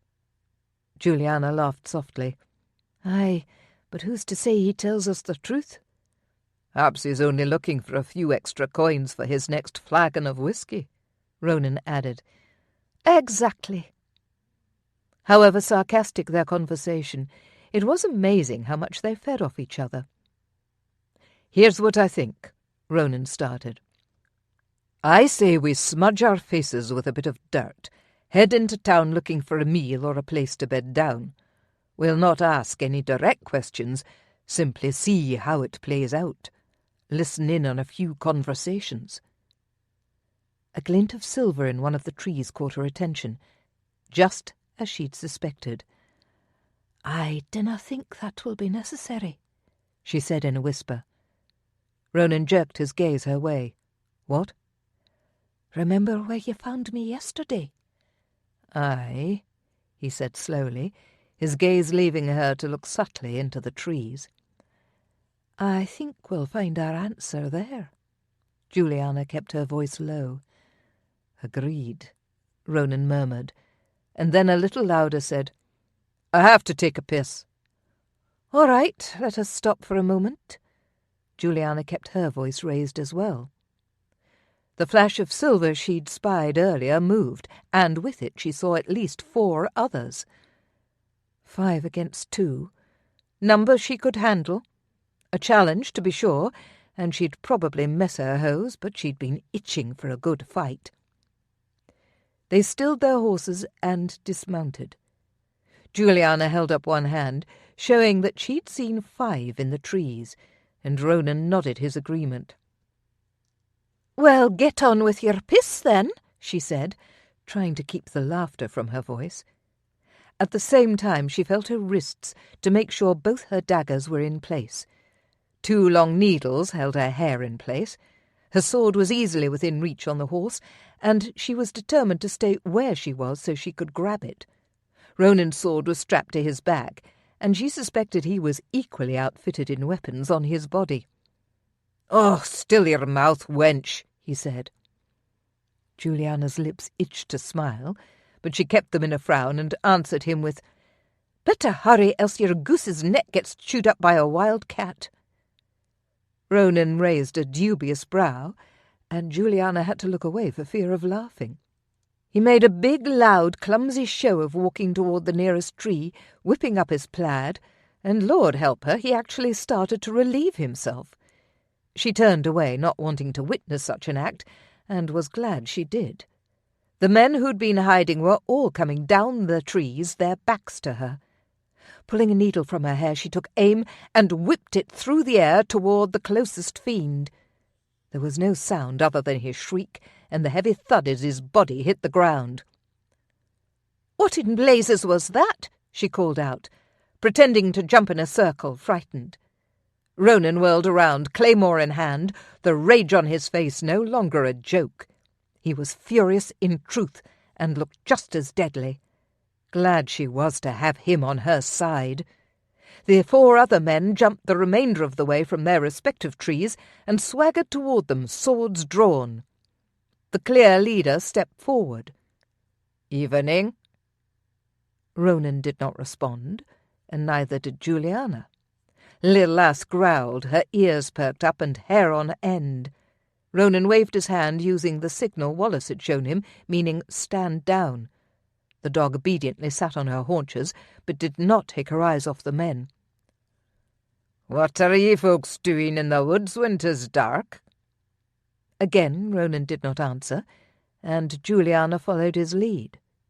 She didn't want to show the men she knew anything about fighting. The longer they thought her to be a weak link, the better chances she and Ronan had of taking them all out. She studied each one of them, observing the state of their dress, physical forms, weapons. They all looked healthy enough, clean enough to show they took care of themselves, had a camp at least if they didn't live in the village. Their clothes, too, looked halfway decent. Each held a sword, and she was sure they had as many concealed weapons as she and Ronan. "Are ye mute?" the leader asked. Ronan only sneered. "I'll take that as a no." "Take it for whatever ye want. We want no trouble," Ronan said evenly.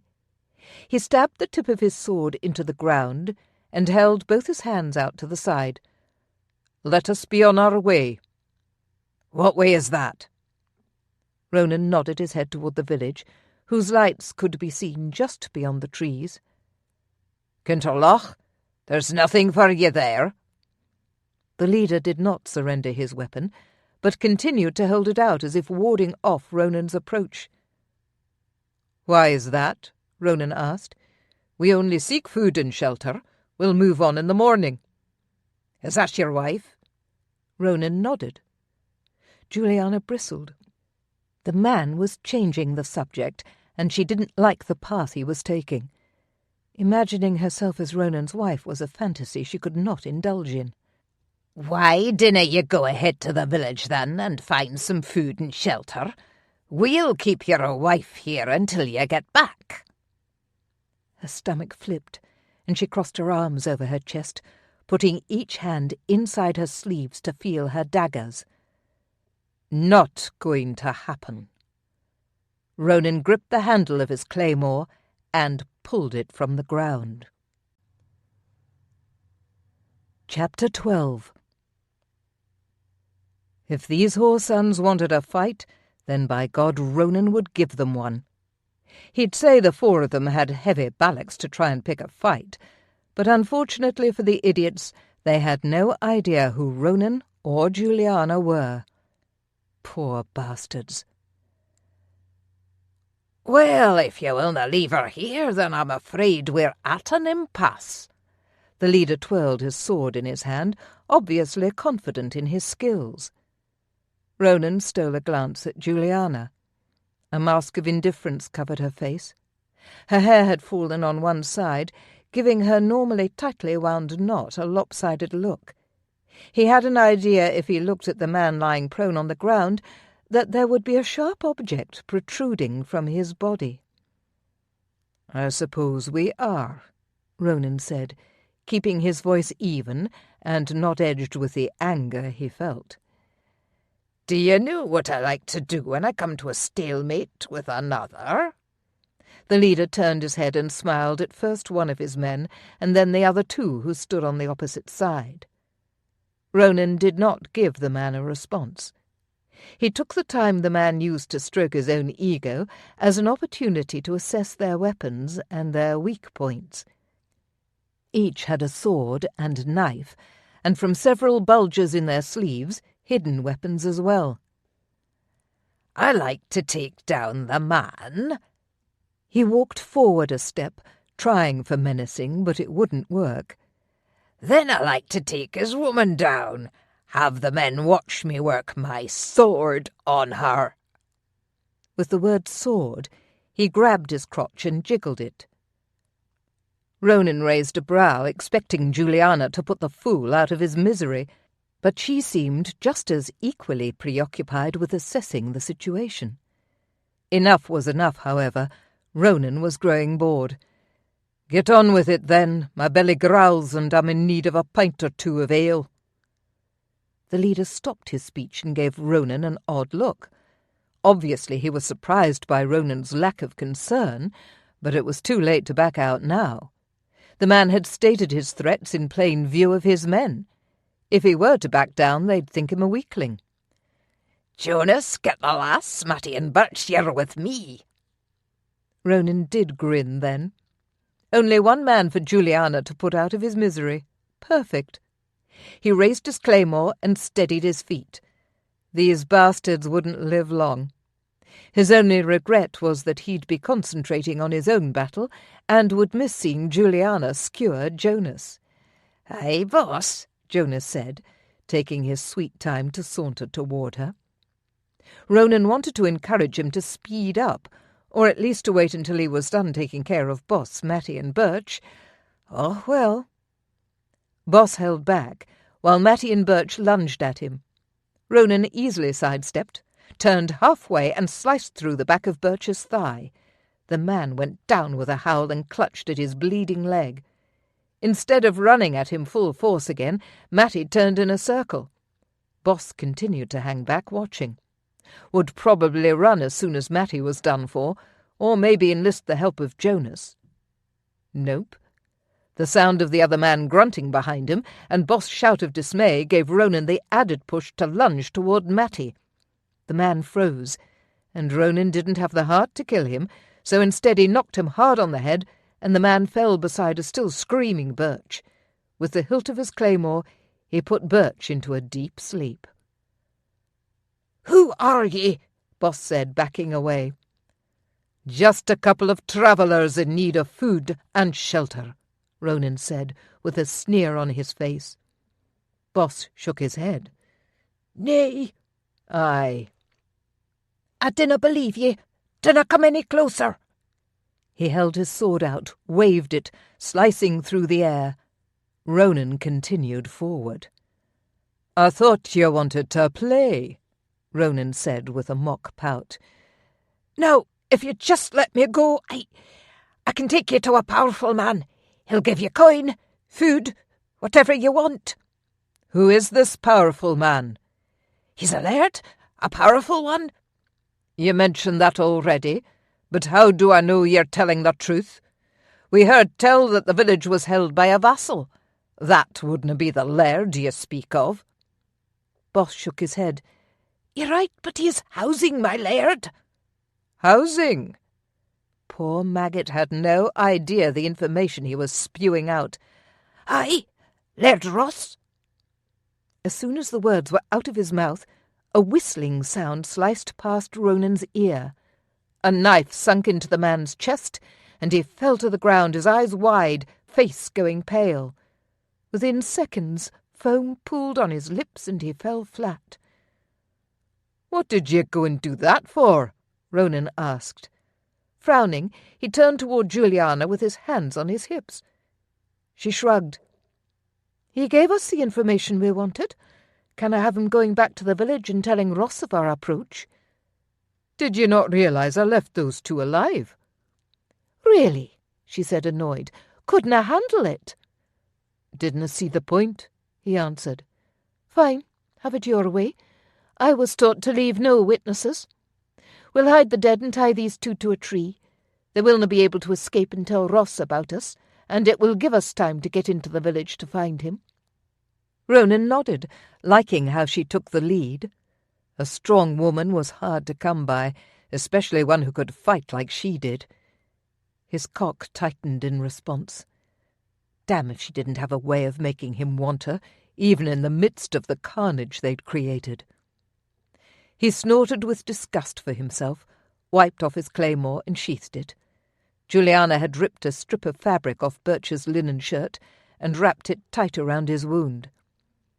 "If ye can get the 3 dead ones hidden, I can tie these 2 to a tree." "Think you can hold them? They're nae slight men."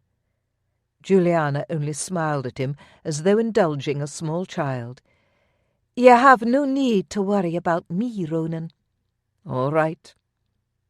If she wanted to play that she could maneuver those 2 men, he would humour her. He'd hide the dead and then come back to help her. The lady sure was confident, cocky even. When Ronan returned, she'd sheathed her weapons, fixed her hair, and tied the 2 men to the same tree. Both were still knocked out, and she didn't look any worse for wear. "Are ye ready?" she asked, mounting her horse. Julianna glanced back at him, worry crinkling her eyes. "You look like you've seen a ghost. Are ye all right?" "I should give ye more credit, my lady. I didna think ye could do it." She smiled and clucked her tongue. "I know. Most men dinna think a woman can do the same things. I try not to tread on boots too often, but there are times when even your manly ego must get over it." Ronan laughed. "Your tongue is ever sharp." And he wanted nothing more than to grab her off that horse and kiss her fiercely. How could he arrange that? "Get on your horse. We've made it past Ross' scouts, but there is still a village to be breached." "Spoken like a true commander." She battered her lashes and held her hand to her chest. "Would you like it better if I said it like a lady? Oh, kind warrior, would you please oblige me and mount that well-built noble steed, so we might—" "That'll do," Ronan said with a roar of laughter. "I dare say ye are lucky to be travelling with me, else ye might have been among the dead." "For more reasons than one," she said softly. Without thinking, Ronan reached out and touched her leg, giving her a gentle squeeze. His eyes widened at the same time hers did, and he moved quickly to pull away. But Julianna stilled his hand, gripped it tight, holding it in place upon her muscled thigh. "Thank you, Ronan," she said. "For what?" Damn if his voice didn't croak like a lad of 14. "For coming with me." "I'd never have let you go alone." She reached out and stroked his cheek, her thumb brushing tenderly back and forth. "Julianna," he managed to say, but his words were cut off when she leaned down and swept her lips over his. "Dinna say anything," she murmured against his mouth. "Just kiss me back." No sweeter words had ever been uttered from a female's lips. Ronan wasted no time in taking possession of her mouth. He licked greedily at her lips until she opened for his entry. They both let out sighs of satisfaction as their tongues touched. An urgency took hold of Ronan. He slid his hand up her thigh, gripped her hip, and grabbed the other one and lifted her from the horse. He held her in the air, pulled tight to him, so he could feel every lush curve and supple muscle against him. Julianna was a goddess, to be sure. She wrapped her arms around his neck and went a step forward by wrapping one leg around his hip. Saints, he was going to come undone. He slid his hands beneath her bottom, pulled the other leg around his hip and held her like that. The heat of her sex seeped through both their clothes, making his already fiery blood burn hotter. Just this one kiss, this one indulgence. They both needed it, needed this sense of being desired by another, a sense of intimacy. Battle rush coursed through their veins, and it was obligatory for them to find a way to let it out. After one faced death, one wanted to feel alive. Her breasts were crushed to his chest, nipples hard. He grunted at the impact of her body, a sudden aching pang whizzing through his shoulder. Gripping her weight in one hand, he slid his other up her ribs to cup a plush swell. They were soft, round, warm. God, what he wouldn't do to feel their silky weight naked in his palm. Ronan thumbed over her nipple, revelled in her indrawn breath. Julianna scraped her nails along his scalp and the back of his neck, massaged deep into his uninjured shoulders. Her thighs were clenched tight around him, making him shake with need. Cock-hard, his turgid flesh pulsed, begged, to sink within the heated channel she teased him with. He had to stop now if he was going to. While he still had a thread of control left, he was very close to coming unravelled completely, thrusting her against a tree while he took what she offered. Ronan tried to pull away, to take his lips from Juliana's, but she only leaned in closer.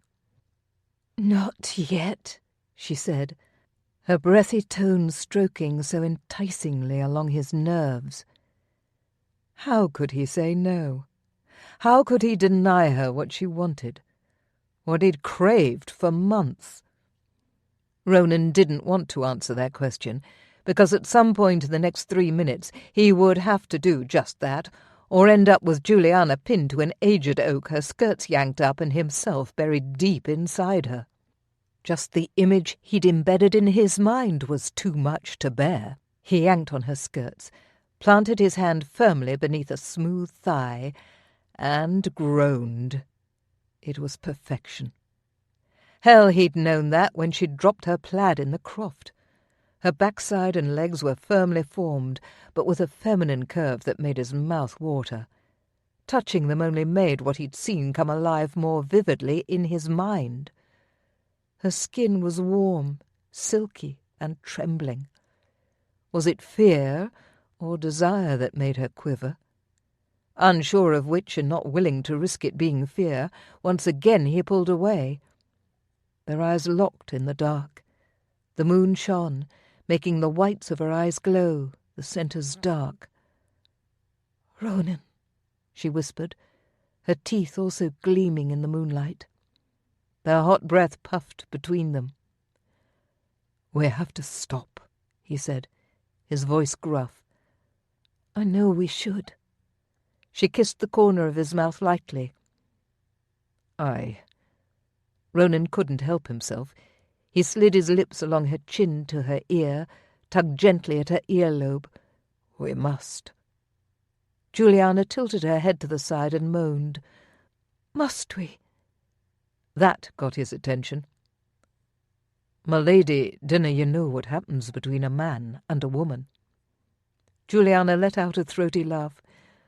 "Why, Ronan, ye are trying to be a gentleman." "Now is not the time for laughter." "But 'twas funny." Her fingers curled through his hair and tugged.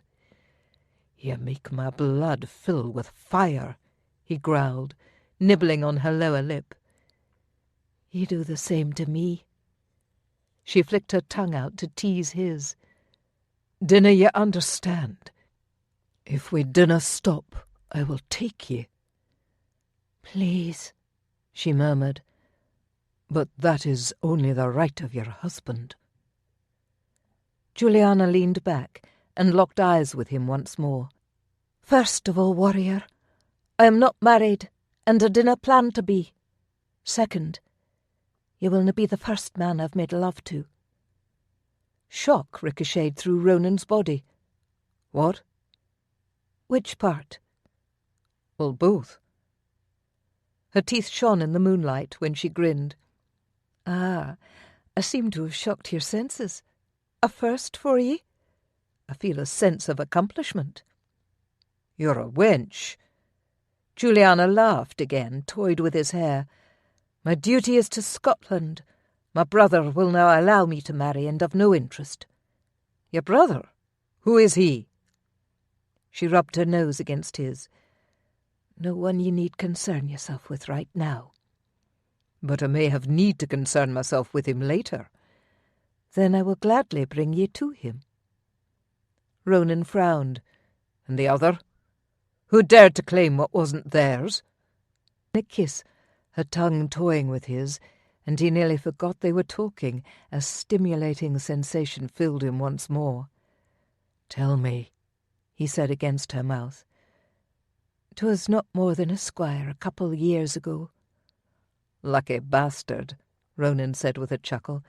"Even still, I canna." He respected her, wanted more for her than a heady coupling in the woods. "Then we'd best be on our way to the village." Juliana's voice was filled with disappointment, even a little rejection. She slipped from his arms and smoothed her skirts. He didn't want her to feel that way. If the circumstances were different, he'd have taken her already. Nearly had. But Ronan refused to be another notch in her bedpost, one that didn't offer her what she deserved, which was commitment. Hell, if he'd gone through with the deed just now, he would have demanded a meeting with her brother, and then begged for her hand. Would have been the right thing to do, even if neither of them wanted to marry. True, they were suited for one another. He could count on her to have his back, and vice versa. They made a good team. He didn't need to convince himself of that. And he was damned attracted to her, more so than he should have been. "My lady, I—" She held up her hand, stopping him. "Dinna say a word, Ronan. I was caught up in the moment, as were ye." She spread her arms out. "Look what just happened. We were caught between 5 men. 'Tis easy to see that the both of us were overcome with emotion." Was she so easily able to brush off their encounter?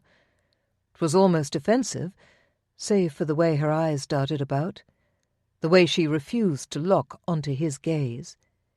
She was avoiding him. The first sign of someone lying. Well, good. He didn't want to be the only one so affected by their kiss, by everything. "Aye," he agreed. "Let us ride, then." "Might I have a nip of that whisky first?" A damned fine idea. Ronan pulled the flask from his satchel and handed it to her.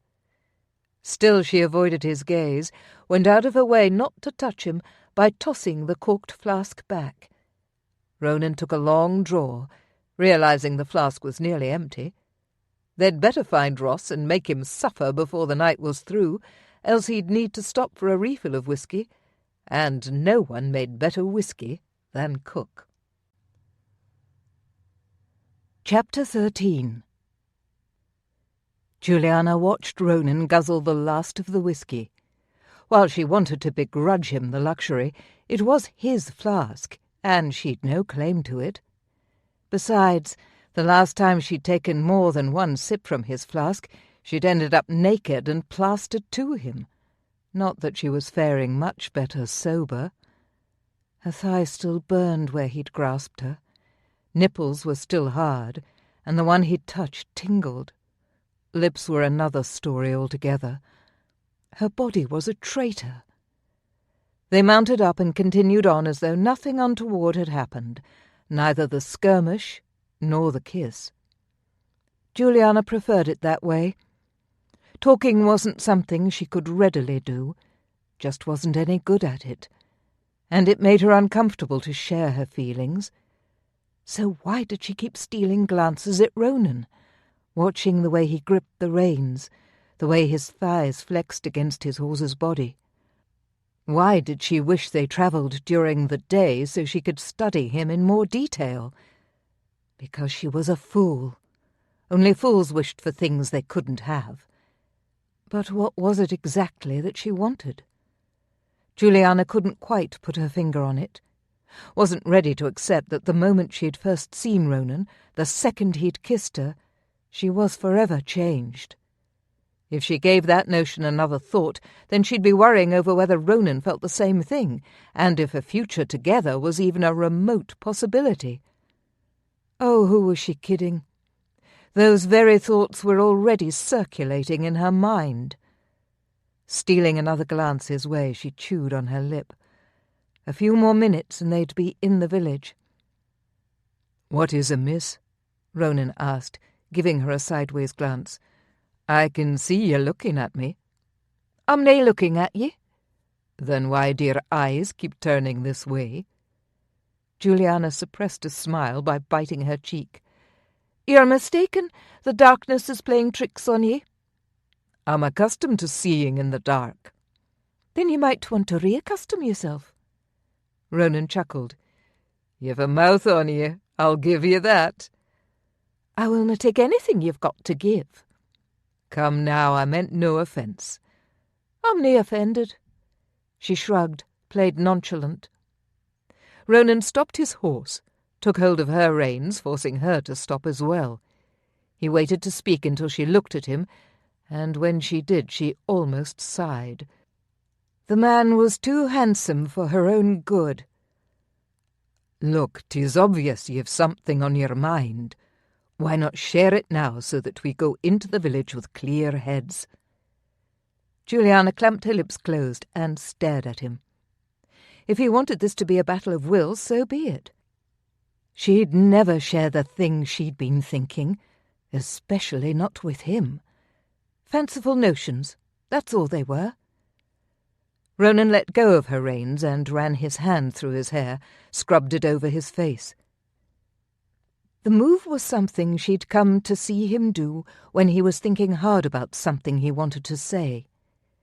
She chose to wait patiently for him to speak. Silence spanned between them for several heartbeats. "I've not been handling—" He stopped and took a deep breath. "You're a lady, I think." Julianna rolled her eyes. "Aye." "Though ye are a kitchen servant." "Aye." "'Tis a front." "Aye." She'd never told anyone this much before. 'Twas not as terrifying as she thought it would be. "Well then, you're a lady, and a man should not take such liberties with a lady unless he is—" Juliana waved her hand, dismissing his words. "We've already established I have no husband, and most likely will na." His eyes remained fixed on hers, and he didn't speak for a few moments. Drawing his brow together, he asked, "Why?" "I already explained that," she said, slightly exasperated. Ronan shrugged. "I know, but 'tis just you are a very passionate woman, a strong, intelligent woman, a prize for any man." His words brought unwanted tears to prick the backs of her eyes. "But you forget something, Ronan. I'm a warrior. No Highlander wants a warrior bride." A flash of something crossed his face, but in the darkness she could not quite make out what it was before his face was once more clear. "I think you're wrong," he said softly. Juliana laughed, trying to cover her emotions with mirth. "Then you've been removed from reality for far too long." Ronan frowned in earnest. "And ye do not give yourself enough credit." Juliana straightened her spine, feeling his disapproval keenly. "I give myself credit where 'tis due. I'm not one to linger in fancy land." "Lass, ye dinna understand." His voice was gravelly, like his words were getting caught in his throat. "I said ye were a prize." There was no use in arguing with him. He didn't understand what she was saying, and she didn't want to read into the words he was saying. Juliana bowed her head and graciously said, "Thank ye." Though most of her training had been as a warrior, Juliana was still taught how to behave like a lady, and when given a compliment, a lady always gave her thanks. "You're welcome." Hoping that he was finished, she nudged Brave forward. "Wait. You have not told me what was bothering ye." If he was willing to tell her he thought she was a prize, however harebrained an idea it was, she could certainly give him an answer. Stilling her horse, she turned back to him and lied, straight-faced. "I was wondering how many men we'd encounter in the village. We easily took down 5 this eve, but we will no doubt come across more than that." Ronan's face fell, his lips curling down slightly. No doubt he'd hoped for something more from her, since he'd been willing to put his mind out there. But Juliana was not ready to open up. Already he knew too much. Any more, and she'd be putting him in danger, not to mention her own heart. There was a subtle shift in the way Ronan sat his horse. He stiffened, seemed taller. Juliana could tell he was putting a protective wall around himself, just as she'd done. There were so many things they had in common it was almost tragic they couldn't pursue their obvious desires. Well, actually, he wouldn't pursue them. As wanton as it was, Juliana had been completely ready to lift her skirts.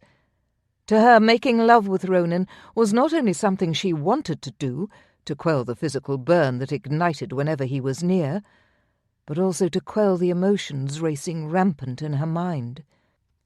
She hoped to put herself at ease by giving in to at least one thing, if she couldn't have the whole of him. The squire hadn't been a lie. She had given him her virginity, but she'd been in love. Even thought she was pregnant for a few scary weeks. Turned out to be a false alarm. Her woman's cycle had never been regular. The incident had been enough to scare her away from Ben forever. He'd been heartbroken, and so had she. The lad had probably gotten into his head there could be something between them, that they'd been in love. That said, love would conquer all. Foolish notions of 2 young, naive people. Juliana knew better now. Ronan was the first man she'd offered herself to after Ben. When he rejected her, she felt the pain of it acutely. Hadn't expected it. Didn't all men dream of a lass lifting their skirts willingly? Ronan was known to be quite a rogue. At least that was what she'd heard whispered amongst the staff. She was fairly confident there was not another warrior named Ronan within Robert's camp. Either he spoke the truth, and was far more admirable than she'd given him credit for, or it was her. She repulsed him somehow. He'd seen her naked behind. Perhaps he preferred a softer woman. Her physique was not exactly what could be called womanly. Boyish, mannish even. "We'll assess the village afore we make any moves," Ronan said, his voice taking on a practical tone. "If Ross is not there, no need for us to alert the Overlord, his cousin, or scare any of the villagers."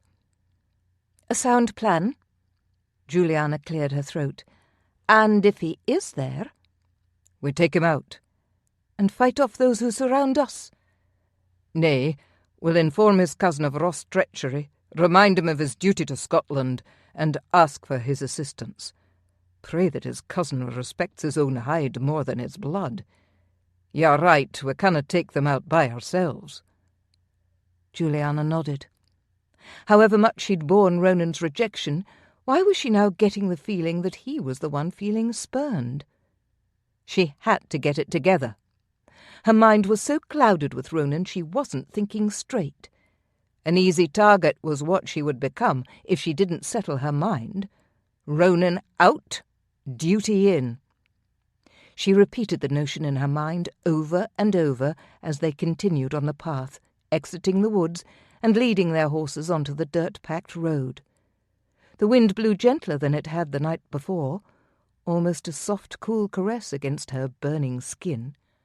Stars filled the skies, and the moon was not nearly as full as the previous night. Not a cloud in sight, as though the storm from yesterday never happened. The weather was so unpredictable. Much like a man. Juliana grinned at the thought as she gazed toward the village. The buildings dotted the land like black blobs, each with its own shining golden light seeping through windows. Swirls of silver smoke caught the moonlight and curled from their rooftops as everyone had a fire in their hearths. The manor house was substantially larger, yet not as impressive as one of the many castles she'd seen. Was Ross ensconced inside? His feet curled up before a fire, wine in one hand and a wench in the other. The image made her snarl. The devil man was probably making that poor wench's life hell. No matter. Juliana would put him out of his misery soon enough. Glancing at Ronan, he gave her a nod, and they urged their horses into faster gaits. Though dusk fell early, most people would soon be climbing into their beds, if they weren't there already. If they showed up too late, they would only be turned away. They reached the wooden gates of the village easily enough. One guard stood atop and gazed down at them with leery eyes. "We are hoping for shelter," Ronan called up. "And who might ye be?" "Just 2 travellers looking for a warm bed. We'll cause you no trouble. We'd be glad even for a straw bed in the stable, if there is nothing else." The guard grunted. "You look a little too well to be just a traveller." Ronan laughed. "I am well. We travel to see my brother." "Who is your brother?" "No one you'd know. He lives in the lowlands." "Far away from home?" "Aye. Married a wealthy farmer's daughter, but had to promise him labour in return." How easily he made up a story, not even a single telltale hint that he was lying. The guard laughed at Ronan's story. "Poor bastard! Are you going to offer up your labour there as well?" "That, and my wife's," he said, hooking his thumb in Juliana's direction. Once again she was made to be his wife. She had to lower her head so the guard didn't notice the flash of anger in her eyes. "Well then, I suppose we could offer you shelter for the night, seeing as how you'll be worked to the bone for the remainder of your sorry life." "Our thanks." Did the guard realise how much his words sunk into Juliana's mind? Well, obviously no. The man didn't know them from Adam. Not until she met Ronan did she dream of a different life. Not until she'd met Ronan had she thought that she was not happy, that there was more to life than protecting the future king, more to life than taking her brother's orders. The thoughts were disturbing, and she hated the reminder. Thankfully the gate was wrenched open, wobbly and rickety. The townsfolk were lucky that not too many were interested in attacking their little hole in nature, because Juliana was fairly certain she could have taken down that door with one kick. Ross must have realized that when he came here. What made him stay? Unless he thought that no one would look for him here. Or perhaps he'd been able to turn his cousin's mind against the Bruce. Worse still, he paid the man to protect him. Even crueler, perhaps Ross had taken hostages to ensure that the town protected him. With a sinking feeling in the pit of her stomach, Juliana had a strong intuition that the latter was exactly what was happening here. She flicked a nervous gaze at Ronan, trying to catch his attention, but he didn't take notice, or else he ignored her. "Ronan," she whispered harshly. He did glance at her then. "What is it?" he asked in a similar tone. "I need to speak with you forthwith." Juliana tried not to make her wondering eyes too obvious, but she had the sudden feeling they were being watched closely, almost as though people peered from the cracks in their shuttered windows and doors, faithfully taking in every feature of Ronan and Juliana to report back to Ross. She imagined them brandishing pitchforks, knives, wooden cooking spoons, chairs, and whatever else they could get their hands on. The hair on the back of her neck rose. "We need to leave," she whispered, without looking at him. Her eyes locked on the guard from the top gate. She turned around to look up at him, and the eerie smile upon his face was enough to make her blood run cold. "We're about to be served up on a platter. I can feel it." From the corner of her eye she watched Ronan stiffen. His fingers flexed on the reins, and he stopped, leaned down the side of his horse closest to her, as though studying his leg. "I feel it too, but I dinna know how we can leave." Juliana made the pretence of studying his horse too. "They have yet to close the gate. We could make haste and charge through it." Ronan nodded. "I fear that may be our only option." A door creaked open, and a man with a hideous face stepped out, his body silhouetted by the light within his small croft. In his hand was a small axe. "We'd best do so now," Juliana said. She smiled at the armed man to throw him off balance. It worked. He stumbled in his path and gave her a look, as though second-guessing himself. Good. While his guard was down, it was time to act. Juliana swung Brave around, pulled her sword from beneath her saddle, and charged the main gate. The guard on top's evil smile fell, and he worked without success to notch an arrow, the shaft slipping from his fumbling fingers. She smiled up at him as she passed under. From behind her she heard the sounds of an angry mob and a thunderous roar from Ronan. "God, please let us get clear of this mass of followers," she cried up to the heavens. Hoofbeats pounded behind her, and she chanced to glance to see that Ronan came up quickly toward her. A horde of weapon-brandishing men ran after them, shouting obscenities and shaking their sticks in the air. But they were only on foot. They wouldn't be able to catch up to Ronan and Juliana. An arrow whizzed by her cheek, landing in the ground a few feet in front. Brave ran it over. Seemed the guard had finally gotten his arrow notched. Leaning low over her horse, she urged him to run faster. The man may have missed the first time, but there was no telling if his mark would be true the second time around. Pain seared her thigh. She'd been hit. Juliana didn't stop, didn't look to see what the damage was. They had to get into the trees. They had to get to a point where they were safe. After seeing the town, she wasn't sure where that would be. Robert the Bruce was up against a lot more than just a few wayward earls. Those even in his backyard appeared to have changed sides, or at the very least were willing to do so for a price, possibly their lives. They broke through the trees, and Juliana used her sword to block the branches that swung dangerously toward her face. Her thigh throbbed something fierce, making her hands shake. Still she didn't let go of the reins. Neither did she stop. "Whoa!" Ronan called. "Ye can slow down. They'll nae come in here after us." Julianna slowed her horse, and when she'd come to a stop with Ronan beside her, she glanced down to her thigh. No arrow must have grazed her. Tentatively she touched the spot. A tear in her skirts clean through her chemise. Warm stickiness met her fingertips. Another fraction of an inch, and the arrow would have been fully embedded. "You've been hit?" Ronan lifted her hand, his eyes widening as blood glinted from her fingers in the moonlight. "Nay, just a flesh wound." "Still an injury. Let us wrap it up."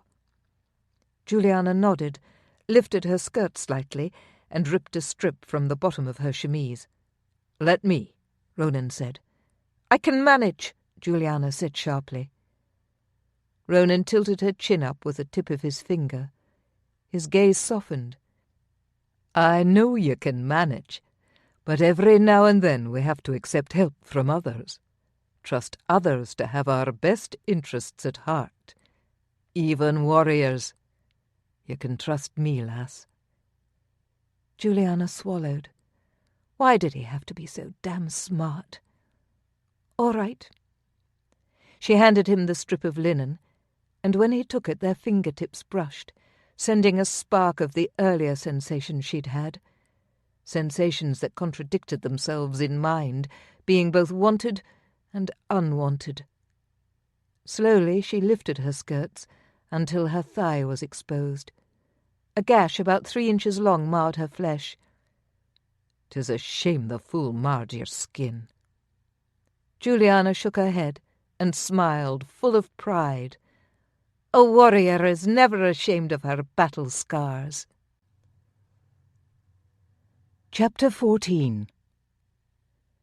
Viewing the blood on Julianna's thigh had made Ronan see red, fury so potent he'd literally gone blind with it. The sheer urge to whirl around and run through the bastard who'd drawn her life's essence was overwhelming. Miraculously, it was the lady herself who calmed him. She didn't seem fazed by the wound. Instead, she was proud of it. A warrior is never ashamed of her battle scars. How right she was.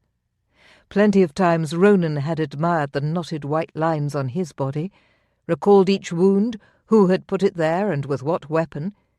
He too recalled how he'd retaliated. Julianna didn't have time to retaliate, but he had a feeling she would soon, one way or another. Something he'd learned about her, besides her passionate nature, a calculating force to be reckoned with lay beneath the surface.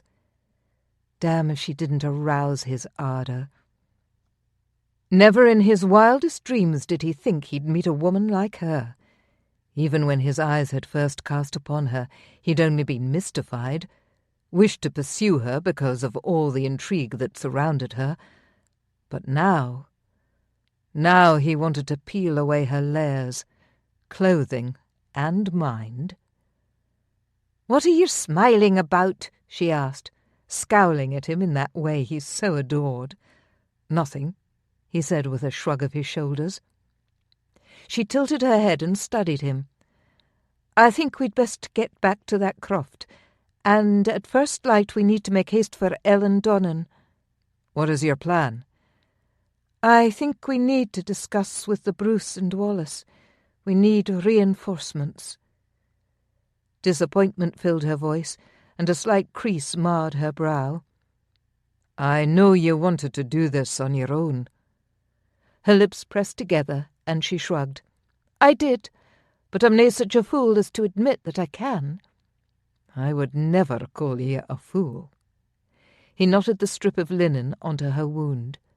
"Thank you." "No need to give thanks, my lady." "I know it, but 'tis due all the same. You've put your faith in me, trusted me. That is important to me, and so I give you my thanks." He inclined his head to her and pushed her skirts back in place. "When we reach the croft I can take a better look at the wound, dress it more properly." Julianna nodded.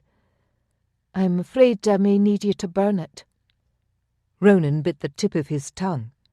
The last thing he wanted to do was burn her flesh, but he wasn't going to argue with her. That wouldn't get him anywhere. "Let us hurry afore they rouse their horsemen to come after us." "Aye, there's no telling if they had more scouts in these woods." They clucked to their horses and hurried back the way they'd come. Just under an hour later, and nary an incident more, they made it back to the small cluster of crofts that housed them the night before. Ronan dismounted and checked each one to be sure there were no squatters. When all was safe, he led his horse into the larger croft, with Julianna following. Ronan used his flint to light a candle.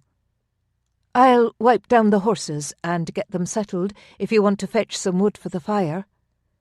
Ronan nodded. "Bar the door." "I dinna think that's necessary." "All the same, 'twill make me more comfortable." Thankfully she didn't argue with him. It appeared they were levelling out their ground together, each knowing when the other was right, and no longer arguing for the sake of it. Ronan resisted the urge to grip her hand, pull her into his embrace before he left in case they never saw each other again. There could be no embracing. Having made that clear earlier, he was certain she'd be sure to keep her distance. And it would be safer for them both that way. He didn't know who her brother was, and didn't want to start a feud with the man. 'Twas also obvious they both had their objectives in life, and a relationship wasn't a part of it. With a last longing look, one in which she returned, damn it, he lurched out the door. He would just have to make sure he made it back. The sound of wood scraping against the door eased his mind. She'd done as he asked. Ronan set about getting the wood and searching for any other useful items. He didn't tarry long, worried about her wound. It most likely pained her something fierce. And then he remembered with stinging clarity they'd run out of whiskey. Bollocks! He knocked on the door, and it was quickly opened by Julianna. She peered out, eyes wide, her sword drawn. No prettier sight had he ever seen. "You're back," she stated the obvious with a sigh of relief in her voice. When he entered, Ronan noticed pain etched around her eyes. "Lass, I dinna have any more whiskey." "Then 'tis a good thing I took some off a couple of those rogues." She rummaged through her pack and held up 2 flasks, a smile curling her lips like she'd found a great prize. "A good thing, aye. I'll light the fire, then we'd best address your wound." Her smile faded and she nodded. "Aye." "Does it pain ye?" he asked, setting the wood upon their older ashes. They wouldn't need the fabric to help light the fire this time. "A little." Ronan smiled. She most likely understated her pain. "Come, sit." He spread out a plaid on the floor, and she settled upon it, her legs stretched out before her. "This feels different in the candlelight than the shine of the moon," she said, suddenly appearing shy. "Och, lass, you're a warrior. Show me your wound." His gruffness seemed to calm her, and she smiled, pulling her skirt up just enough to show the bloodied strip of linen tied to her thigh, and healthy helping of her curvy leg and fancy hose. He'd not expected to see such finery on a woman who cherished her weapons over her gowns. But he didn't have time to admire her. The linen was soaked with blood. Damn. If the wound was still bleeding, then he would have to cauterize it. Bleeding still after so long meant it was deep, and her body was having a hard time staunching the flow. In a perfect world, they'd have a healer sew it up with nice poultice of healing herbs to ease the pain and hinder infection. But alas, it was the 2 of them, inside a dead family's croft, with naught but the supplies in both their packs. "I'll need some more of your linens," he mused. Julianna nodded and ripped off several more strips. "This chemise has gone to waste anyhow. Might as well use as much of it as we need." Ronan took the strips from her, wishing he could at least boil a pot of water. Though he had a pan, he didn't have as much water. just the little bit left in his water skin, and he'd not had time to refill.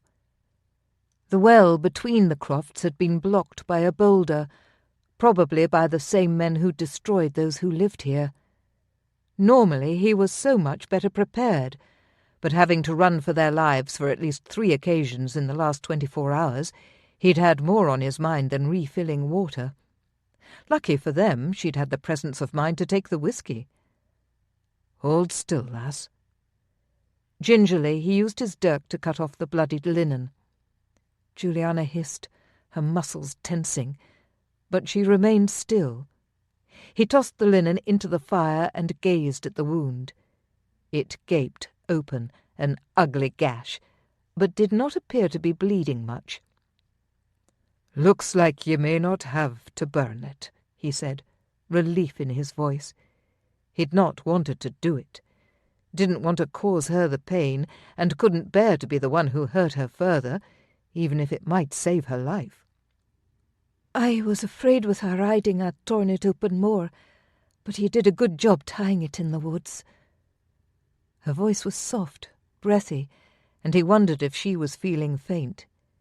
"Here, take a sip." He held one of the flasks to her lips and watched as she took a healthy gulp. "Now, I need to pour it on your leg. Want something to bite on?" "Are you offering yourself?" Juliana's lips quirked in a tease. Ronan laughed. "Nay, not with the wound you're likely to leave." "Oh, I will na bite hard." Ronan grunted his disbelief. "I've seen a man bite a leather strap clear in 2. "A belt, good idea." Juliana hastily untied the belt at her waist and put the end of it in her mouth. "Do it," she said, around the leather. Ronan gazed into her eyes, hating what he was about to do, but knowing it was necessary. He poured. Juliana's eyes widened, jaw clenched, and her lips turned white. She spit out the belt and screamed at the top of her lungs. He ducked to the left when her hand flailed out, fisted and aimed toward him. Ronan jumped to his feet and backed away, trying not to laugh. "Hell of a reaction, lass." "Arsehole!" He did laugh then. "I told you 'twould not feel good. What of your other wounds? Have they nae been cleaned with whisky?" Juliana clenched her teeth and took some long, jagged breaths. "I was passed out. I'm sure they were, but I dinna remember." "Well, now you've another tale to tell." He chuckled some more and handed her the flask to sip on. "Although would have been a more entertaining story if you could say you clobbered me. I supposed if you want to add that I could rub my chin during the telling." Juliana smiled, raising the flask to her lips. Before she sipped, she said, "I think I will." After she'd had a moment to breathe and take quite a few sips of heady liquor, Ronan knelt beside her once more. He studied the wound.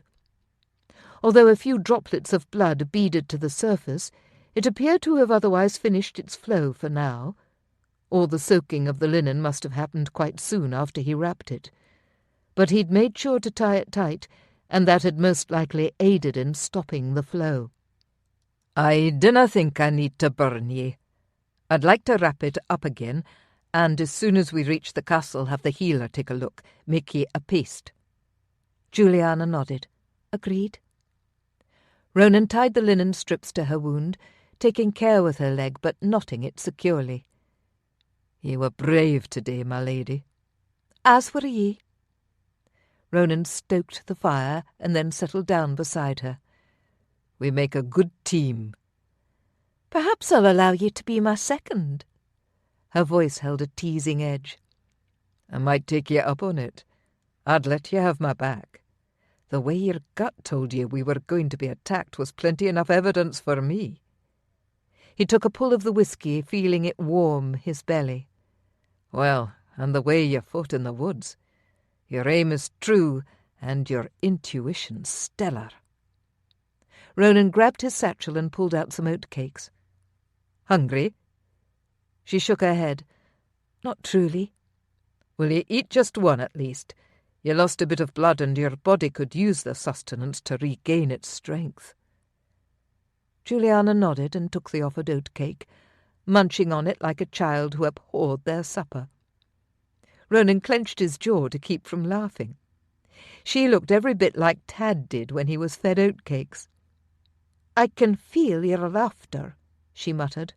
"How so?" "You tremble a little, and you keep clenching your jaw, but aside from that I can see it in your eyes." She flicked her gaze toward his, locking her sights on him. "You have a good game face, Ronan, but I've gotten to know ye over the last few months. My training is in studying people. I can read ye even if ye dinna want me to." Why did her words make his blood surge with desire? Was it the fact that she'd been studying him, watching him, that she was actually interested enough to do so? Or was it that she'd understood him, connected with him on a different level? Only his brothers Magnus and Blaine had ever meshed with him, been able to read his mind. Even his sisters Lorna and Heather weren't able to read past his placidity when he wanted to hide. His cousins Daniel and Brandon came close. Friends since they were bairns, the men had grown up together, seeing each other often enough to have lived in the same castle. But even his brothers, sisters, cousins, they were blood. On some level he expected them to understand him. They'd spent intimate years together. He and Juliana, on the other hand, though there hadn't been years, there did seem to be this potent connection, a bond between the two of them that went deeper than a few heated kisses. It scared the hell out of him. And captivated him. "What if I said I wanted you to read me?" Ronan inched a little closer, not daring to touch, but enough that they shared heat. Juliana shuttered her ash-coloured eyes for a minute, her long lashes sweeping over her cheeks. When she lifted them, her eyes brimmed with tears, glittery in the firelight. "It may be the whiskey, or maybe the pain. I dinna know which, but I would say I want to... She licked her lips, blinked rapidly. Her hands fiddled with her skirts. "I like you, Ronan. You make me feel things I've longed to. But at the same time you make me suffer, for I know they are far from within my grasp." Her last words were said in a whisper, and she swiped at the tears that escaped to land in glistening streaks on her soft flesh. Ronan didn't know what pushed the words past his lips, but the moment he opened his mouth they spilled out like the confession of a man long lost. "They dinna have to be. I am here. Take hold." She shook her head, looked away. "You dinna understand, I canna. The whiskey's gone to both our heads." He felt her descent like a physical blow. How could she deny them both when it was so obvious they could make each other happy? He wasn't sure if it was love, was almost certain it couldn't be. But that didn't mean someday they wouldn't have it. What he was convinced of was that they should be together. He gripped her by the shoulders, forcing her to face him. Her body moved easily in his hands. No struggle. She wanted him to touch her, to show her how it could be different, didn't she? "We can make this work," he said. "What? What will we make work?" Her question was pointed, and he didn't know if he had the right answers, only that he wanted to try. "Us. This." Those two words uttered, he claimed her mouth with his, taking in her earthy scent and the taste of whiskey on her lips. Juliana struggled at first, but then she sagged against him, wrapped her arms around his neck, tilted her head to deepen the kiss. Rushing sensations, like those after a battle, surged in his veins. Victory was within his grasp, but he wasn't sure what the victory was. That she'd kissed him, surely. But was he truly ready to accept what he offered? Hell, yes. And Balix, no. Truth was, Ronan was a confused mess. Whenever Juliana was around, his mind went in 1,000 different directions. To ensure the realm was defended, loyalty to the Bruce and to Wallace, duty to family. All of those things he was capable of doing with his eyes closed and his sword arm tied behind his back. After all, he could fight just as well with his opposite hand. And now there was Juliana. A protective impulse coursed through him where she was concerned. He would battle to the death. He would go up against anyone who dared to harm her. No one was safe should they mistreat her. Ronan's affections were, or at the very least his obsession with her, was that intense. Her tongue stroked over his, filling him with a deep urgency. His cock grew hard, pulsed with the need to bury deep inside her. He groaned when her breasts brushed his chest. "Oh, Ronan." He had to put aside all the notions running rampant in his mind. Now was not the time to assess his mind, his feelings. Now he had a beautiful woman in his arms, a woman who wanted his attention and who he craved in return. They could talk on their future in the morning, on the ride back to Ellen Donnan. For now they would just languish in each other's embrace. But kissing was as far as he would let it go. Perhaps even a few touches. She'd been injured, needed her rest. If they were to take things any further, it would seal both their fates, and with the amount of whiskey they'd drunk, and the life-threatening battles of the last 24 hours, neither of them was in any kind of position to be making life-changing decisions. Juliana's fingers kneaded his back, trailed a path up his spine to his shoulders. "Make love to me," she murmured. Chapter 15. Juliana hadn't meant for the words to escape her lips, for indeed she wanted Ronan to make love to her, dreamed about it, thought about it constantly, but in reality, make it real. The heart wants what it cannot have, she reminded herself bitterly, but being in his arms, it took her to another place, made her feel whole inside. And now that the words were uttered, she didn't want to pull them back. With stunning clarity she realized that her heart had taken the lead and asked for what she would never have had the Balix to request.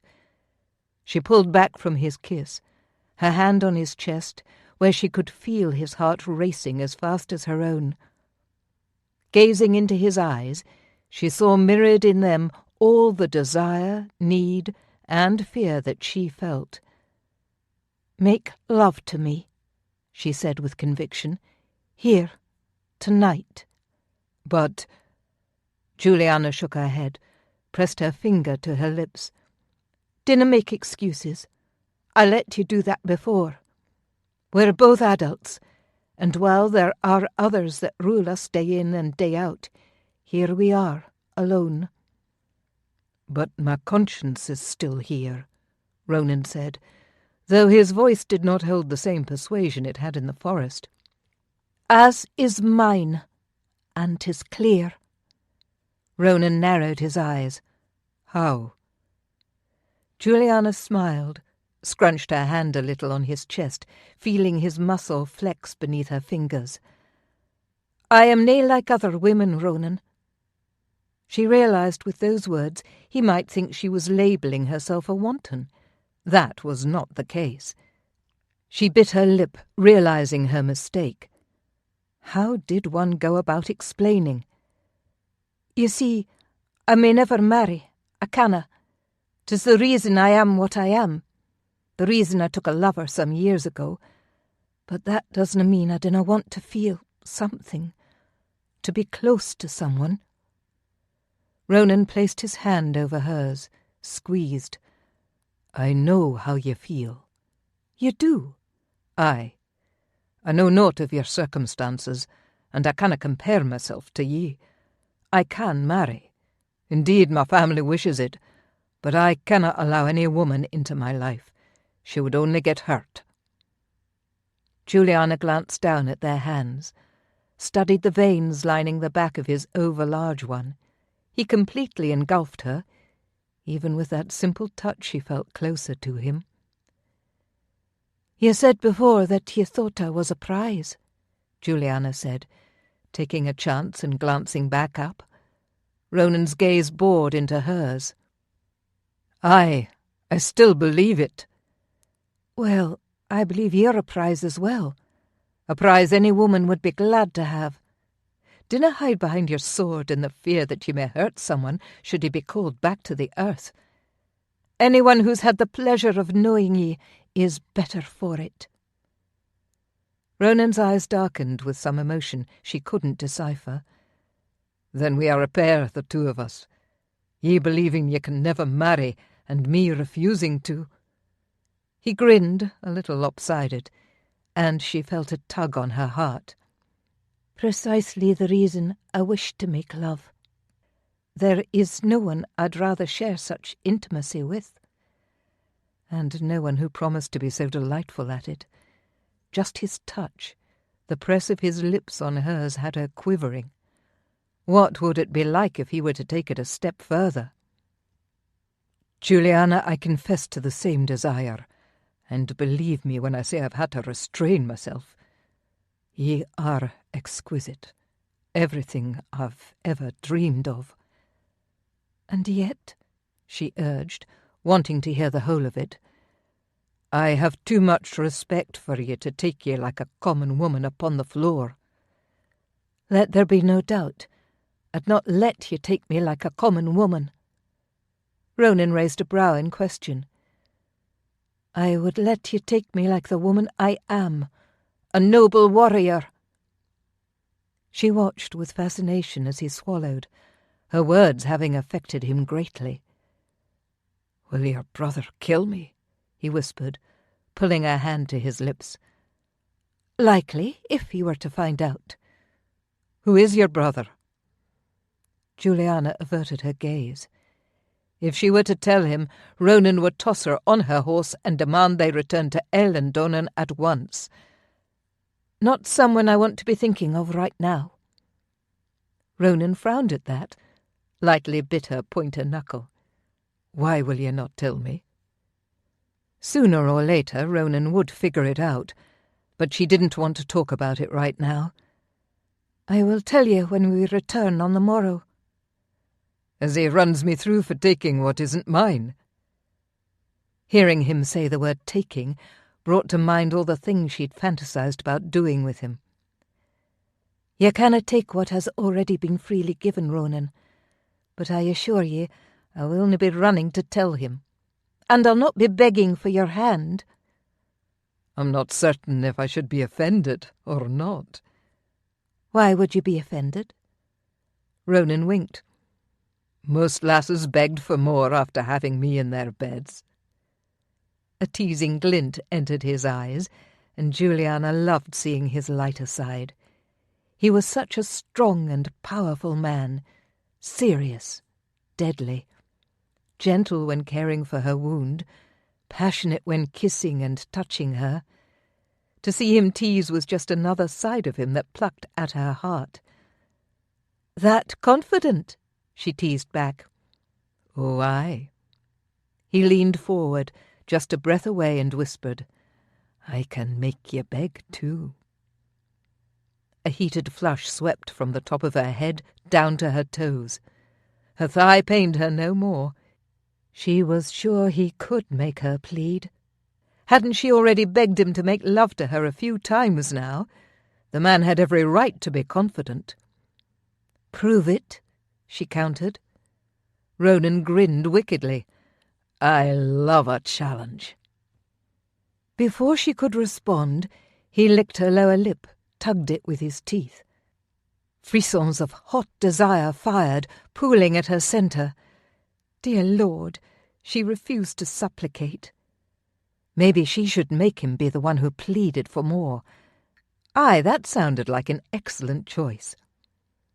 Julianna captured Ronan's tongue between her teeth, sucked it into her mouth. He growled, a deep vibrating noise that caused her sex to clench. Stroking up her arms, he gently massaged her shoulders, her back, the sides of her ribs, and then the undersides of her breasts. Her nipples were hard, taut, aching for his touch, but he didn't go near them. Instead, drove her crazy by stroking everywhere else. He was good, very good. They'd barely gotten anywhere, and already she was melting. Now she knew why those few women at the castle ran after him panting. Who knew what the future held? She dared not think on it another moment. Tonight he was all hers. Julianna gently broke their kiss, pushed him back and sat up on her knees, winced slightly at the sting in her thigh. Without taking her eyes from his, she unhooked the belt at her waist, took her time to undress, peeling away every inch of fabric slowly, seductively. Watched his eyes widen, then grow heavy. His chest rose and fell at a faster pace. As much as he wanted to remain in control, his desire grew with each peel of her clothing. Julianna tossed her gown aside, knelt in just her chemise, realized how threadbare it was, that her hard nipples jutted against the fabric, that each dusky circle was clearly visible. Ronan's eyes were riveted to the spot, and she wasted no time in taking advantage of that. She arched her back slightly, and then took hold of the ribbons at the centre of her chest. "Wait," Ronan said, his voice gruff. "Let me." Julianna stilled her fingers and waited. He took hold of the ribbons between his thumb and forefinger. Tugging slowly, the sound of the tie swishing as they loosened seemed to echo in the room. He rose to his knees, so they faced each other, both kneeling. Heart pounding in her ears, Julianna found it hard to breathe. She was nearly naked, but felt completely exposed. Her chemise untied, the sides fell apart nearly to her navel, exposing the expanse of her cleavage. Ronan ran a finger from the dip in her throat, down through the valley of her breasts to her belly. Julianna drank in a breath, sucked in her belly. Her skin pebbled, and she shivered. "You're softer than I imagined," Ronan whispered. He leaned forward and kissed her collarbone, trailed his lips, nuzzling her as he went, down between her breasts. His fingers gently traced the lines of a scar above her breast, once again taking away her breath. A knife wound 3 years prior. "I had thought you'd be taut, rough, but you're not." He sounded amazed. "When you dropped the plaid this morn, I was amazed to see such femininity." He touched another one on her shoulder, a mace. Its jagged points had dug deep and hurt like hell. "Did you think me masculine?" she asked, starting to feel a little self-conscious. Her fingers rested on his shoulders, and she leaned more of her weight onto her uninjured thigh. "Nay, never. But you're so strong. I just didna think a woman could be strong and sensual. But you've proven me wrong about so many things, even your scars. They tell a story of a woman full of strength and bravery. I admire ye." Heat flushed her cheeks, and she looked away, not sure how she was supposed to take his words. Ronan lifted her chin with a finger, forcing her to look at him. "My words still hold true. You're a prize, a treasure that walks amongst us. A goddess, Julianna. None of us have realized what an honor it's been to be in your presence. And not just because of this gift you're giving me, He shook his head. "I'm no good with words, my lady." Her heart skipped a beat. "But ye are." Juliana pressed her palms to his face, feeling the stubble on his cheeks tickle her skin. "I've never talked so much to another woman. I feel a fool." Juliana laughed softly. "Again, you're in good company. Enough talking. Now kiss me." Ronan pulled her taut against him, hands wrapped around her waist, and brushed his lips over hers. He was gentle at first, as if testing the waters. It was sensual, slow. Their tongues melded and stroked as though they had all the time in the world to taste one another. Juliana gripped the back of his lanier shirt and tugged it free from his plaid, splayed her hands on the bare muscles surrounding his spine. Knotted scars laced his back and met her fingertips. Battle wounds, the sign of a true warrior. He was warm, sinew, pure strength. It was as though her touch ignited something inside him. He took her mouth with thrilling vigour. Oh, this was the Ronan she knew, the power and passion behind his kiss that made her weak and strong at the same time. While she ran her hands up along his spine, dug into his shoulders, Ronan too continued his exploration. He hooked his thumbs into her chemise and tugged it over her shoulders and down her arms, trapping her. Excitement filled her, consumed her. He was no squire. Ronan knew just how to touch her to make her sigh, and they'd barely done more than kiss. Or maybe it was the way he breathed. Every caress, his scent, his very being. Juliana tugged his shirt the rest of the way from his plaid so she could feel his abdomen, another rippling expanse of tight, masculine muscle. When she splayed her hands over his bare chest, Ronan hissed a breath against her lips. "Oh, lass," he murmured, trailing his lips from hers to form a provocative path along her chin and neck. Where his lips touched, she burned. She wanted him to feel the same way. Juliana pressed her temple to his shoulder and her lips to his corded neck. Another hiss of breath came from Ronan. He licked at her flesh, and she mimicked the moves, the tip of her tongue darting against his salty flesh before she pressed her lips there for a gentle suck. His scent invaded her nostrils and did something odd to her insides. 'Twas as if just the scent of him could leave her undone. Before she could ponder more on how much he fascinated her, more so than anyone she'd ever met, Ronan cupped her breasts and brushed his thumbs over her taut nipples. Juliana gasped, thrust her chest forward, filling his hands more fully with her breasts. He was warm, and yet she was covered with puckered flesh, and chills swept through her at an alarming rate. Coupling with the squire had been fun, exciting, but never had he elicited this sort of response from her. Making love to Ronan was an entirely different experience, one she could see why women begged for more. If it weren't for the fact that she'd sworn not to do it, she might be indeed begging already. Ronan slid his mouth from her neck and kissed between her breasts, nuzzling the fleshy mounds. His hot breath caressed over her flesh, and she whimpered, wanted him to taste her nipples. They ached for that very thing, and she couldn't understand why. The squire had never kissed her breasts. He'd touched them, played with her nipples, but never— Searing hot velvet touched the peak of one breast. Juliana cried out. Eyes she hadn't known were closed flew open, and her gaze settled on Ronan's red tongue flicking over her nipple. She watched, mesmerized, as he circled around the peak, flicked over it, then sucked it into his mouth. Holy! All thought left her, and she was nothing but a mass of hot, wicked sensation. She gripped the back of his head, threaded her fingers into his hair and held him in place. "Dinna stop," she moaned. Ronan chuckled, rolling his tongue in decadent swiftness over her flesh.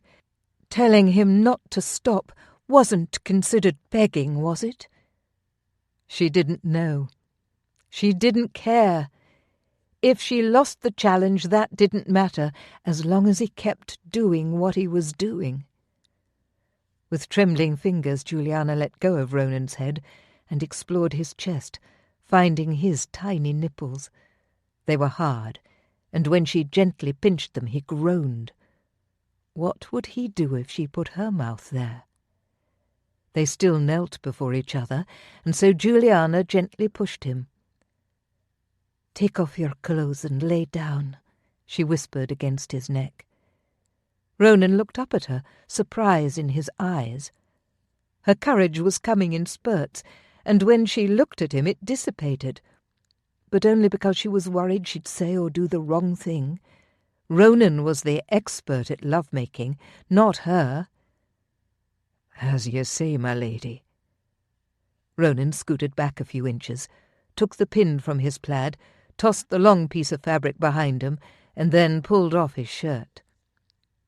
Juliana sat back on her heels and watched as his golden skin, with a sprinkling of light hair, was revealed to her again. Her breath caught, and she felt light-headed. Ronan was beautiful, could have been sculpted from stone, except she knew when she touched him, though he was thick with muscle, he was also warm and pliable. She traced the pink scar near his shoulder, from her thrown dagger. It had healed well, but she still wished she'd thought before throwing. "Dinna worry over it, lass. I would have done the same." He smiled and stroked her cheek. His touch was comforting, and she was glad he didn't hold any hard feelings at her having injured him. "Besides, I've never been scarred by a woman. 'Tis my most treasured scar." Juliana laughed, bit her lip.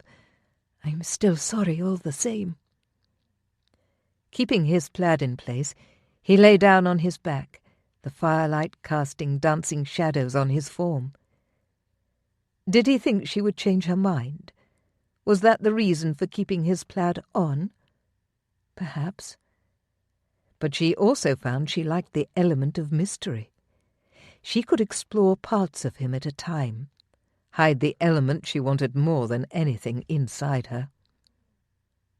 Every few minutes she did get a little scared, but deep down she wanted this, wanted to feel him inside her, wanted to be loved, if only for tonight.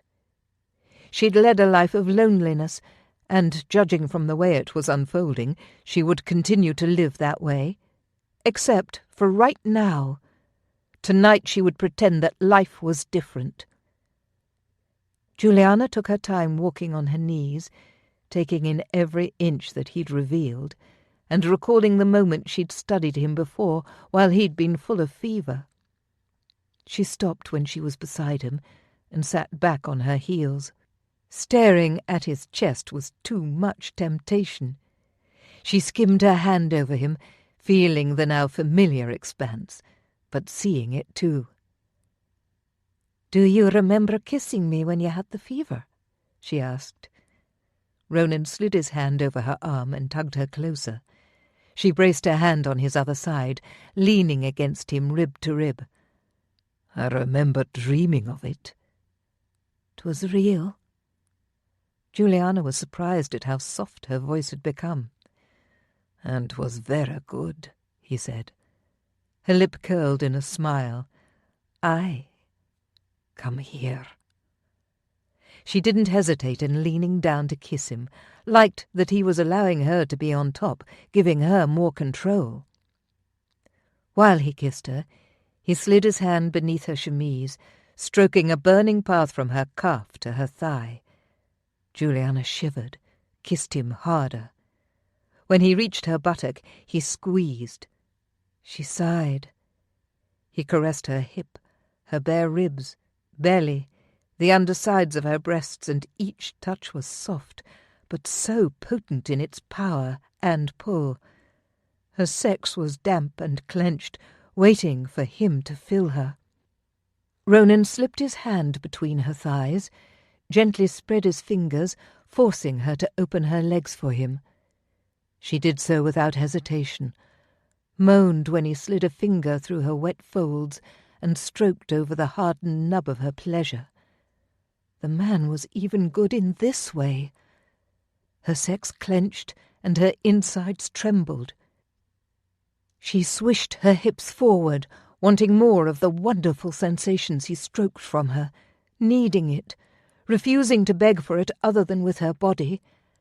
But then he pushed a finger inside her, and she cried out, gasped, and bit her tongue to keep from telling him not to stop that as well. "You're so wet. Even if you dinna want to beg, your body weeps for more." Ronan's voice was deep, evocative, and slid over her body with the same pleasure as his hands.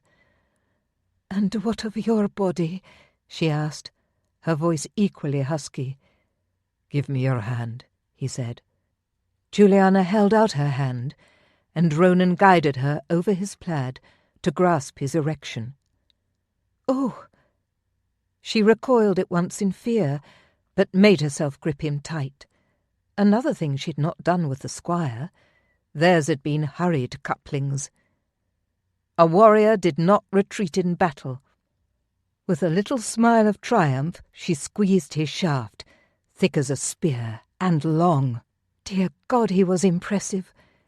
Growing bolder, she stroked up and down, the fabric of his plaid bunching in the most irritating way. "Will you take off your plaid?" she asked. "Aye, gladly." He smiled and winked, taking her breath away. Ronan gripped his belt, a move she found wholly enticing, and unhooked it. With swift movements and a lift of his hips, he whipped his plaid from around his body, leaving him nude and completely exposed. Juliana's eyes widened as her gaze narrowed in on his glorious body. "I'm nae entirely sure I can handle that," she said, bemused. Chapter 16.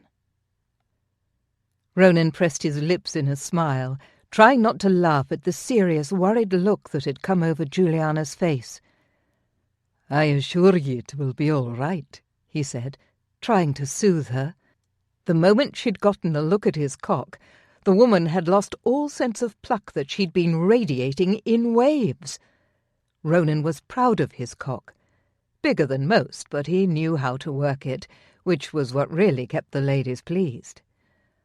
"I dunna know," she mused. "The squire wasn't—" Ronan chuckled. He took her hand and placed it on his shaft, gritting his teeth at the warmth of her lithe fingers encircling him. "You handle it perfectly, lass." She smiled at him, stroked her thumb over the tip. Dear God, he was going to lose it, just from her touch. There was something about having her be the one to touch him. Meant more than just the corporeality of it. Went deeper inside him. Something he wasn't willing to explore just now. "Your skin is soft. I thought it would be rough," she said with wonderment. "What exactly did you do with the squire?" Ronan raised a brow, starting to become sceptical of not only the squire's skills, but whether or not he existed.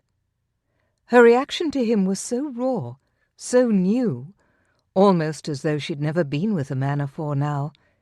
Even in the firelight he could see her face colour slightly. "Dinna be shy, lass." He stroked her arm, feeling her flesh prickle with each glide of his hand. "'Twas quick." "He didna touch you the way I do." Juliana shook her head. "Did ye find your pleasure?" Her brow furrowed. "I think so." That meant most likely not. "An explosion here?" he asked, slipping his hand back between her thighs and stroking her nub. Juliana's head fell forward slightly and she gasped, "Nay." "But you liked being with him?" Ronan was trying for delicate. Juliana was such a strong woman in so many ways, but when it came to love-making, she appeared fragile and innocent. He didn't want to scare her, or scar her for that matter. She nodded. Aye. He smiled, caressed her pleasure-nubbing circles, all the while her eyes rolled, lips parted. She didn't stop stroking him either, a problem he'd need to correct. If she kept at it, he wouldn't last long enough to make her experience any better than what the squire had shown her. That wasn't his style. When Ronan brought a woman to bed, she was left wanting nothing. Swiftly he disengaged them, flipped her onto her back, careful of her thigh, and loomed above her. "What are you doing?" she asked. "Making love to ye," he answered, nuzzling her neck and then biting her earlobe. "If I were to let ye continue your play, it'd be finished before we started." "You liked that?" "Oh, aye, lass. I liked it very much." Julianna sighed, and though he didn't look at her face, he could hear her smile. He liked the sounds of her sighs, craved to hear more of them. Nuzzling a path between her breasts, he kissed her belly, hiked her chemise up over her hips, and then pulled her to sitting to take it the rest of the way off. Bollocks! She was naked, glorious, beautiful, golden in the firelight. The front of her was just as well formed as the back. A tight, flat belly lined with slight muscle. He'd never seen such on a woman before. Julianna worked hard at her trade, and when they left here, he would demand to know exactly where she got her training, the whole story this time. Her breasts were round, full, perky, just as soft as they looked. Her hips were trim, thighs long and sculpted, and a triangle of reddish hair graced her mound. Ronan stroked over her thighs, running his hands from her knees to her hips. "Julianna, you're exquisite," he whispered. She lay back, opening her thighs and revealing the pink petals of her sex. Ronan's breath caught. He glanced up at her face. Her eyes were heavily lidded, cloudy with desire, and she watched him, studied him. There was trust in every angle. Trust. This woman was placing her most valued possession in his hands. For her body was truly a treasure. The offer, her response, 'twas so overwhelming. His chest grew tight, and every muscle coiled, ready to spring. He made a vow to himself. He would make her cry out with pleasure again and again. Her features relaxed, and she smiled. "You look worried, Ronan." "Never," he answered, winking. "Just canna stop looking. I suppose I'm making a muddle of our first time."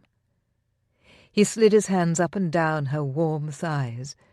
Realized too late he'd said first time, as though he expected subsequent occasions. Julianna sucked her lower lip into her mouth and gripped his arms at the elbows. She tugged. As much as he'd teased her before, Ronan wasn't going to make her beg. If anything, he was the one desperately in need of her touch. "You still have time to make up for it," she said, with a teasing lilt. "I'm nae going anywhere." And, damn it, if he wasn't going to make up for it tenfold. Ronan knelt between her thighs, feeling the warm length of her strong legs on his hips. His cock pulsed, and he swore it was harder than it had ever been before. Juliana's eyes riveted to the spot where the tip of his erection dropped lazily onto her mound. Where there had been fear earlier, hunger filled her gaze. He leaned his weight on an elbow. Her hot, wet cleft cradled his shaft, and he winced, the pleasure was so excruciatingly potent. Closing his eyes, he laid claim to her mouth, trying to distract himself from what he really wanted, which was to bury himself in her hot centre. Tremors passed through him as she massaged his back, arms, hips. The women he bedded were eager lovers, but it had always been quick, however satisfactory for both ends. He'd never taken so much time with a woman, never had a woman take so much pleasure in simply touching and kissing him. Making love to Juliana was a whole new experience, one he felt almost virginal at. They touched, kissed, and talking. When had talking become part of bedding? Certainly he could whisper naughty phrases and demand equally naughty actions, but to simply talk, to get to know one another, to actually care. Lord, she was taking over his mind. And frighteningly, he enjoyed it. Ronan was falling for Juliana, had been since the moment he'd fastened eyes on her. Pulling away from her mouth, he kissed his way back toward her lush breasts, and then lower. He was going to pleasure her with his mouth. Her feminine scent teased his senses, made his mouth water. When he kissed the very top of her mound, where her soft curls began, Juliana gasped and clenched her thighs tight on his head. "Nay, Ronan." "Aye, Juliana." He pried her thighs open and breathed hotly over her folds, listening to her try and stifle a whimper. "If you dinna like it, I will stop." He glanced up at her, saw that she bit her fist, and nodded. "I think you'll like it," he said, teasing her folds with the tip of his tongue. One glance showed him she again nodded, still biting her hand. Ronan chuckled, then dove in for another taste. He teased, probed, licked. Juliana's muffled whimpers grew to full-out cries of pleasure. With his thumbs he peeled her folds open, giving him full access to her nub of pleasure. God, she tasted like heaven. Slick heat and feminine sensuality. He suckled her nub, flicked his tongue over it, nuzzled her folds, made love to her with his mouth. Juliana's thighs shook and she clenched tight. The fist that had been in her mouth lay buried in his hair, holding his mouth tight to her centre. Her hips bucked beneath him, and when he slipped a finger inside her hot velvet, her muscles squeezed him tight. She was close. Ronan didn't let up, continued his push and pull, until Juliana broke apart beneath his ministrations. "Ronan!" she cried out, as her body shook violently. She sat up with the strength of her climax, eyes wide, mouth opened in surprise, cheeks flushed pink. He smiled, a curve of pure male satisfaction. "I told you you'd like it." She nodded slowly. "Aye, 'twas magic." She licked her lips. "Can I do the same to ye?" Ronan's cock surged, and the thought of her luscious lips wrapped around his length nearly had him undone right then and there. "Next time," he croaked out. She nodded, readily accepting there would be a next time. Hell, they were both living in another world right now. Reality would set in soon enough, and Ronan wasn't about to ruin the moment with thoughts of tomorrow. He slid up her body until they were nose to nose. "I want you so very much," he whispered. Juliana responded by lifting her hips and nibbling his lower lip. "Take me." Ronan tilted his hips, his cock pressing against her slick heat. He surged forward, burying himself in one full thrust. She was exquisitely tight, surrounding him at once in a cocoon of pleasure.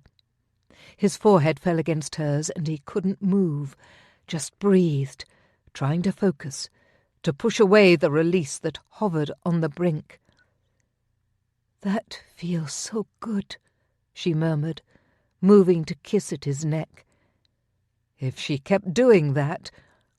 Ronan gripped her chin, moving to claim her mouth, if only to stop the heated torture of her mouth on his flesh. She flexed the muscles of her sex and tilted her hips, nearly upending him. He groaned. Ronan gradually withdrew, then plunged back inside. He wanted to go slow, wanted to drag out their pleasure, but she felt so damn good. And she was moaning, her fingers clasping his back, hips rising and falling to meet his. Julianna was a natural at love-making, the very best he'd ever had. He kept his pace and thrusts measured, calculated to draw out her pleasure. But Julianna was a wildcat, writhing and demanding. As soon as he felt her sex clench tight and begin fluttering, Ronan knew his intent to make love to her all night was lost. She'd had him undone. He gritted his teeth and plunged ahead, riding out her climax. One more. He could give her one more. "Oh, Ronan," she gasped. "So good." Tremors shook her body, and his own shivers took hold, pleasure radiating from the base of his spine and surging forward. Nay, he wouldn't finish yet. Ronan squeezed his eyes shut against the pleasure that took hold of his body and possessed him. He pressed his lips to the crook of her shoulder, licked and nipped her skin, sucking on her earlobe. Swirling his hips, he arched up inside her, hitting that spot he knew would bring her to fruition once more. Julianna gasped, cried out. Their bodies were slick, sliding against one another in heated passion. "Oh!" she cried, then clamped her teeth on his shoulder, biting not so gently. Once more her body surrounded him in a heated climax. Ronan did not hold back this time. He quickened his pace, thrusting deep and hard. His release hit him like gale force, slamming into him with a power he'd never before known. A heady, low moan escaped his throat, and his entire body vibrated into hers. "Julianna!" he roared, before collapsing on top of her. Conscious not to crush her, he held himself on his elbows, but left his forehead against her shoulder as he waited for his breaths to steady. Their love-making had been earth-shattering, life-changing, euphoric, shocking, damned good. "Julianna," he murmured again, then kissed her lightly on the lips, stroked the strands of hair that stuck to the sides of her face back. That was stunning. He nodded, kissed her again, felt his heart clench. She was his Julianna. His. Never would he let another touch her. Brother be damned. He'd claimed her, and under no circumstances would he let anyone take her from him. Chapter 17. Julianna blinked open her eyes, stretched her arms wide, and then realized with alarm that she was completely nude, and her covers had disappeared. A quick glance around the croft showed that Ronan had left, and a moment of panic seized her. Had he left her there? Her fears quickly subsided when he came through the door seconds later, replaced by mortification as she rolled onto her belly in an attempt to hide her bosom from him, followed by a wince as she rolled onto her injured thigh. She scrambled to gather the billowing length of wool fabric covering the floor, his plaid. Where were her clothes? "A lovely sight in the morning," Ronan said cheerfully. Before she could fully cover herself, he playfully swatted at her bare bottom. "Why did you let me sleep in so late?" The sun was shining through the various cracks in the croft, and at some point Ronan must have opened the single window to let in some fresh, although frightfully cold, air. They were supposed to leave at first light, not the nooning. "I could not bear to wake ye, especially when I knew how much ye could use the sleep." His devilish grin and wink were a pointed reminder of just why she would have been tired. A flush covered her skin, and instantly her nipples in between her thighs tingled. Just looking at him reminded her of their night together, The exploration, the effect he'd had on both her mind and her body. How could she let him go now? She'd have to have that talk with her brother, assure him that she wouldn't leave her duties behind, but that she wanted more. Thought she'd found what that more was in Ronan. She frowned as she stood, the plaid gathered about her shoulders. But going to her brother was impossible if Ronan didn't feel the same way.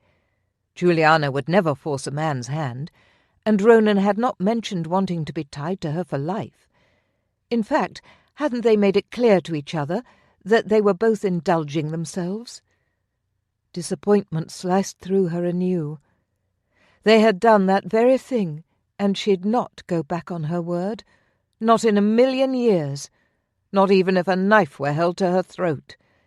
She had too much respect for Ronan, a bond she didn't want to break. Though he had mentioned something about again, which implied this was not a one-time deal. Julianna wanted to groan but kept it locked up inside. No need to trouble him with her fickle female mind, one that seemed to have sprung upon her when he walked into her life. Before now, everything had been cut and dry, black and white. Now there appeared to be shades of grey that were so varied on the spectrum she felt like she was living inside a storm cloud. Spotting her clothes neatly laid out on the table, she teased, "Did a bit of maid's work, did ye?" The question helped to lighten not only her mood, but appeared to amuse Ronan as well. He laughed. "There you have it wrong. I merely moved them out of your reach so I might admire your form for a wee bit longer." Julianna tossed him a mock cantankerous expression over her shoulder, making sure the plaid dipped a little to show her flesh. "Then you succeeded." His face turned serious. "I never fail to get what I desire." "And neither do I." There he had it. She wanted him, for more than one night. He'd made the comment, and she'd interpreted it for herself. Ronan was her mission. But as she slipped into her clothes, Julianna couldn't help but wonder at his choice of words. Was she merely a conquest? Ballocks and bloody hell. What the hell was he thinking, saying something that ridiculous? Ronan wanted to turn back the hands of time and crush those words before they came out of his mouth. Had he really just made her sound like an easy bedding? He'd have to watch his back extra carefully, because she was sure to run him through with one of her poisoned weapons. Ronan eyed her warily, waited for the explosion. But when she turned around, her face was serene, expressionless, and that scared him more than when he'd seen the bloodied bodies of his parents in the wagon the Sutherland clan had brought their retrieved remains home in. Her expression meant so many things. She did not care about him at all, that he'd been the one easily seduced.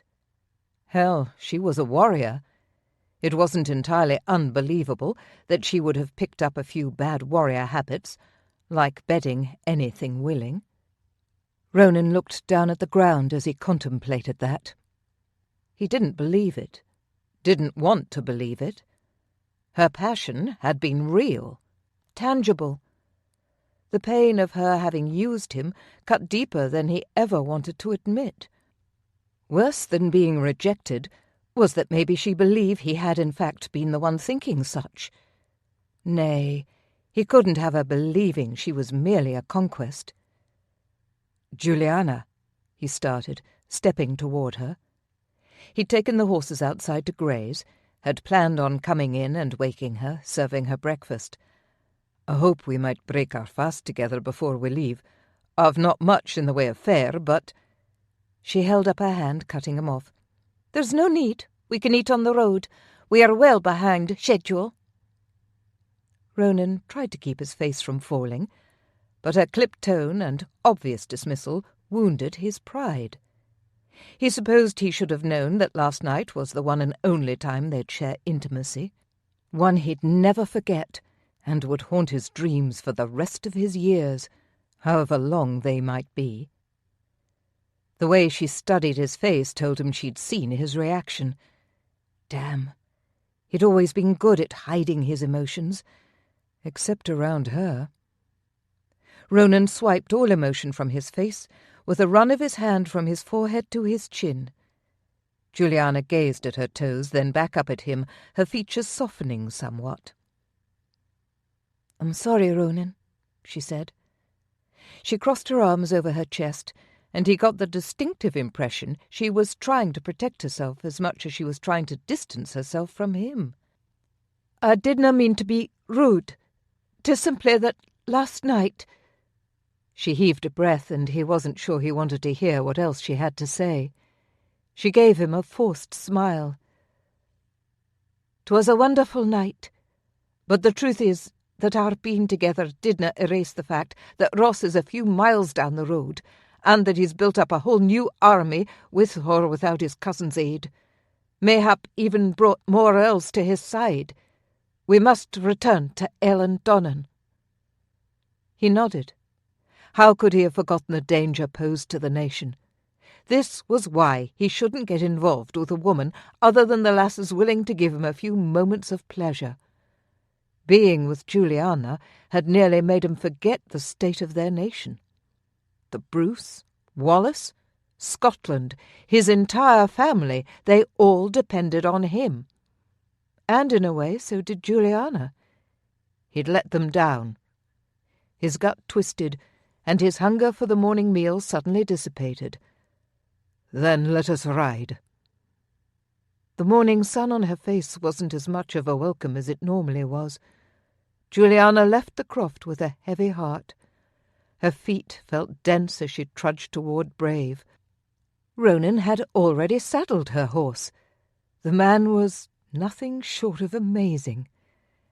And she felt like a total wench.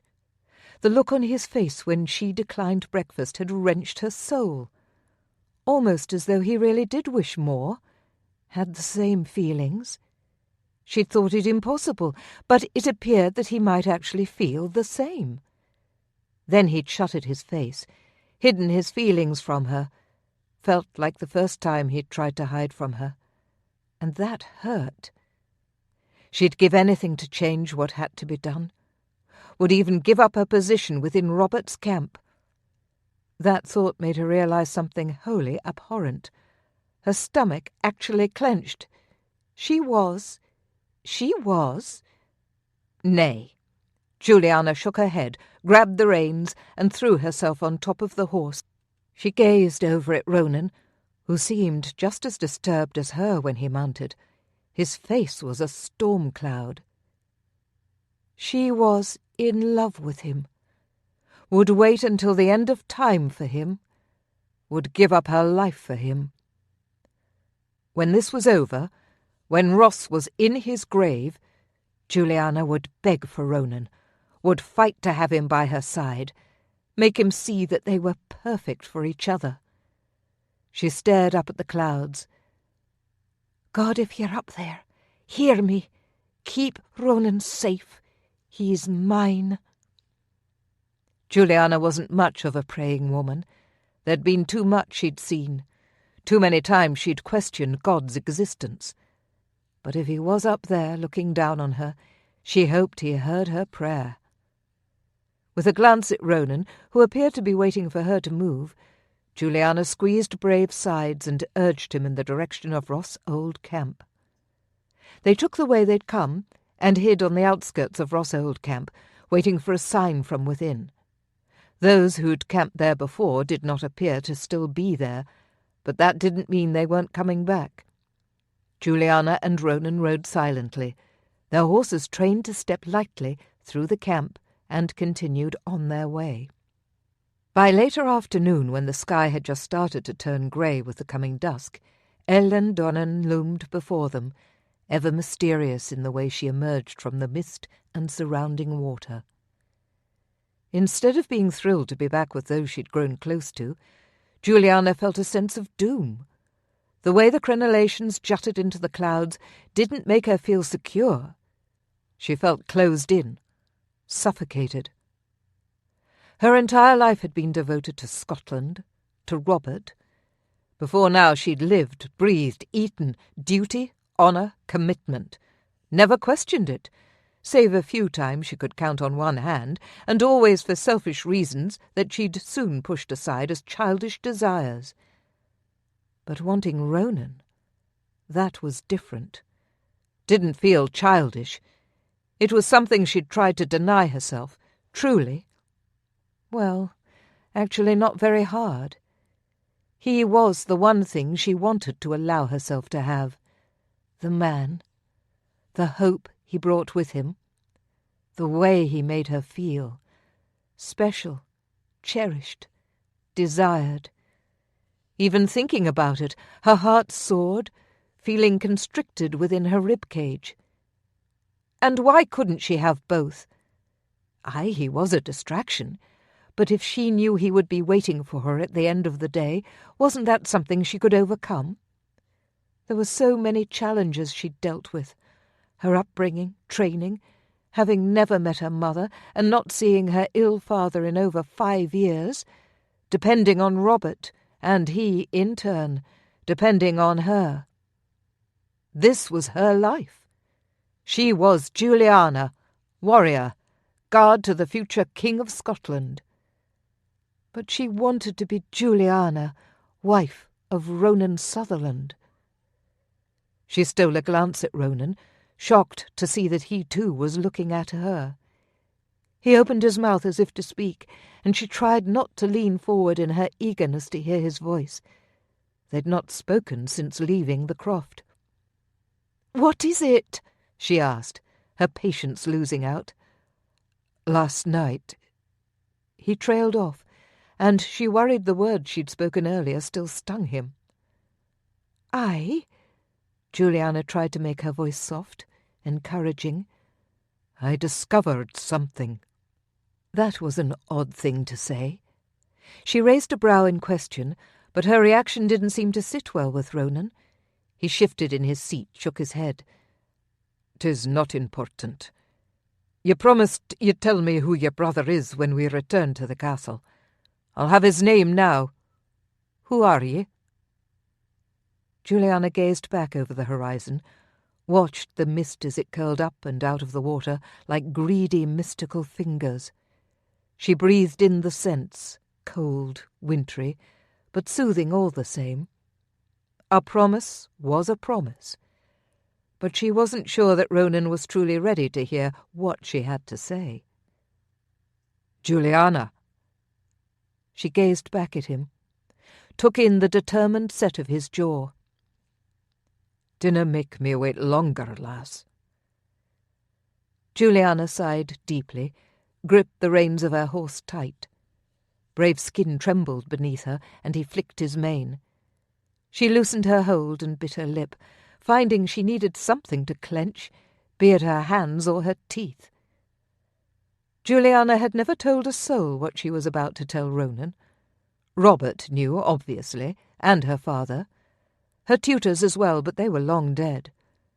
On this earth, she and 2 others were the only ones who truly knew who she was, who her mother and father were, her siblings. The rest were kept in the dark, for Robert's sake, for her own. Ronan let out a huff and flicked his horse's reins, Saint taking 4 steps before Julianna had the nerve to open her mouth. "Wait, dinna leave. I mean to tell ye." Ronan stopped his horse but didn't turn around. "Lass, ye were the one who pointed out that we'd urgent news to relay, that we have a battle to prepare for." His voice was filled with exasperation. "Now ye stole on a simple question. How hard can it be to simply say, 'I am Julianna de Bruce,' the Bruce's own sister?" There she'd done it. Julianna heaved a deep sigh, feeling lighter, but what weightlessness she felt soon dispelled. Ronan said nothing. His shoulders appeared stiffer, and he sat unmoving. "Did ye hear me? I'm "I heard ye, my lady." His voice was strained, like he had to force out each syllable. Julianna felt like he'd punched her in the heart. Her chest hurt, and her eyes stung. He was angry. Why? "You lied." Julianna blanched. "I dinna lie." Ronan whirled around atop his horse, his face contorted in anger. "I put my trust in ye, laid ye on your back and had my way with ye." "'Twas not like that." "And ye think Robert the Bruce is going to see it any other way? I slept with the king's sister." "Half-sister." Ronan's hands flew up to the heavens. "Does it matter?" She shook her head. It didn't. To her and Robert it had never mattered. She was older by 4 years, and he'd always been her little brother, even if her mother was his father's lover. "Damn it, Julianna, you could have told me." "And what?" she asked, her lips curling into something very close to a sneer. "You wouldn't have wanted me? Is my name so repulsive?" Ronan shook his head, raked his hands through his hair. "'Tis not that, my lady." "Stop calling me my lady." "You once made sure I only called you that." "We're well past formalities, Ronan Sutherland." He nodded. "If I'd known you were his flesh and blood, I'd not have made love to you. You're right, but 'tis not for lack of wanting, nor desire. I want ye, Julianna. I crave ye. Feel lost when I dinna know where ye are. But he is the future king. He will want more for his sister than what I am." "You're a fool, and you dinna listen. Robert doesna want me to marry. I'm too important to him." Confusion and pain roared inside her head. She couldn't face Ronan any more, found it easier to turn away. Suddenly she was desperate for her bedchamber, for the solitude it would provide. "Let us away. 'Tis nearly dark." She didn't look to see Ronan's reaction, didn't wait for his answer. With a kick of her heels, Brave was heading fast down the road toward her brother, Robert the Bruce.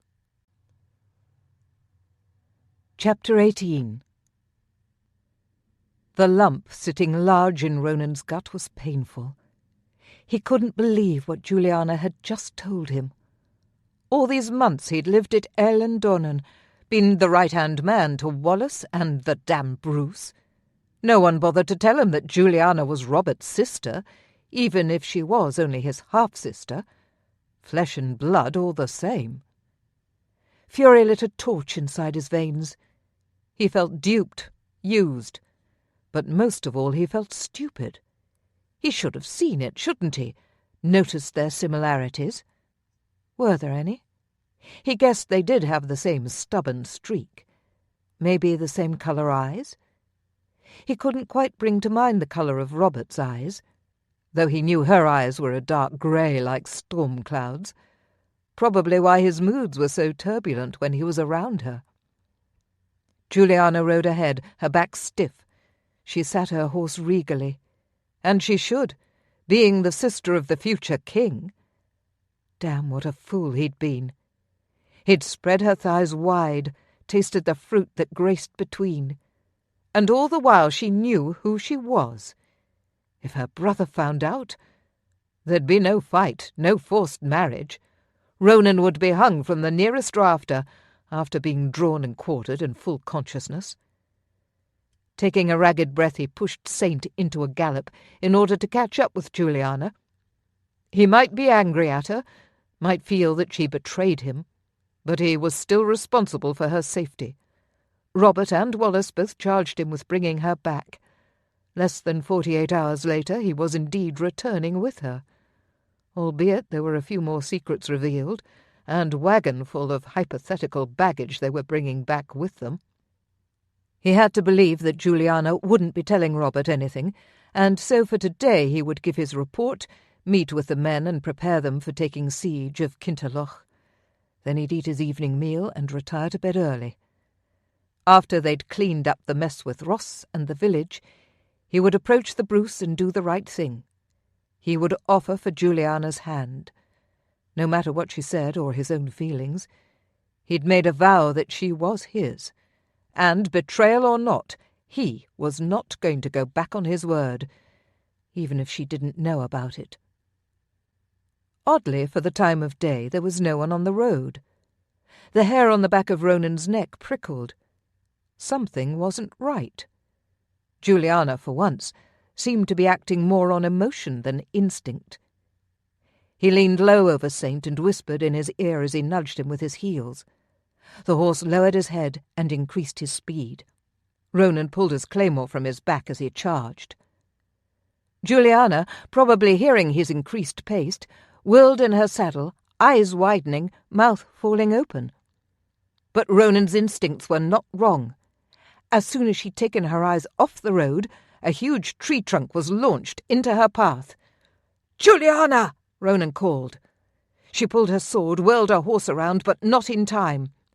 Brave had begun to leap over the tree, and Juliana was tossed roughly to the ground. Brave made his jump, continued to run a few feet, then dutifully stopped and waited for his mistress. The tree hadn't fallen by an act of nature. A group of about half a dozen vagabonds jumped into the road. An ambush. Ronan only took a second to make sure they were not men of the Bruces' camp before he took action. "Go!" he shouted to Juliana. Thank God for once she didn't argue, but scrambled out of the way. Ronan was on the men half a second later. On foot, they were no match for him. One tried to spear his horse in the chest, but Saint always rode with a plate of armour in the sensitive spot that felled many horses. The man's spear split in half, and Saint trampled over him. 1 down, 5 to go. Ronan arched his sword, sliced through one on his right, wielded the reins to the left and felled another. From his peripheral he saw one had notched a bow, but a whizzing through the air caught the man in the throat. Juliana's pin. Lil Lass leapt onto another man, knocking him to the ground where he remained unconscious. The final maggot snarled, a dagger in one hand and a sword in the other.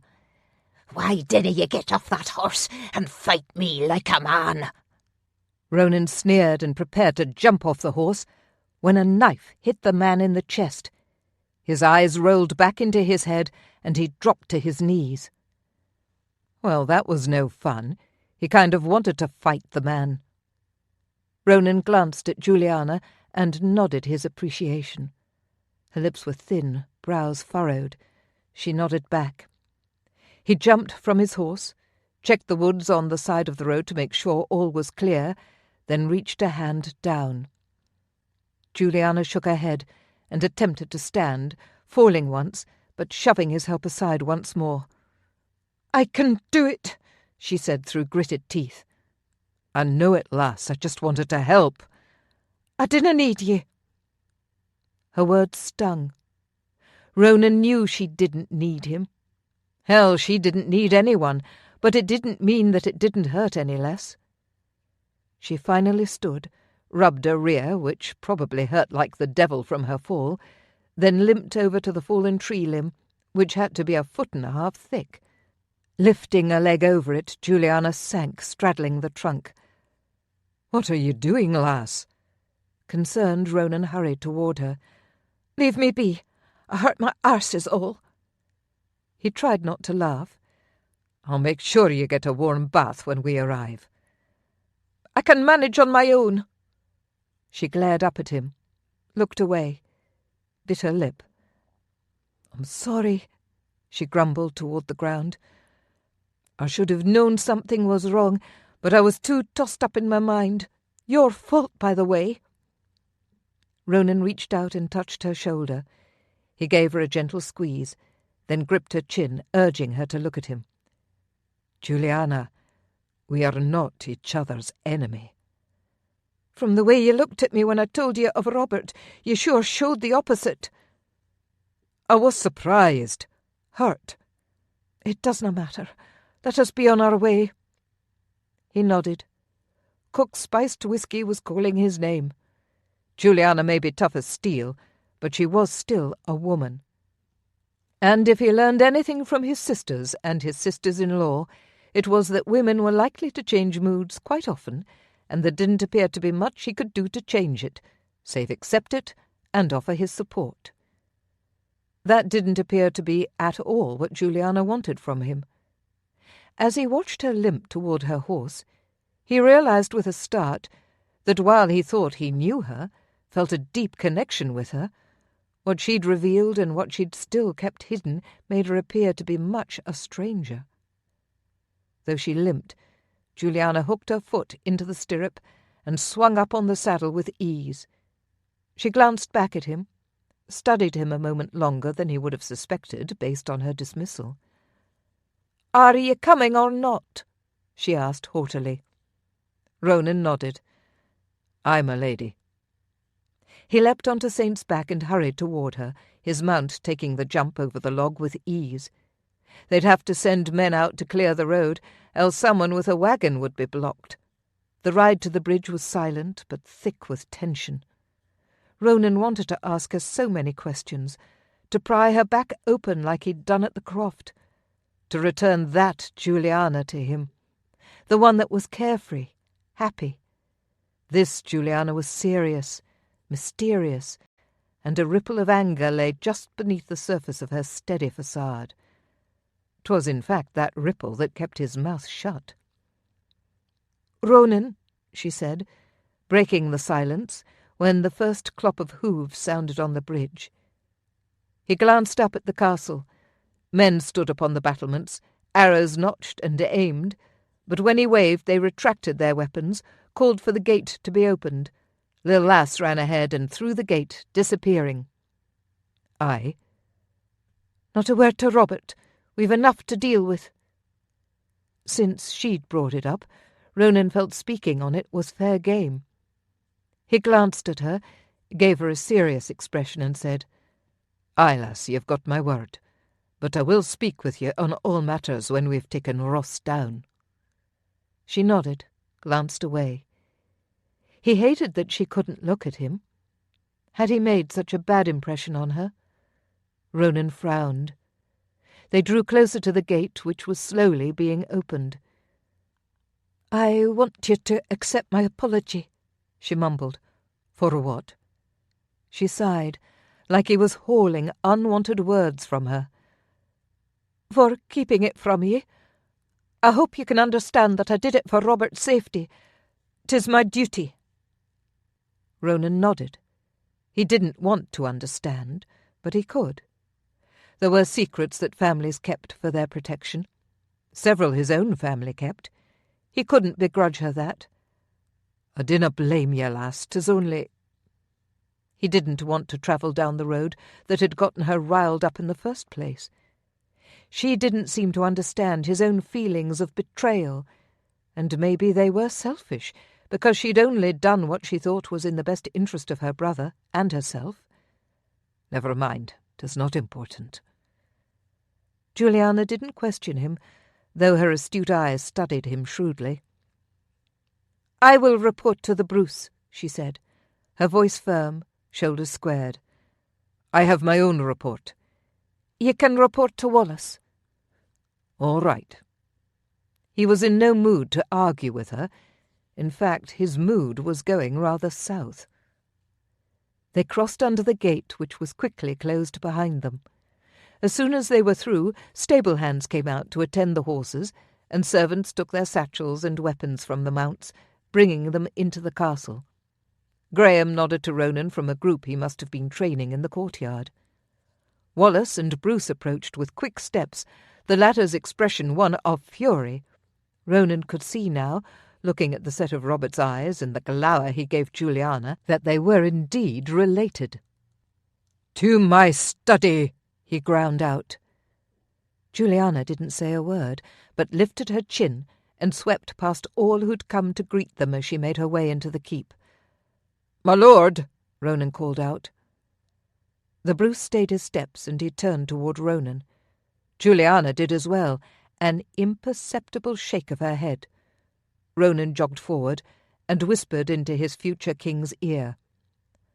"The lass is well, only meant to clean up the mess that is Ross. With bigger problems, I will discuss them with Wallace, and I believe Juliana wishes to relay them to ye." Robert nodded, his face placid, then turned and followed Juliana inside. Wallace came up beside him. "What was that about?" "I fear he is very angry at her." "Aye, and well he should be." Ronan nodded. "For certes, save she only thought to do her duty." Wallace glanced at him, a mirthful curve to his lips. "You like her?" Ronan glared. "Mind your own business." "She is partly my business." "I'll not discuss my personal feelings with you, unless you've decided to become a housekeeper and not the general." Wallace laughed. "You've a way with words. Come inside and give me your report. You've a visitor, too." Magnus. Ronan's older brother was laird of their clan, and he missed him fiercely.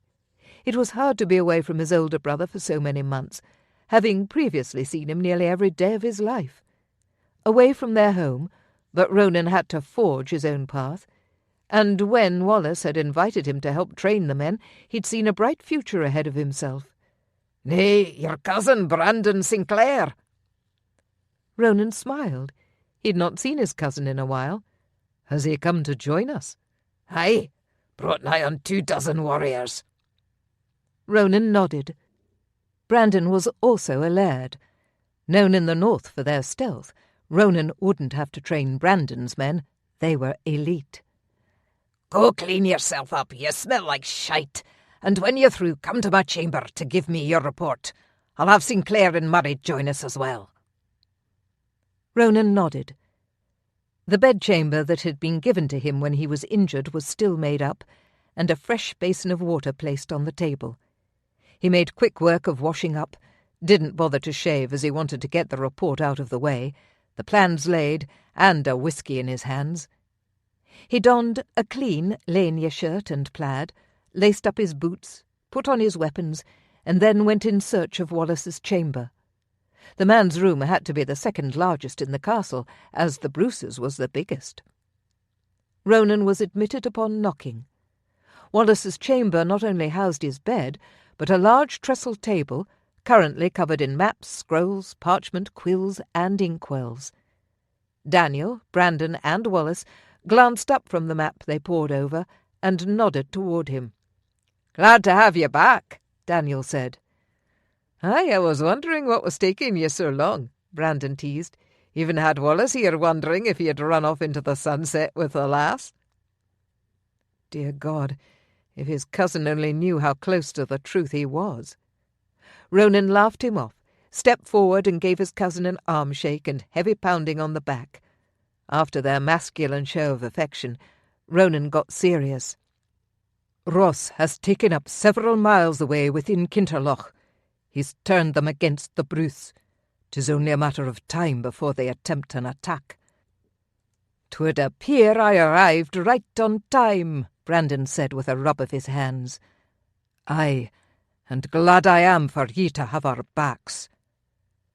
Ronan glanced from his cousin to Wallace. "What would ye have us do?" Chapter 19. "You dinna understand." Juliana paced the length of her brother's chamber, her face hot with fury. "I understand perfectly," Robert shouted back, slamming his hands down on the table. "You left your station. I needed you here, not traipsing about the countryside." Oh, he didn't just say that. Juliana whirled on him and hissed, "I never traipse. Gallivanting, playing the hero, committing suicide, what would you call it?" She marched over to his table, slammed her own hands down and said with deadly calm, "Saving your arse." Robert straightened, scrutinizing her in a way she'd never seen him do before. "And what if while ye were gone, Ross had backtracked to Ellendonan? You would not have been here to do your duty, and you'd have taken one of my best men with you." Juliana scoffed. "I did not take Ronan with me." Robert raised a brow, folded his arms over his chest. "Aye, but you did, the moment you left with no one to guard your back." Julianna sliced her hands through the air in an attempt to end the topic.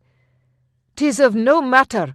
We've returned, and there are more things to discuss than me setting out to finish what has started.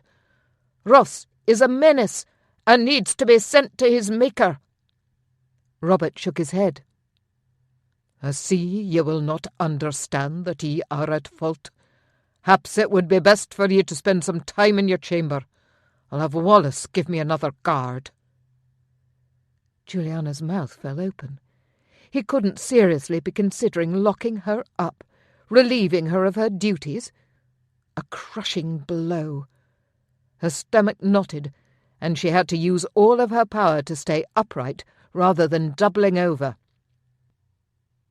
"You canna mean it," she said, her voice lowered. Bruce glowered at her. I do. You may be my guard, but who do you think looks after ye?" Juliana shook her head. "Me, lass, me." The tone of his voice, quiet and exasperated, shocked her. Robert had always been her brother, a fact she'd never forgotten, even if she wanted to. It was impressed upon her. He was her charge, though they were not far apart in years. In all this time, she'd never once thought he was looking out for her. At best, she'd thought when it came to her, he did things for his own good. "When I left Ellen Donnan, I did so with ye in mind, Robert. I wanted to take Ross out of the equation. In retrospect, I suppose 'twas foolhardy to have done so without telling ye." Robert squinted his eyes. "Are you just saying this because I threatened to lock you in your chamber?" Juliana shook her head, a small smile curving her lips. "One thing the two of us have in common is our stubborn streak, brother. If ye would make good to your threat, there is nothing I could do, save figure out a way to escape. My words would be meaningless right now." "Aye, that they would." She hoped he was confessing he'd not truly meant them. Juliana hastened to continue. "I was furious with Ross for his treachery, his treatment of Myra, of myself. I knew he planned to come after ye again. I could think of nothing but putting an end to it, and so I left. But I was not gone long when Ronan came upon me. It wasn't until we reached Kinterloch that I comprehended the depth of Ross's machinations." Robert uncrossed his arms and came around the table to stand beside Juliana. His countenance had turned from irritation at her to the flat expression he used when discussing Ross and any of the other men who went against him. "Tell me." "I fear he's turned his cousin, the overlord of Kinterloch, against ye. At the very least his cousin is doing Ross' bidding, whether he sides with him or not. Ronan and I were attacked upon entry. I believe either we were recognised, or they somehow knew we'd taken out their scouts." "Ye and Ronan work well together," Robert said with a frown. "Aye, 'tis a good thing." She straightened her shoulders and hoped he didn't notice a change in her temperature. The mention of Ronan always made her body heat, and talk of them working well together went way beyond a simple skirmish in her mind. If Robert took any more meaning to her words, or saw more in her than she hoped to reveal, he didn't let on. He turned from her and paced, checking his map once or twice. Juliana knew not to speak when he started his walking. He was most likely devising some sort of plan that he would ask for her advice on momentarily. While she waited, she glanced toward the shuttered window, wished she could open it up and breathe in the fresh wintry air. She hated to be cooped up in the castle, hated the draughts and the stifling air of being inside. Finally Robert turned to her, fisted his hands on his hips and declared, "Ronan and Wallace will lead the men to the village." She opened her mouth to protest, but Robert stayed her with his hand. "Lass, if ye go with him, then everyone will know of your role here." Rolling her eyes, she folded her hands before her, trying to look demure. "Do you not think they already do? When I left, you sent one of your best men after me." Let me go with Ronan. I know the way well. I was there. I can help to lead the men. And should Ronan fall, I can be there to continue on. The man had better not fall. She'd bring him back to life just to kill him herself if he were to succumb to some battle wound. Robert pursed his lips in thought. I suppose ye are right, but... 'Tis better they know my true role, and grow to respect that, than to believe what they already do. And what is that? Robert asked with a raised brow. Half the castle thinks I am your mistress. Absurd. But true. I supposed I can see where they'd get the idea. All right. You will travel with Ronan. Juliana nodded. And what of protecting Ellen Donan? Daniel and Brandon can see to it. I will speak with Ronan. We will leave on the morrow. Nay, lass. Let me speak with Ronan. When I've had a chance, ye can meet the men to discuss your strategies. Juliana nodded, not wanting to argue. She hastened from Robert's chambers before he could change his mind.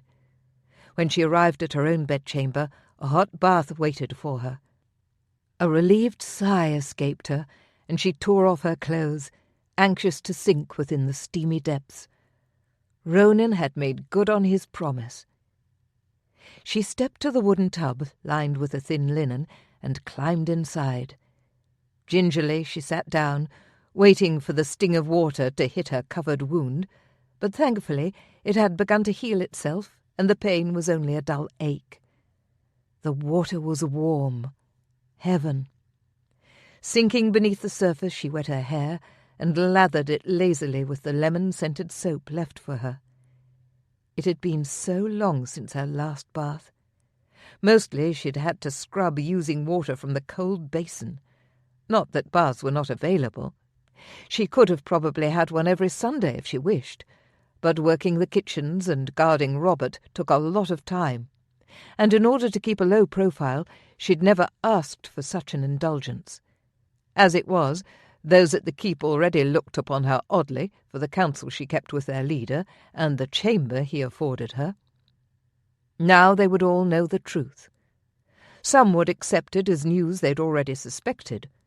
Others would be angry that she'd lied and resent her. Some may even be downright resistant. But she hoped, prayed, that whatever reaction they had it quickly and all went back to normal. She didn't want to be known as the Bruces' sister. She wanted to be recognized for who she was. Family or not, she was a person. With the revelation of her identity, questions would lurk. Scorn would be slung her way. After all, Juliana was a bastard. Her mother had been her father's lover. Apparently, he'd met her mother in the Holy Land while fighting the Crusades. She was a servant to one of the lords. They'd fallen in love, and her mother had brought her into the world before taking her leave of it. Her father brought her home with him when he had to take the news of his comrade's death to the man's widow. Her mother and father fell in love and married within the year.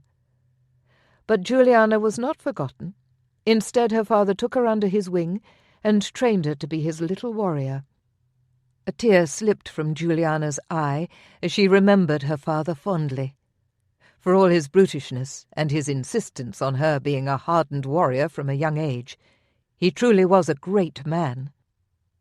Until Robert chose for Scotland to be a separate entity from the English. Their father, for reasons Juliana could only decipher as greed, sided with the English. But at least he'd given Robert one thing before betraying him: Juliana. She'd forever cleave to her brother's side, and that of Scotland.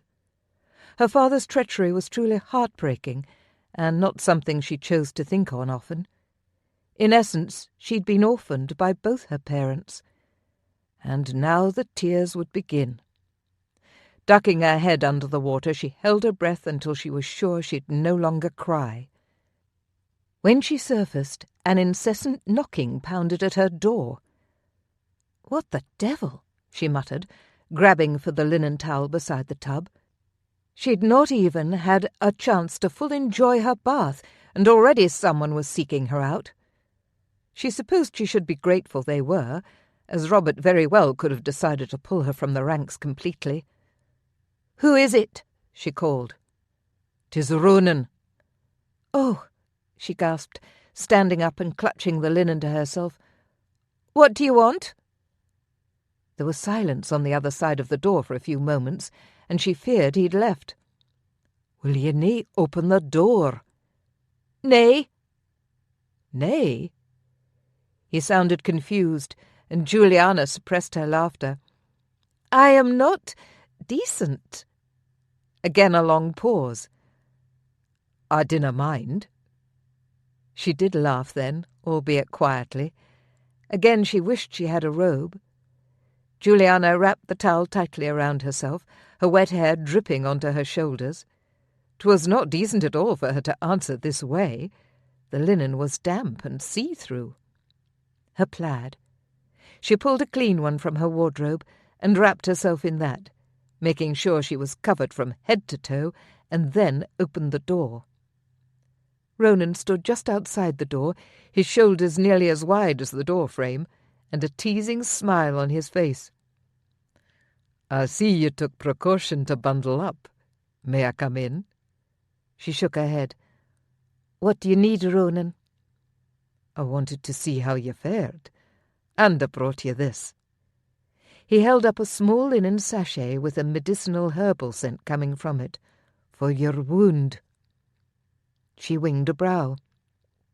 "I am fine, but thank you." She took the sachet and sat it on a side table, eager to put it on her wound, and eager to get warm. "All went well with the Bruce?" "Aye. Have you not spoken with him? He seeks you." "Not yet. I was speaking with Wallace and my cousins." Julianna nodded. "Will you not tell me what he wants?" She shook her head, droplets of water sprinkling onto her cheeks. "Nay, he wished to speak with you first." Panic flashed on Ronan's face, and Julianna rolled her eyes. "Dinna fear for your freedom. He only wants to talk with you regarding Ross."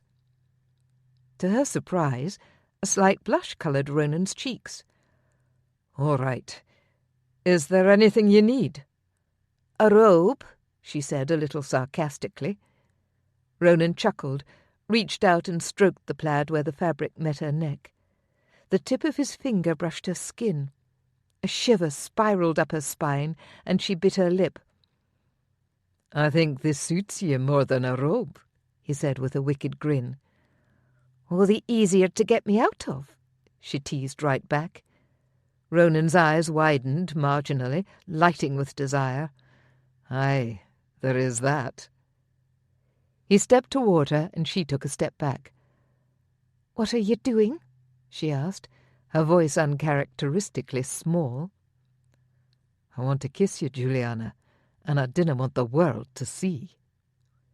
He closed the door to her chamber with his foot. She'd not even noticed how far he'd backed her into the room until that door closed, leaving them utterly alone. "Does anyone know that you came to my chamber?" she asked. Ronan shook his head, leaning nearer.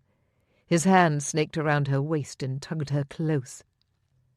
The last time they'd seen each other, she'd been cross with him, tried to push him away, but it didn't appear that her viperish attitude worked on him, only seemed to pull him closer, literally. He'd had a bath too.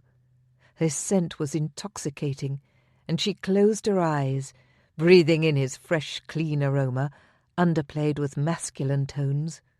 Ronan's scent. She licked her lips, tilted up her face. He pulled her flush against him so their pelvises touched. A shudder passed through her, and her legs became a little unsteady. She wanted to reach out and hold on to him to secure herself, but if she did, she'd drop her plaid. Why hadn't she at least put on a chemise? Had the more wanton side of her hoped for this very occurrence? Probably, because she tingled everywhere, from the tips of her toes to the hair on her head.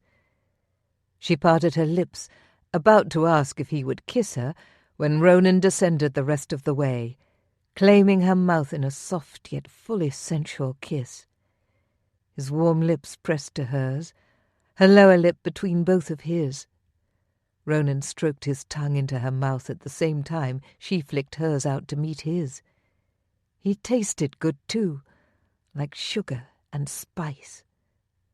Juliana recalled he liked sweets, had probably indulged in some confection before coming to find her. But thoughts of anything sweeter than being in his arms were soon gone when he fully pulled her into his embrace. She could feel his hard length jutting through his plaid and pressing hotly against her quickly dampening centre. How easy it would be to simply let go of the plaid, let it drop on the floor and lead him to her bed where they'd make love for hours. In another world. In this one, Robert would send someone to find Ronan if he didn't show up at his chambers soon. Not that he'd look here, but it was too risky. Keeping hold of her plaid, she managed to push against his chest. "We must stop," she said breathlessly. Ronan's eyes were heavily lidded, his lips full and wet from their kiss. She wanted nothing more than to lick them, nibble them, and feel them on every forbidden part of her body. But they couldn't, not now. I know." He took a step back, raked his hand through his hair. He turned a mischievous grin on her. "I simply canna help myself when I'm around ye, especially when you keep presenting me with your near-nakedness." Her cheeks burned and she clutched the plaid to her tighter. "You make it seem like I keep seeking ye out, but ye are here in my chamber. And when we were at the croft, well—" They'd both wanted it. Ronan's grin was lopsided, and he nodded. "Well, indeed." Juliana turned her back on him and walked across the room toward her hearth. Her toes had started to turn numb against the cold plank floor, no matter that the rest of her was a flaming mass of desire. She held up each foot individually until her toes were warmed. Ronan didn't leave, but he didn't say anything either. He simply came to stand beside her, warmed his hands. Theirs was a comfortable silence, the kind born to those who were naturally at ease with one another. The thought both annoyed her and startled her. She didn't want to be comfortable with him. It lent too much to the thoughts she tried to avoid of the possibility of a future together. After her chat with Robert this afternoon, she was even more determined to prove herself as his guard, and Ronan was only going to get in the way of that. But still, she was stunned to feel so contented around him. Juliana never felt so relaxed and on edge at the same time with anyone. The man had to have bewitched her. He was, after all, a Sutherland. Rogues at heart, handsome to a fault, charming the skirts up on every woman who walked their way.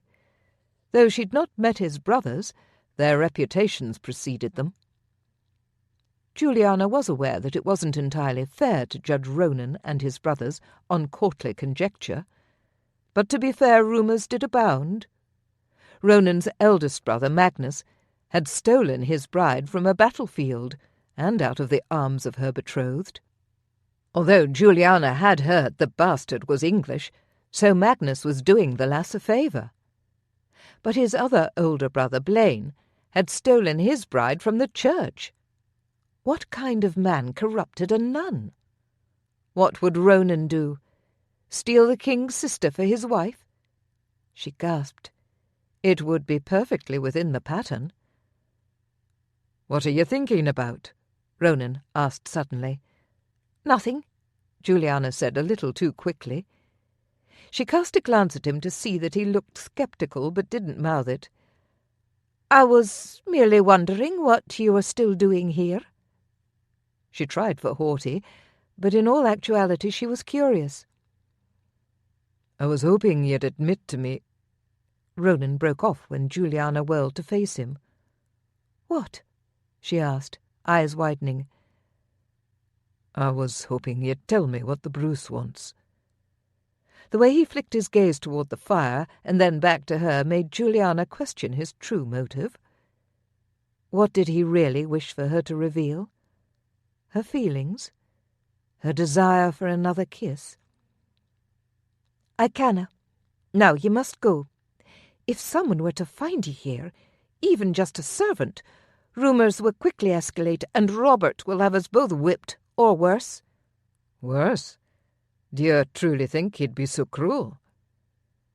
Juliana laughed with a bit of bitterness laced in.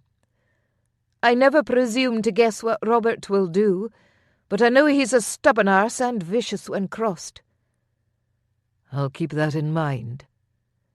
Ronan grabbed her by the elbows and pulled her close. "But if I'm going to be punished, I think it should be for more than a mere kiss." And he claimed Juliana's mouth with a carnal ferocity that made her knees buckle. Chapter 20.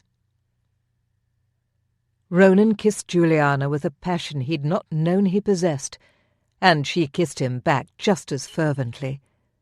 Almost like they were both worried this might be their last kiss. But it couldn't be. He wouldn't let it. Her mouth was too sweet, too perfectly fit his own. This was his woman.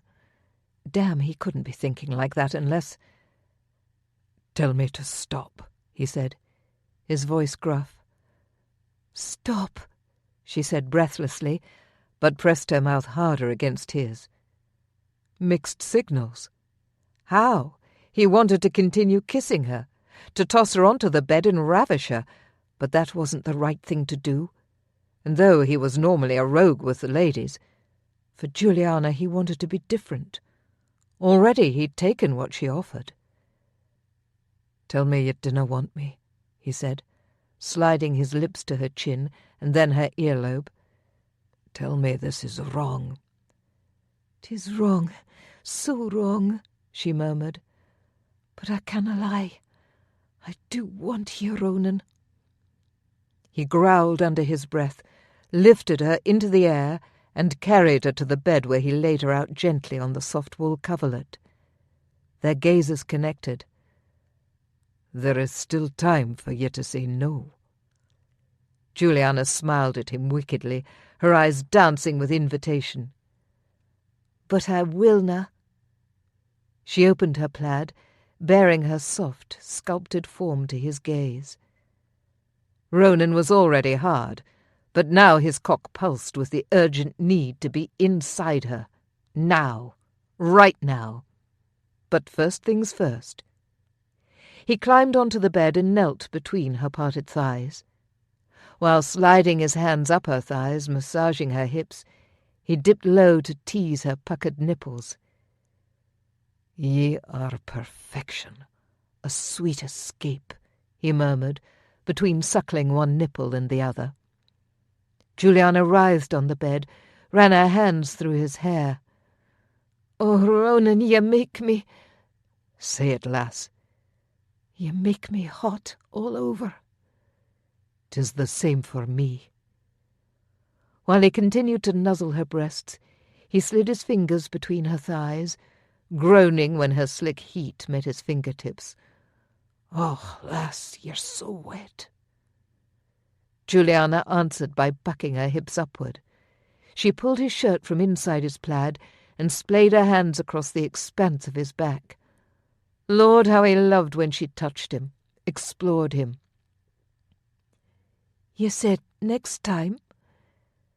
She didn't have to finish her sentence. He knew what she was asking, and the thought of her lips wrapped around his cock was almost more than he could handle. Ronan chuckled. "Next time." "There will be no excuses then," she said, though her threat was undermined by the sweet breathiness of her voice. "None. I am yours." Her finger skimmed inside his plaid and she gripped his arse. Ronan moaned and reared back. He unhooked his belt and tossed his plaid to the floor. His cock stood out, ready to be sheathed. Juliana leaned up until she was sitting, her legs spread around his thighs. She smiled up at him as she reached out and gripped his cock, her long slim fingers wrapping around him. "Your cock amazes me." Bloody hell, she amazed him. Ronan was heavy, thick and smooth as velvet in her hand. Her heart skipped a beat, then pounded against her ribs. "Bar the door," she said, their eyes locked in a heated stare. Ronan nodded and stepped to do her bidding. The bed creaked as he left it, and while Julianna mourned the loss of his heat in her hand, she rejoiced at the sight of his bare arse, an amazing display of hard muscle, trim hips, a wide corded back and shoulders that spanned the breadth of a door-frame. He was massive, solid, and for the next few moments all hers. She wasn't naive enough to realize that inviting him to her bed was not in their best interests, nor was she fool enough to say for sure they wouldn't get caught. The thing of it was, she didn't care. She never did anything for herself, and Ronan seemed to be the one indulgence she had no willpower to deny. Julianna craved him. Even when she wasn't thinking about him, she was. Ronan made quick work of barring the door, then turned back. Her gaze roved from his handsome sculpted face to his contoured torso, and then the weapon that jutted from between his hips. She licked her lips instinctively, shivered. Her nipples were hard, aching tips, and her sex wanton and quivering for his entry. Julianna held out her arms as he neared the bed, but instead of sliding on top of her, Ronan lay down and pulled her astride him. "I'm guessing the squire didna show you how to make love like this." She shook her head, bit her lip, as the thick length of his sex pushed against her sensitive folds. Ronan gripped her hips, massaged them, then slid upward until he cupped her breasts, stroking his thumbs over her nipples. "You can be in charge like this," he said, a wicked grin curving his scrumptious lips. "I like to be in charge," she said, with an answering smile. "I know it." He took her hand and placed it on his shaft, wrapping her fingers around him. "Guide me inside."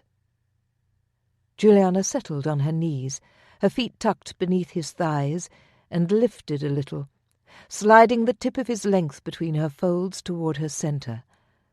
"That's it, lass." Julianna did as he instructed, the head of his shaft slipping inside. She let go and pushed her pelvis down until he filled her completely, stretching her with decadent pleasure. "Oh, my," she whispered. Their gazes locked, an ocean of emotion passing between them. Julianna wanted to ignore it, wanted to dismiss it as nonsense, simple pleasure making them feel that way, but she knew to do so was false. There was more between them than either of them was willing to admit. With his hands holding tight to her hips, Ronan showed her how to roll them. "Not unlike riding a horse, sweets," he said. He moved slowly beneath her, pushing up and withdrawing as she rode him. Ronan leaned on an elbow, capturing one of her nipples in his mouth and suckling gently. The pull of his mouth went straight to her core, her muscles clenched with sweet ecstasy. She gripped his chest, fingers digging into the muscle. He'd said she could be in control, but she felt more out of control than ever before. Thighs trembling, Julianna clenched tight around Ronan's hips. Her toes curled under his legs. "Oh, Ronan," she moaned, her body sparking with flames. Ronan slid his hand over her cheek and into her hair, pulling her lips to his. Their mouths melded in a frenzy of tongue, as though they fought for who could give the other more pleasure. Julianna gripped the back of his neck, not wanting to let go. She ground her hips into his, feeling blissful tremors ricochet from her centre outward, and kissed him like there was no tomorrow. And there might not be, not if someone were to catch them. But the added rush of being caught only seemed to fuel her desire. She shuddered and increased her pace, rolling her hips. Her moans echoed around the room, and Ronan shushed her, whispering that they'd be heard, but his own growls rivalled her noise. He gripped her buttocks and guided her in, moving up and down. "Oh, lass, you're so tight!" He thrust upward rapidly, the muscles of his abdomen tightening, and she couldn't help but stroke over them, touching each ridge with leisure. They moved in tandem, like they'd made love 1,000 times, or as though they were meant for each other. The latter scared Juliana straight to her soul.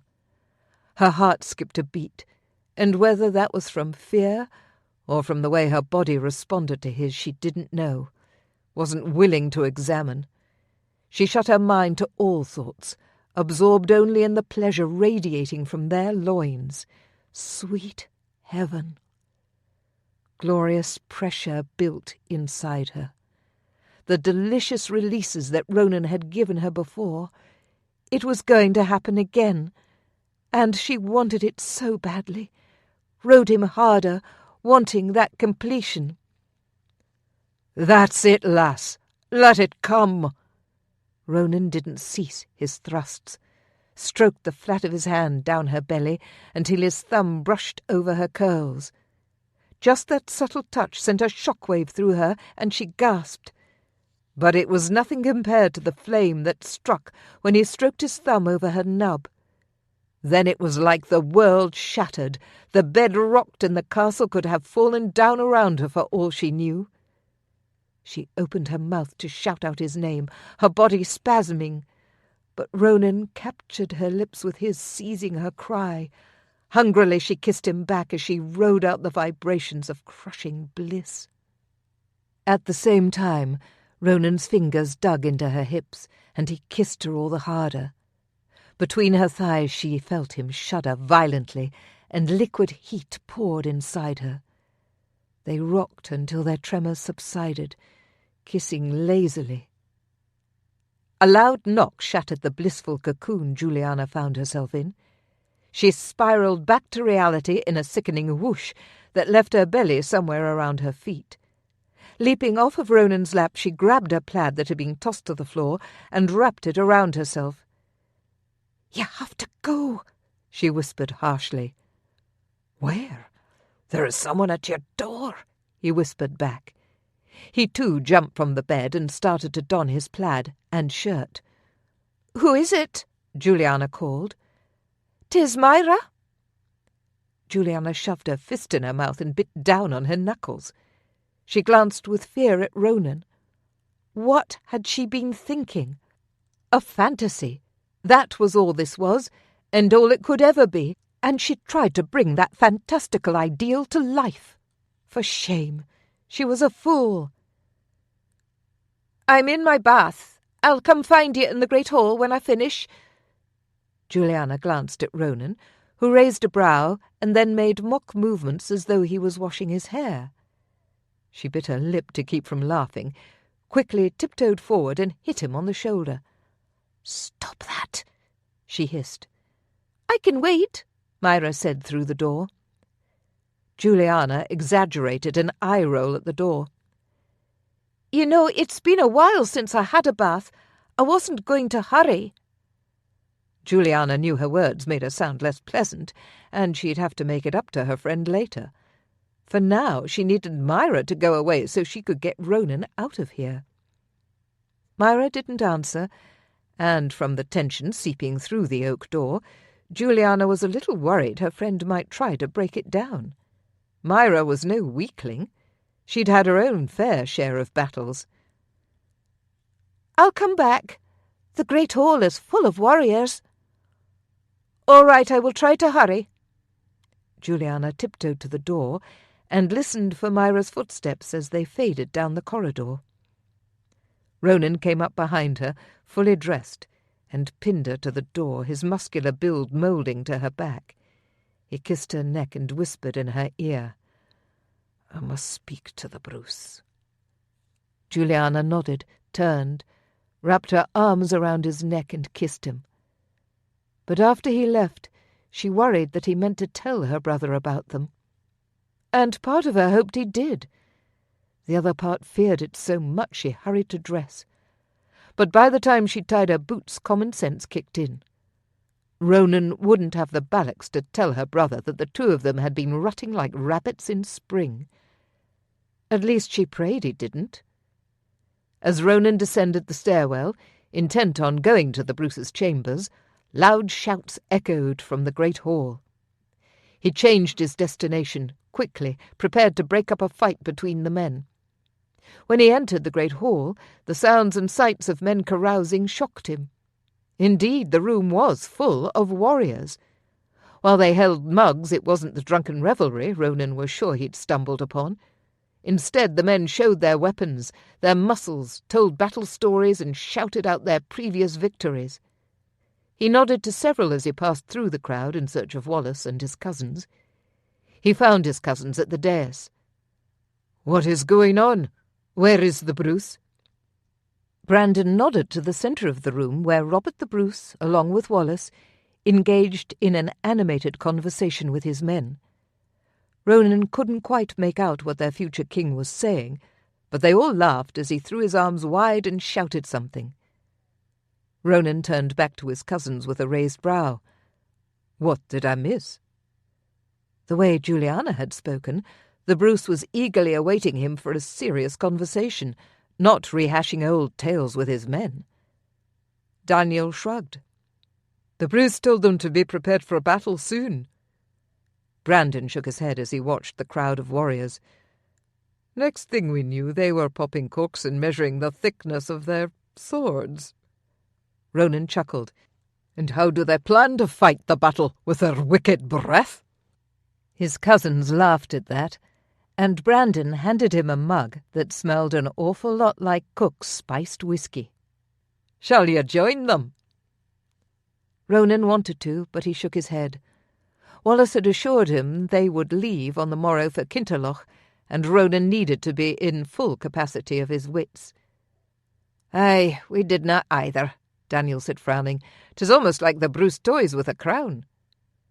"Dinna speak against the Bruce," Brandon warned, "else someone overhears." Ronan nodded. "He's right. Dinna say anything more."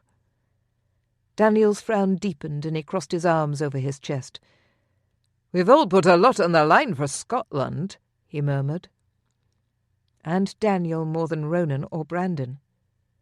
His cousin's lady wife resided with him at the castle until spring made it safe for them to travel back to his home at Blair. Ronan was sure that his cousin was all the more stressed by the presence of his wife here. As would Ronan be if he were to have a wife here, which he didn't. But Julianna, he cared for her too. If something were to happen... He turned his gaze on the Bruce and Wallace, noted that Wallace looked quite reserved and was perhaps feeling a bit of the irritation he and his cousins were. War was not a game. Lives were not so unimportant that they could be lost and chalked up to the price of battle. As if on cue, Julianna entered the great hall. Back straight, chin thrust forward, hands folded at her waist. She glared at everyone, full of authority. If he didn't know her better, he would have feared her power. But seeing her thus only fueled Ronan's desire for her. He recalled the way Julianna's head fell back as they made love, her hair cascading in glorious golden waves, hints of red catching the light from the fire. She looked like Venus rising and falling above him, her plump breasts swaying, flushed, and tipped with puckered cherries. His cock hardened instantly, and he had to pinch the inside of his elbow as he crossed his arms over his chest to force his mind off of love-making. The men didn't pay so much attention to her beyond a glance. "Bow, ye fools!" Ronan bellowed. "Do you not know a lady when you see one?" The room silenced suddenly. Startled glances were cast his way, including Juliana's. Robert cleared his throat.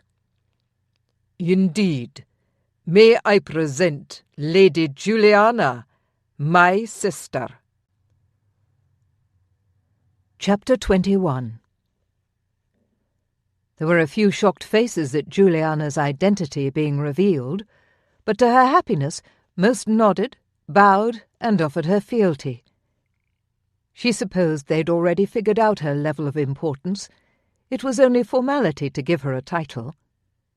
When she discovered the noise in the great hall, she'd been livid. How could the men go into battle if they weren't prepared? Drinking, sharing war stories, mock fights. This was not how an army of warriors prepared to attack a village full of black hearts and traitors. Wasting no time, she approached Robert.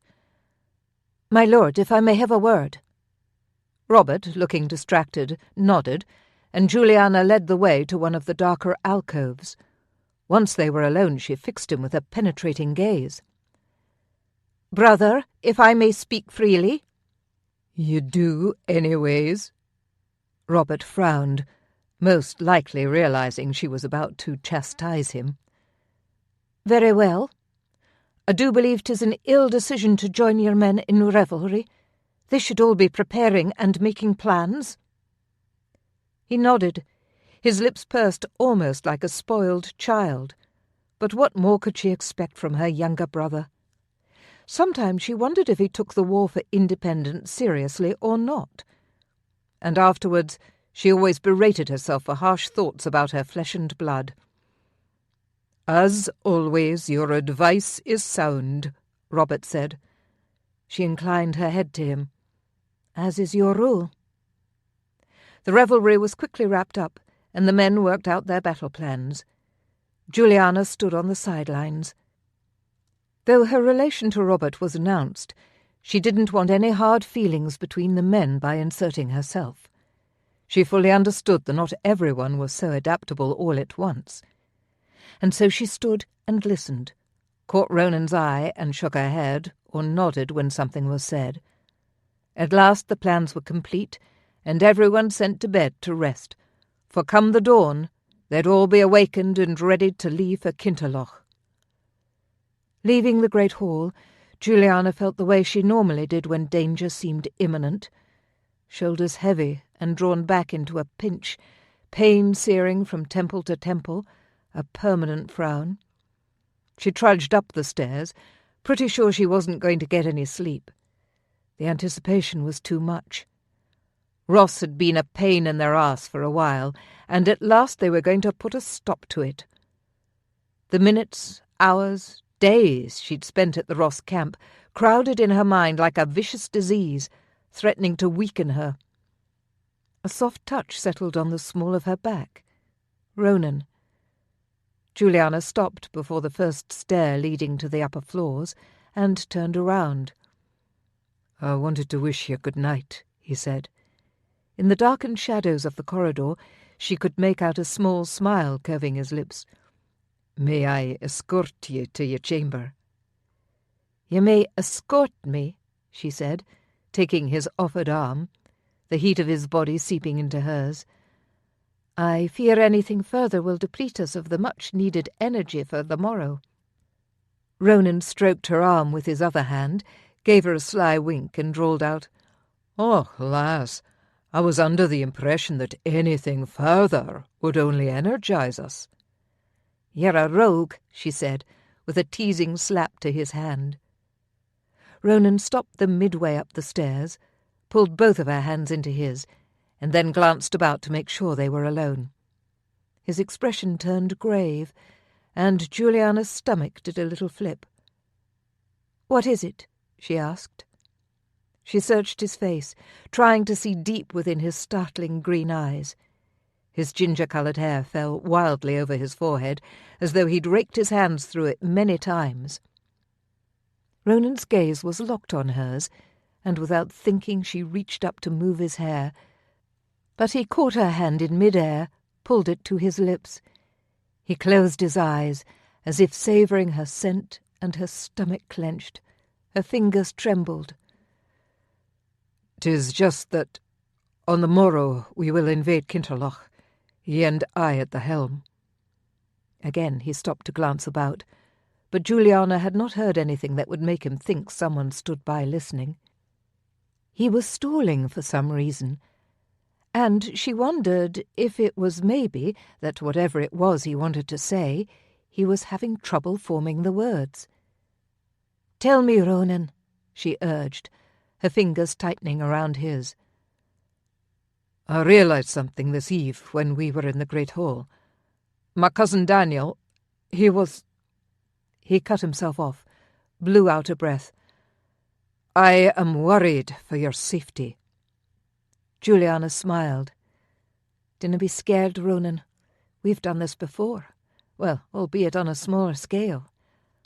"A much smaller scale." He shook his head. "This is completely different. Battle is a different beast altogether." Julianna pulled her hands away, heat colliding with cool in her chest. "I am not naive. Do you think I believe we'll just gallop into town and rule the day? Battle is synonymous with death, pain, rage. I am not so green that I dinna realise that. I will do my best to guard your back, just as I've guarded my brother's." Whirling around, she lifted her skirts, and marching 2 steps before Ronan gripped her elbow, stopping her. "Julianna, wait." She didn't resist, but she didn't turn around either. Instead, she gazed down at the hem of her gown, pretended she didn't notice the way the heat of his fingers seeped through her sleeve, branding her. Her heart pounded, reverberating in her ears. She could hear her blood rushing like a waterfall, feel the very visceral response his nearness always brought. Again he couldn't get the words out. This time she did turn around. He was 2 steps below her, bringing them eye to eye. She put her hands on either side of his face, his whiskers tickling her palms and fingers. "Just tell me." Ronan gripped her hands and pulled them to his lips. His breath on her fingers made her shiver, brought back memories of their intimate moments together. How she wished they could just run back to her room right now and relive them. But it wasn't possible. They both knew that. Probably why he was stalling. Also why she turned back around. She had to put some distance between them, and so tugged her hands away. "My cousin's wife is here," he said. "Aye, Myra." Why was he talking about Myra? "We're friends." Ronan nodded, then shook his head. "Daniel is worried about her." "Why? What's happened?" "Nothing's happened," he growled. Julianna took a step back. Ronan raked both hands through his hair and muttered an oath under his breath. "He loves his wife." Julianna was thoroughly confused. She put her hands on her hips only to balance herself. "Is that wrong?" Nay, 'tis not that either. He does not want her to get hurt, and being here at this castle, in the midst of the future king's warriors, 'tis not a safe place for her." "She is safer within these walls than she was traipsing the Highlands on her own." "Aye, I agree. But I think Daniel wishes Spring were here already." "All the better, then, that Daniel will be staying behind, that he and I are going together." "But you see, that's just it." "What?" Julianna tossed her hands up in the air. "You're making no sense." Ronan's jaw clenched, the muscles flexing, and he searched her eyes, trying to decipher something, she wasn't sure. Then his words came out in a rush. "I'm worried about ye, Julianna. My mother—" Julianna waited patiently for him to finish. He'd not spoken of his parents before. "When I was but a lad, my mother and father went out on a ride with my older brother, Blaine. They never returned, cut down in the prime of their lives. The world is a dangerous place for women. I could not bear it if you were to be injured." Julianna stroked his cheek, understanding that his fear for her was interlaced with his past. "Dinna worry over me, Ronan. I'm more fit to fight than half the men in your army. I will survive, I promise." She kissed him swiftly, then turned to run up the stairs and all the way to her room. By the time she arrived in her room and closed the door, her heart was close to bursting, and her feet felt as though they were floating and weighed 100 stone at the same time. Had Ronan just admitted to having feelings for her? Was that what he meant with all that mumble-jumble about his cousin loving his wife and being worried over her? She pressed a hand over her heart, hoping to still its rapid beat. After barring the door, she flung herself onto the bed. If she thought before that sleep would not come freely this night, that was even more the case now. Juliana rolled onto her back and stared wide-eyed at the rafters. After they won the battle, she'd be sure to seek her brother out and discuss the possibility of a union between her and Ronan. She couldn't put it off any longer. What in bloody hell was he thinking? Ronan watched Juliana disappear around the curving stair and then leaned back against the cold stone wall. Balax, he was an idiot. He trudged up to his chamber, stripped down and flopped onto his bed. Mind whirling, he was positive he wouldn't be getting any sleep tonight. Their strategy, the risks, Juliana going into battle with him. It was all too much, and he bounced from one to the other with little rest between. He didn't want her to go into battle. Didn't understand the Bruce's rationalization for it. So what if she'd been to Kinterloch? Ronan was plenty capable of leading everyone back there. Wallace would be with him. Juliana should remain behind with Myra, with the Bruce, who was her main charge. He understood her need to seek revenge on Ross. The man had tortured her, threatened her brother, her country. He'd never begrudge her the need to retaliate against someone who'd put so much evil into her life. But what he didn't want was her to put herself in danger to get that vengeance. Not when he could capture Ross and bring the man back to Donnan. He'd get her the whip and let her take a crack, turn his back if she chose to poison him with one of her pins or other weapons. But go into battle? He'd not be able to concentrate on anything save keeping her safe. Needing a distraction, Ronan went in search of Tad to make sure he'd been fed and bedded down for the night. Lucky for him, Cook had adopted him as one of her own many children. Ronan felt comfortable that the lad was in good hands. At least that was one person he cared about that he'd not have to worry over for the time being. The morning did not bring sunshine with it. When Juliana opened her eyes, it was still dark, and if she didn't feel a little rested, she would have thought it was the middle of the night. Tossing back her covers, she climbed from bed and opened the wooden shutters. Gloom met her. The sky was dark grey, wind whipped, pelting, stinging cold rain into her face. She winced, took a step back. The trees in the forest beyond the bridge swayed, their branches bending at dangerous angles, and thunder clapped loudly above, followed by a sharp white light searing the sky and smacking into one of the rocking oaks. This was not good. In the Highlands weather was unpredictable, and a storm like this could be over within the hour, or turn into a blizzard, covering them in a foot of snow by noon. Risking another beating to the face, she stepped forward once more and glanced down into the bailey. Not a soul. No one was preparing. Had the Bruce already given the order not to move out today? Juliana slammed the shutters closed and hopped on the cold floor toward her wardrobe. She hurriedly dressed, splashed water on her face, whipped her hair into a tight knot, complete with her pins, skeen-do in her boot, daggers at her waist, and more pins up her sleeve. She left the room in search of her brother. The corridor was quiet and dark, all the torches burned out. It felt eerie, and a shudder passed over her. Then panic. Had they left without her? She quickened her pace, almost running up the circular stair until she came to her brother's chamber.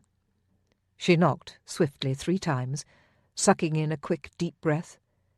The door was answered almost immediately by Wallace. Her breath came out in a rush of relief. They'd not left her. "What is the plan?" she asked, stepping past Wallace into the room. "With the storm, 'twould be best if we waited," Wallace warned. Robert lay in his bed and glanced over at Juliana. He was covered up to his chin in blankets, and sweat beaded along his brow, making the hair around his temples damp. His skin was pale, nose red. She frowned and took brisk steps to his side. "Why are you still abed?" She glanced back at Wallace, wanting answers, but then Robert gave a gut-wrenching cough, drawing her attention back. The effort to clear his lungs made his eyes red and bulge. "Are you ill, brother?" Juliana's stomach plummeted, and she dropped to her knees beside him. He couldn't be sick, not now. "Just a small ache, he wheezed. Juliana put the back of her hand to his forehead. He was not too hot. "Have you seen the healer?" "Aye, she's given me a tisane. I will be fine.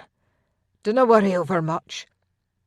He reached a hand from his blankets and patted her hand. "But dinna rush out in this weather. You know our mountains. Snow could trap you and freeze all of you to death."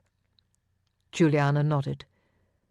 "We'll ride out the storm here, but as soon as the sun peeks through the clouds, we are for Kintalloch. What can I do? Do you need more blankets?" Juliana glanced around the room frantically, needing something to make her brother better.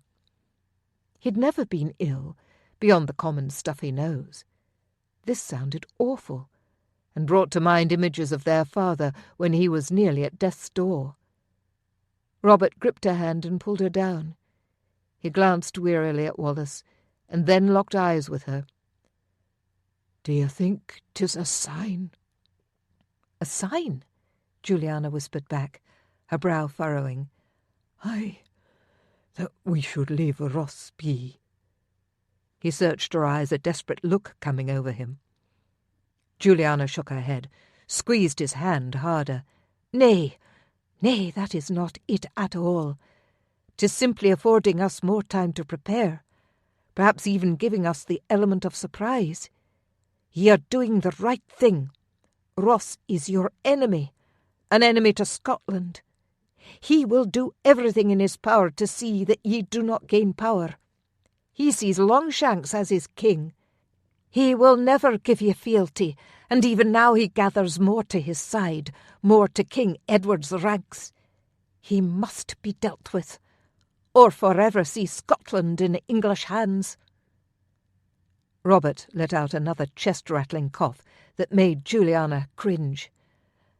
"I know ye are right, but even our own father believes in Longshanks' rule. How can I see this through when the man who gave me life is against me?" Juliana swallowed past the lump in her throat. "Ye are strong, brother, stronger than our sire. He is weak and doesna want to have to fight for what he knows is right. He'd rather give in when a chest of coin is presented. He does not believe in the power of freedom like we do. Everyone here in the castle, this country, they all look to ye for counsel as their future king. Ye will rule this country and bring Scotland to greatness. We need ye. Do not waver in your cause. Believe in Scotland." Robert nodded, his eyes closing and a tear spilling from the corner of one. "I need ye, Juliana. Ye have heart, conviction." "I am here. I am with ye always." "Go, prepare. I must rest." Juliana kissed her brother's hand and then turned to Wallace. "We ride as soon as the storm ends." Wallace nodded. "I will go and ready the men, so we might be prepared to embark as soon as it's over." Juliana called in a servant who lurked in the corridor awaiting orders, a young boy. "Get the healer. I want her to sit with the Bruce until he is well." Then Juliana headed to the castle chapel to do something she'd not done in a long time. She prayed. Chapter 22. 2 days later the rain ebbed. All the rain touched had turned to ice, leaving the world looking glittery and cold. The morning began as though the rain had never visited. The sun shined and the ice started to melt, its water trickling slowly from the trees and buildings. The grass, which had crunched underfoot, became soggy, and mud grew prevalent in well-walked areas. Juliana stepped out of the stables, leading Brave, her boots and hem covered in brown muck. If she were more of a lady, she'd be disgusted, offended, perhaps even embarrassed. She eyed Myra, who stood on the stairs of the keep. That was where she'd be. Sometimes she wished she was more of a lady, but then— Juliana patted the dagger at her hip, checked for the sword strapped to the side of her horse. If she were more of a lady, she wouldn't be headed into battle with Ronan. Glancing down at her muddied feet, she smiled. 'Twas just another honour for being a warrior. Being muddy meant she was alive. She waved to Myra, who waved back. Then she caught sight of Ronan staring at her. His eyes were crinkled, his brow furrowed. He looked stern, deep in thought. Juliana smiled, hoping to ease his worry. They'd not spoken since the argument on the stairs. 'Twas better that way for them both. They needed to get through the next few days, and then Juliana was resolute in her decision to speak with Ronan and Bruce. Her brother was feeling much better. Whatever ailed him appeared to have ebbed. His colouring was back, coughing significantly less. Although it was discourteous, part of her wondered if his illness had anything to do with the confrontation about to take place. Ronan approached her, his gait steady, smooth, a confident swagger in his step. The way he moved was fluid, sensual in a way that she'd noticed before, but now, having seen him walk without his plaid, all she could think about was the way the muscles of his backside tightened with each step. Feeling her cheeks heat, Juliana looked toward the heavens, hoping to get herself under control. "Are you ready?" Ronan asked, his voice low. He stroked a hand over Brave's neck. How she wished it was her own. "Aye. And ye?" "Aye." His gaze locked on hers, serious. "I want you to stay close to me." "I will, but please—" She put her hand over his on the horse's mane. "I dinna want you to worry for me. I have been trained my whole life." Ronan took her hand in his, beneath the mass of horse mane, so no one could see for sure that their fingers were intertwined. "Honestly, lass, I have every faith in ye. I've seen ye fight. I know you're good. But there is still the fear that you might not turn in time to see the axe sink into your back." "Gruesome image," she said, with a teasing smile. "And to any other lady I wouldn't have planted it, but ye are not an ordinary lady. Ye, Juliana de Bruce, are a warrior. Beware to all those who come before your blade. To say I wasn't impressed before now would be a lie. Ye enthrall me." A shiver laced its way up her spine, and Juliana had to clench all of her muscles to keep it from showing. Before she could respond, Robert stepped from within the keep, looking stronger than he had when she visited him that morning. He was wrapped thick in plaid and furs, and he held up his hand. The courtyard, filled with warriors prepared to leave for battle, went silent as everyone turned to give him their full attention. Daniel and Brandon flanked him. "Today ye go forth for Scotland. Ye will seize Kinterloch, and all those who go against our cause." The crowd cheered.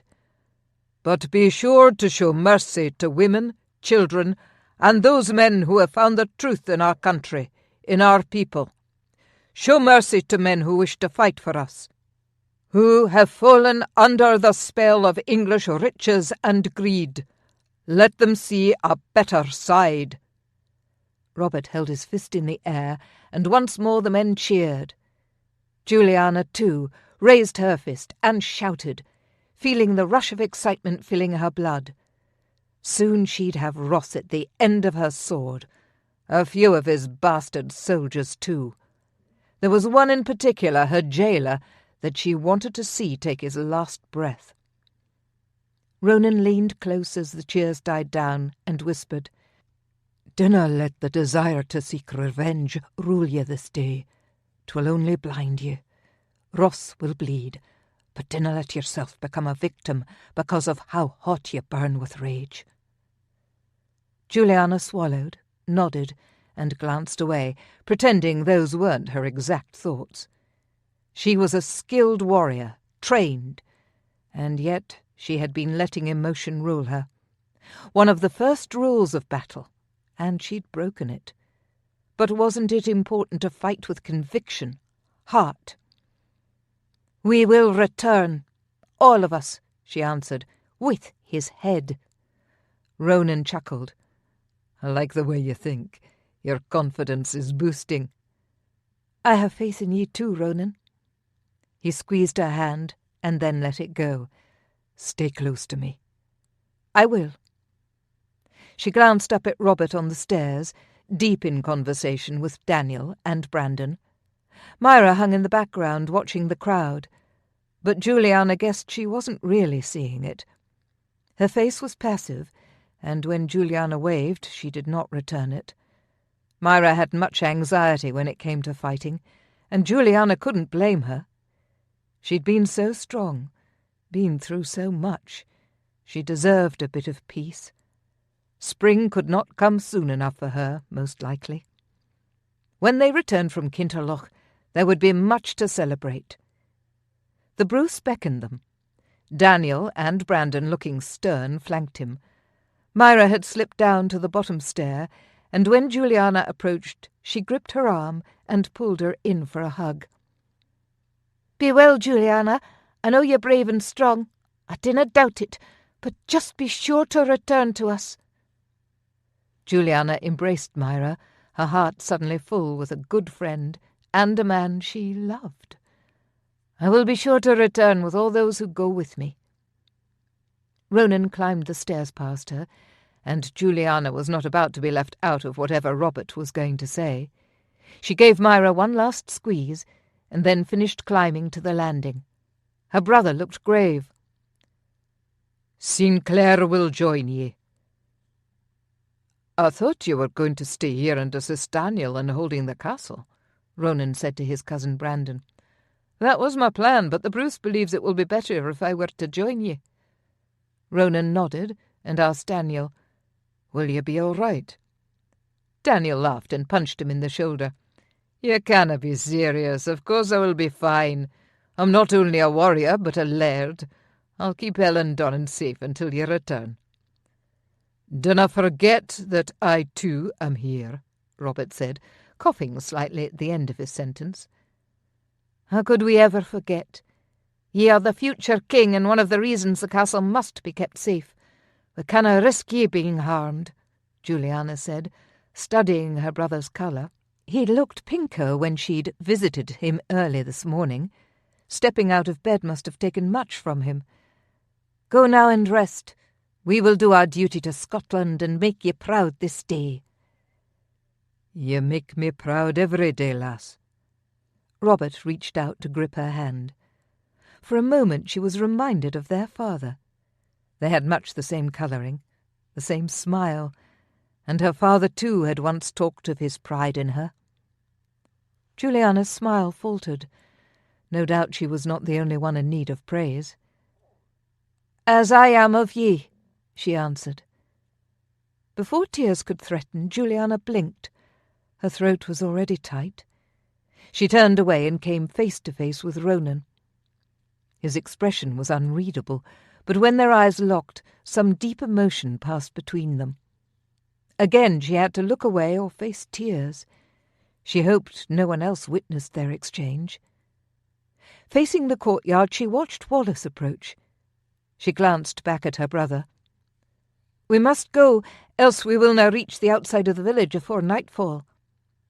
"Aye," Wallace proclaimed, reaching the base of the stairs. "The guards say there's nothing of note beyond the bridge, Best for us to leave now while no one approaches. Provisions, weapons, and horses are ready. We'll return within a sennight." Juliana hoped it would be less time than 7 days. The village was only a day's ride away if they ran into no obstacles along the road. They would most likely make camp when they arrived and take the village in the morning. Another night, possibly, and they'd be home within a few days, if all went well. The sun beamed down on them, and the sky was a pretty blue. Spring would be upon them within 2 months, but the weather made it seem like much sooner.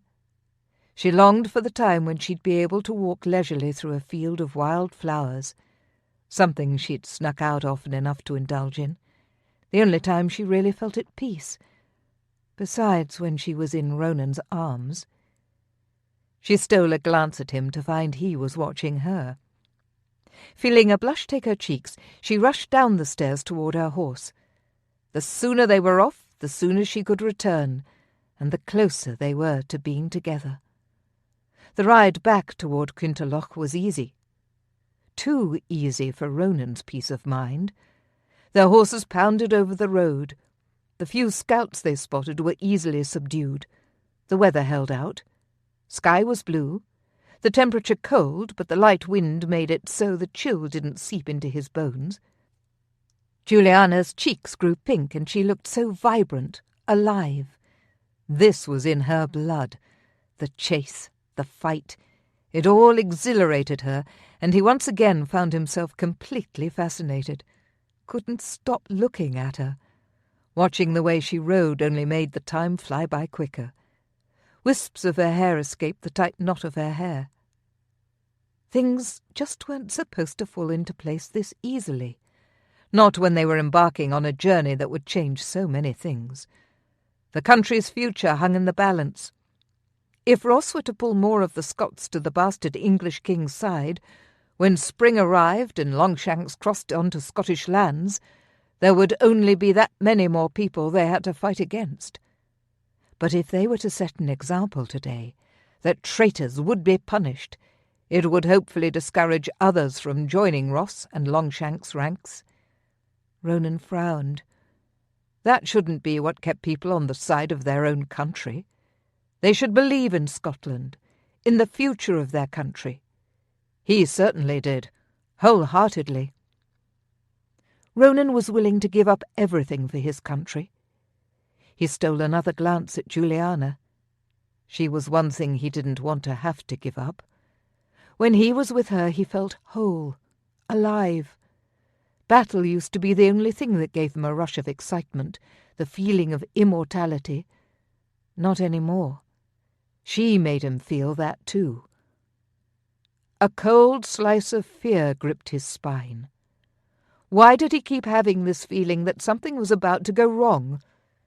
Doom and gloom completely negated the beautiful weather and surroundings.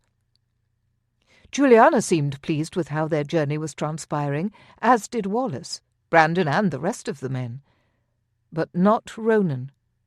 His skin prickled, his scalp tingled. All signs that his instincts were in a frenzy. Something wasn't right. For several moments they continued on, but his stomach tightened and his blood ran cold. They were too close to Quinterloch for him to not take heed of his gut instincts. Ronan held up his fist in the air for the men to stop. Wallace lifted a brow. "What is it?" he asked, tone disgruntled. "I dinna know." The men hushed, and Ronan focused on the sounds in the air. Haps's mind and body had noticed something off without him actually taking note of it. Wind swished, and branches brushed on one another. Horses snorted and pawed. Bodies shifted. And then he heard it, a distant rumble, but not that of thunder. 'Twas something else entirely. "Did you hear that?" he asked Wallace. His leader's face had tightened, lips pressed together. He nodded. Brandon and Juliana also nodded. "What was it?" she asked. "I dinna know. Not thunder," Ronan replied. 'Tis the sound of buildings collapsing," Wallace answered, his voice flat. "Buildings?" Brandon asked. "Damn it!" Ronan shouted. "The village!" What could make the buildings collapse?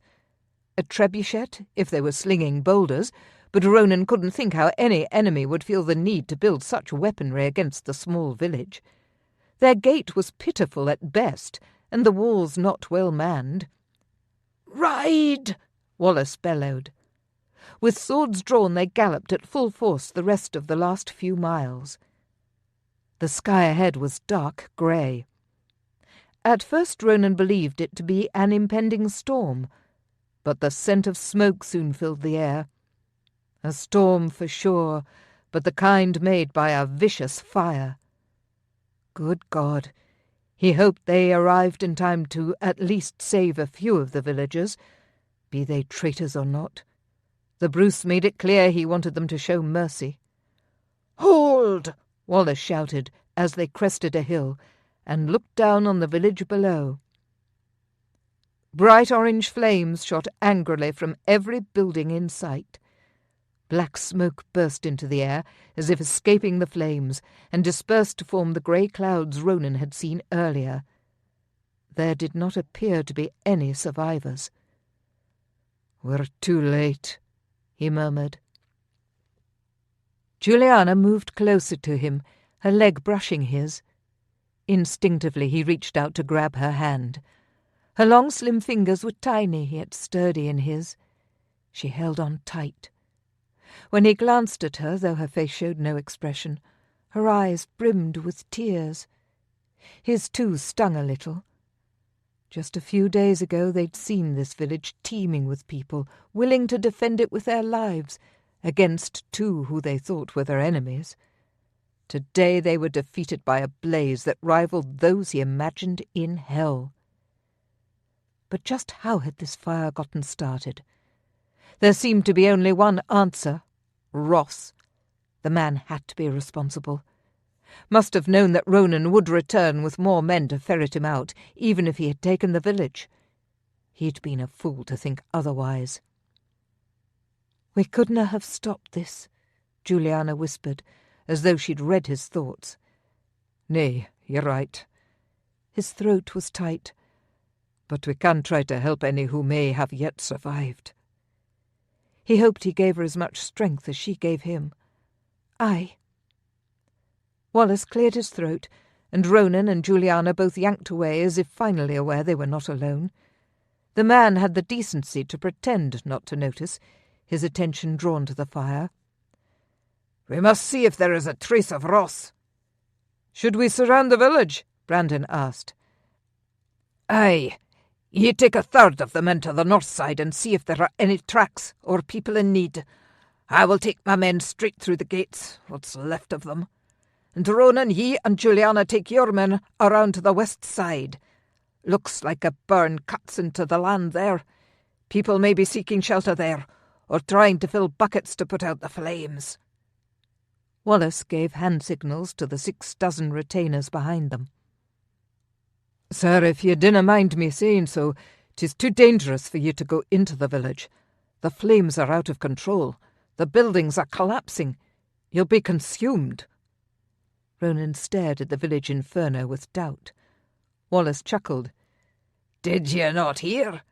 There are those in Scotland who believe I am immortal. I will test it today."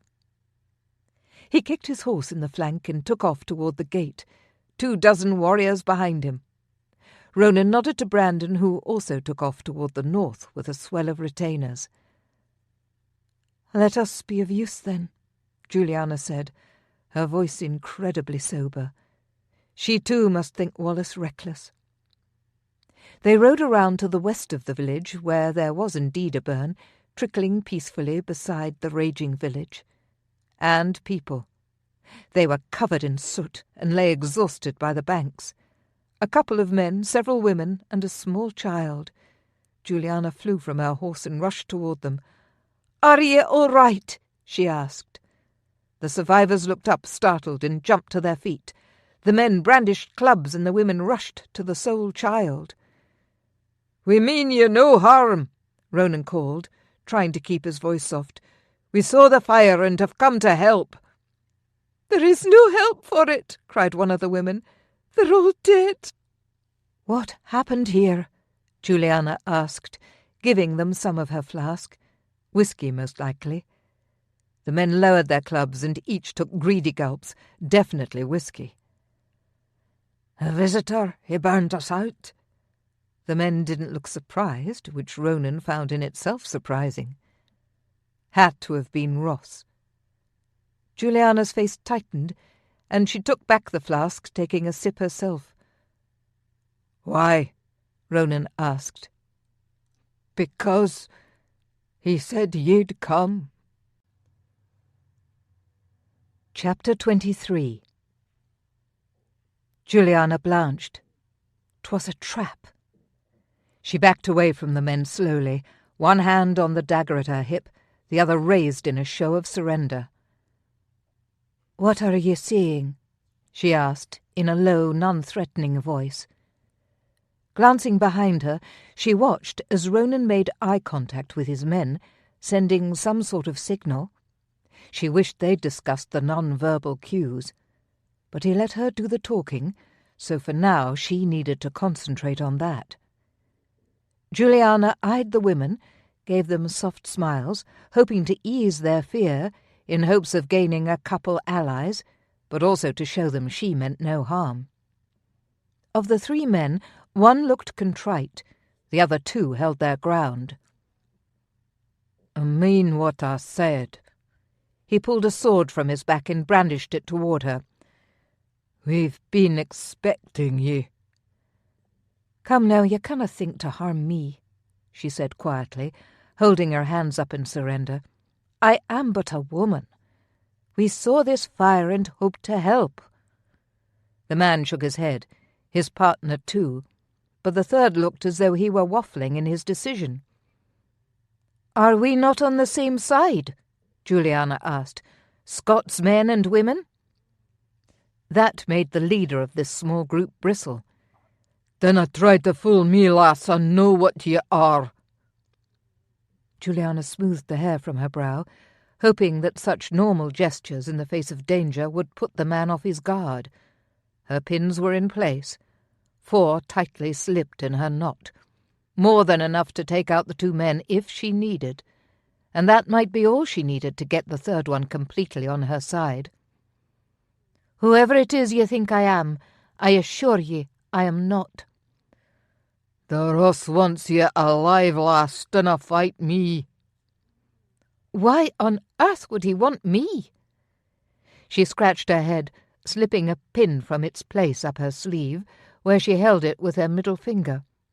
"I've no quarrel with Ross." How easy that sour lie slipped off her tongue. "He told us ye tried to trick us," the second man spoke up. Juliana smiled, and gave him a coy look with the tilt of her head. "Oh, come now. There are nearly 30 of us and only 5 of ye, 6 if you count the child. This is silly." "There are more of us in the woods, the whole lot of us." He moved to raise his hand in the air, a signal she knew would bring a slew of men pouring from the trees. On instinct she whipped the pin straight at the man's arm, catching him in the forearm and sinking deep. He stared at her wide-eyed, as did the others. Juliana rushed toward him, shouting to the others, "Dinna move, or you'll get a pin in you too." She sank to her knees as the leader did and yanked the pin free. Whispering in his ear, she said, "That burning feeling is poison. I've got a remedy in my satchel, and I will give it to you, if you would but let us pass." He nodded, eyes wide, red and filled with pain. Juliana didn't want to kill the man, but it was imperative he not bring more men to fight than they could handle, and she had to find out where Ross was. She stood and walked back to her horse, only to hear a shriek and a thunk. Juliana whirled around to see the injured man on the ground, an arrow in his back. The other 2 men with him looked fearfully backward before diving to the ground. But they were too late. Arrows flew from the trees, also killing them. "Get down!" Julianna shouted to the women and the child. They dropped, one covering the child from head to toe. Oh, now she'd not get the information she sought. She glanced furtively at Ronan, who'd drawn his sword, held his charge to cover his face, as did his men. "Get on your horse!" he shouted at her. Julianna wasted no time in listening and flung herself onto Brave's back. "To the north!" Ronan gave the order in a bellow. Julianna rode beside him, leaning low over her horse's mane. They met Brandon on the north side. No signs of the enemy, save for a petite woman he held in his arms. Her hair was as black as the soot on her cheeks, and she studied Julianna with the most vibrant blue eyes she'd ever seen. "Who is this?" Julianna asked Brandon. But the woman spoke before he could answer, sitting taller in his lap. "I am Lady Mariana." Her voice was silky, French. Julianna immediately disliked her. "What are you doing here?" "I was sent by His Majesty King Edward." "Put her down, 'tis a trick. We just left several others. The fire was a trap to lure us in. There are archers and warriors hidden in the woods to the west, most likely all around us." Julianna pulled her sword from her saddle, prepared to fight should they be ambushed. Brandon frowned and glanced at Ronan, a brow raised like he couldn't believe Julianna's reaction. She pressed her lips together, trying not to shout at the man. He held an enemy within his arms like they were lovers. She had to give him the benefit of the doubt that he was likely daft. "Laird Sinclair, on behalf of my brother, your leader, and future King of Scotland, I order ye to put the woman down. She is our enemy." Mariana clutched tighter to Brandon, her cupid lips forming a bow full of fear. Julianna actually felt sorry for her. Either the woman was a great actress, or she was genuinely scared. Ronan reached out a hand and laid it lightly on Juliana's arm. A frisson of heat shot its way up her limb and into her chest. Why did he have to have that effect on her, even now when their lives were in danger? She couldn't shrug off the way her body leaned toward him, yearning for more of his touch in the way she suddenly felt safe. "What is your purpose, Lady Mariana?" Ronan asked, the voice of calm and reason. I... And the woman lost consciousness. Julianna refrained from rolling her eyes. Well played indeed. An easy out for someone who did not want to answer the question. Her fainting only assured Julianna further that Mariana was the enemy. The woman had herself said that she was sent by Longshanks. Didn't that automatically make her their enemy? Why was she the only one who saw that? "We'll take her with us. She can give us the information we seek," Ronan said sternly. "Any sign of Wallace?" Brandon shook his head, his grip tight on the lass. Julianna gritted her teeth. Even if they were able to get away safely, Mariana could be just as skilled as Julianna in taking a life. She'd have to keep a close eye on the woman. A loud banging coming from the wooden wall at the back of the village interrupted her thoughts. Moments later, Wallace and his men charged through an opening they'd knocked down. Spotting the group to the north, they rode toward them. When Wallace and his men reached the group, he looked weary and covered in soot. "Any survivors?" Brandon asked. Wallace shook his head. "Looks to have been torched purposefully, as we guessed." "Aye," Ronan said. "We learned as much from a group by the burn. They were left to capture us. 'Twas a trap. Their group was shot dead, save for a couple of women and a child, by their own men." "Any sign of Ross?" Wallace asked. Julianna and Ronan both shook their heads and said, "Nay," at the same time. Ronan held out his hand for her to continue their report. "The men said they'd been waiting for us, that Ross expected us to come, that he wanted me left alive. But before we could gain more information, arrows flew from the woods, hitting the men in their backs." She didn't feel the need to let him know that she'd first injured a man in an attempt to gain more information. Wallace shook his head. "Traitorous lot." "Aye," Julianna said.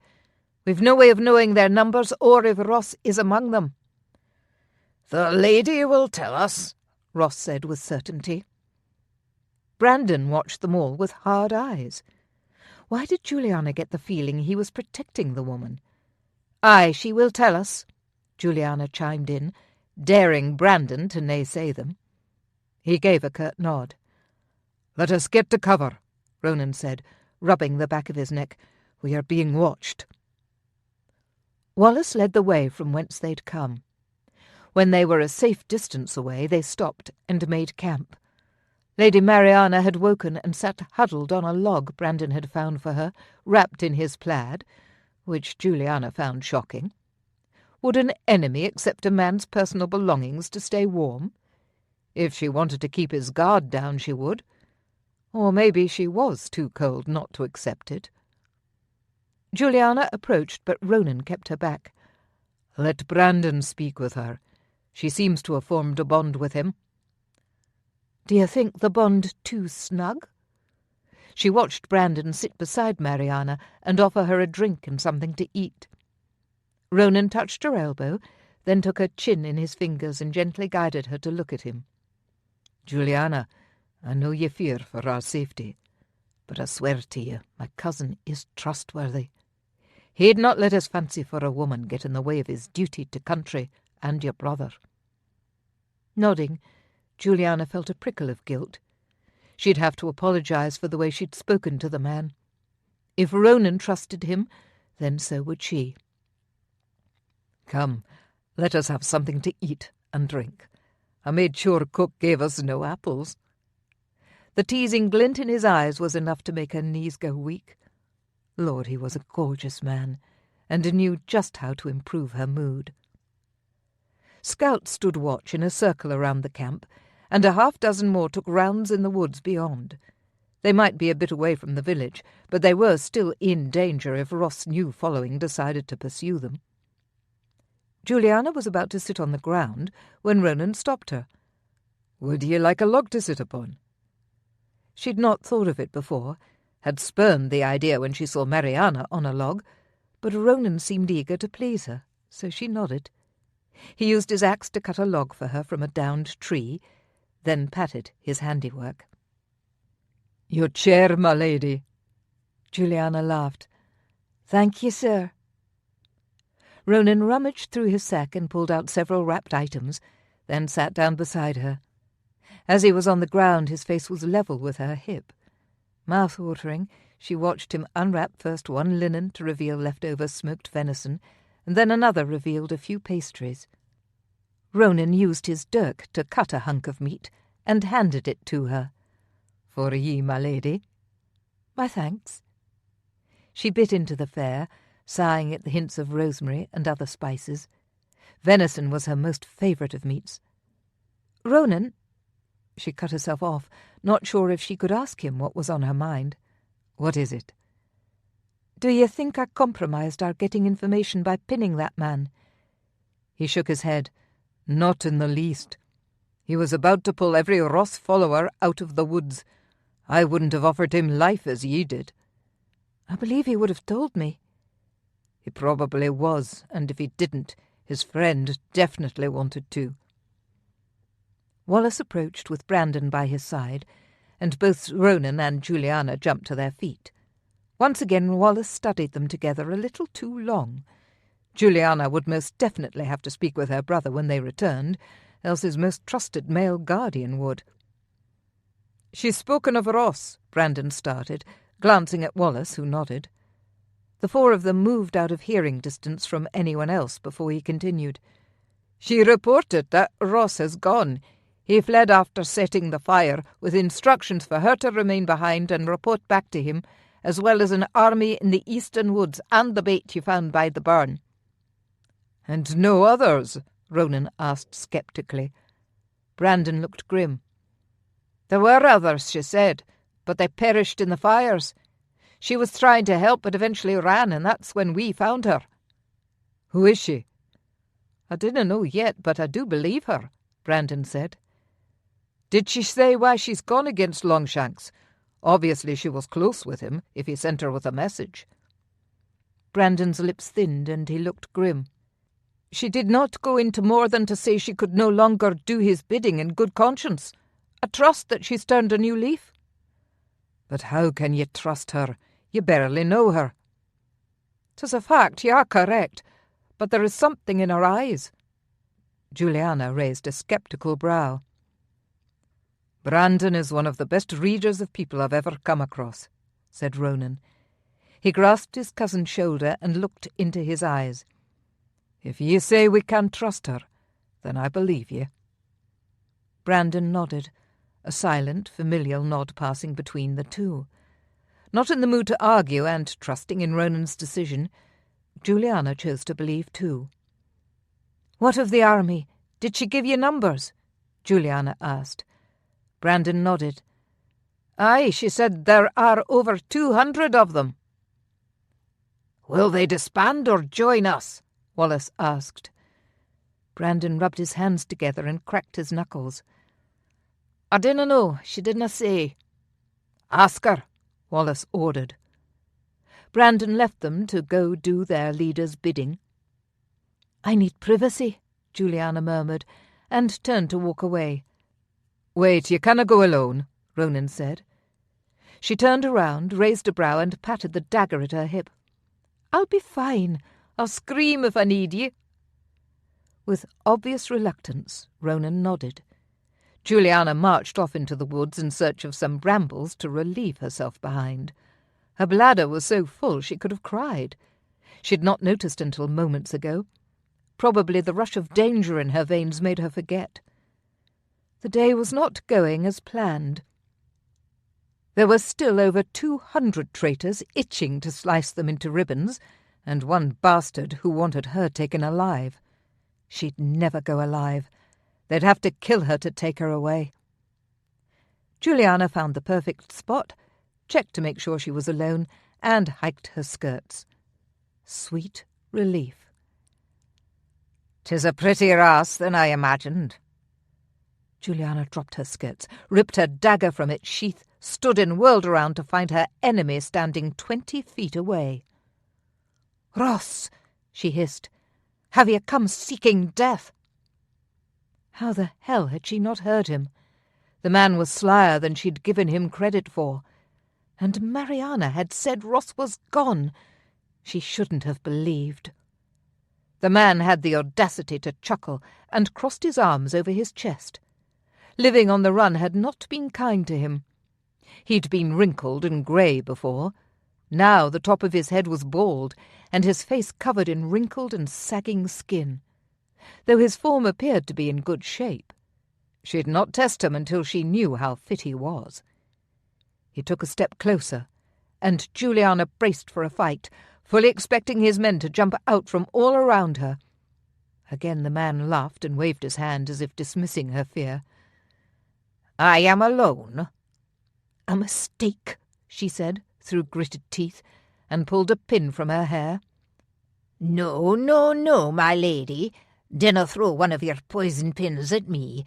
I've built up an immunity to mushrooms over the years." Juliana's stomach knotted, and a cold, hard bubble formed around her heart. She may not be able to poison him, but she could injure him at least. Poising to strike, she stilled her hand when he spoke. "You've killed a good deal of my men, lass. A woman should never do a man's duty." He walked closer, and damn it if her feet didn't stay frozen in place. "You will be punished for it." And then he lunged. Juliana sidestepped, but he didn't trip. In fact, seemed to have expected it and lurched to the side with her. He wrapped his arms around her waist, and they both went tumbling to the ground. He was heavy and thick on top of her, an old man but still muscular enough to weigh a ton. She shoved at his chest, tried to get in a deep breath to scream, but she couldn't. He was crushing her. And then she realized he was actually doing it on purpose, pushing himself down on top of her so she could barely catch her breath. "You canna scream now, can ye?" he asked, his breath foul and rotten. But Juliana was determined. She sucked in as much of her breath as she could and let out a blood-curdling scream. The bastard was not going to get the better of her again. Ross hit her. Hard. She saw stars when his fist collided with her temple, but still she fought back. Remembering the pin in her sleeve, she worked to pull it free. Difficult in the position she lay in, gravity was not on her side. At last she gripped the pin in her fingers, but Ross must have caught a glimpse of it and rolled away. Juliana leapt to her feet and lunged for him, but the old man scuttled out of the way. She couldn't let him get away. Fury took hold, and she tried as much as she could to not let her emotions rule her, but they did. Yanking the long dagger from her hip, she brandished it toward him. Ross only fended her off with his sword, much longer than her own. She realized too late that using a dagger to fend off a sword was a bad idea. Hopping backward, she flung her pin, tripping over a branch or root at the same time. Her aim was off, and the pin only sliced his cheek as it flew past him. Ross growled and charged toward her. Juliana scrambled backward, her back hitting a tree, and Ross' sword came within an inch of her throat. "Say your prayers, my lady. Today you die." Chapter 24. Red fury blinded Ronan as he burst upon a scene he hoped never to see beyond nightmares. He let out a battle cry that shook the trees and ran toward Ross at full force. The bastard turned when he heard him shout, giving Juliana a split second to knock the sword away and dive to her left and away from danger. Ross let out a sheer whistle that meant God only knew how many were about to descend on them. Wallace, Brandon, and a dozen others surged into view just as a horde of Ross' own men did. The clanging of metal and shouts of pain echoed through the forest air. Two attacked Ronan from behind, while Ross hacked at the air in front of him. He cut down one with his claymore, but left it in the man's chest, opting for the lighter sword at his hip and an axe. The third man was quickly put down, leaving only Ross, who fought like a vicious zealot. When the two had fallen, two more quickly took their place, all eager to protect their lord. The next two fought harder than the first, not wanting to fall victim to Ronan's superior skill. But they soon did, though they got in a few cuts of their own. Ronan ignored his bleeding wounds and turned back to Ross to find him gone. He searched frantically, cutting down men left and right, but he was gone. Juliana, she too was out of sight. "Juliana!" he roared, sweat dripping into his eyes. He whirled in a circle, willing her to appear.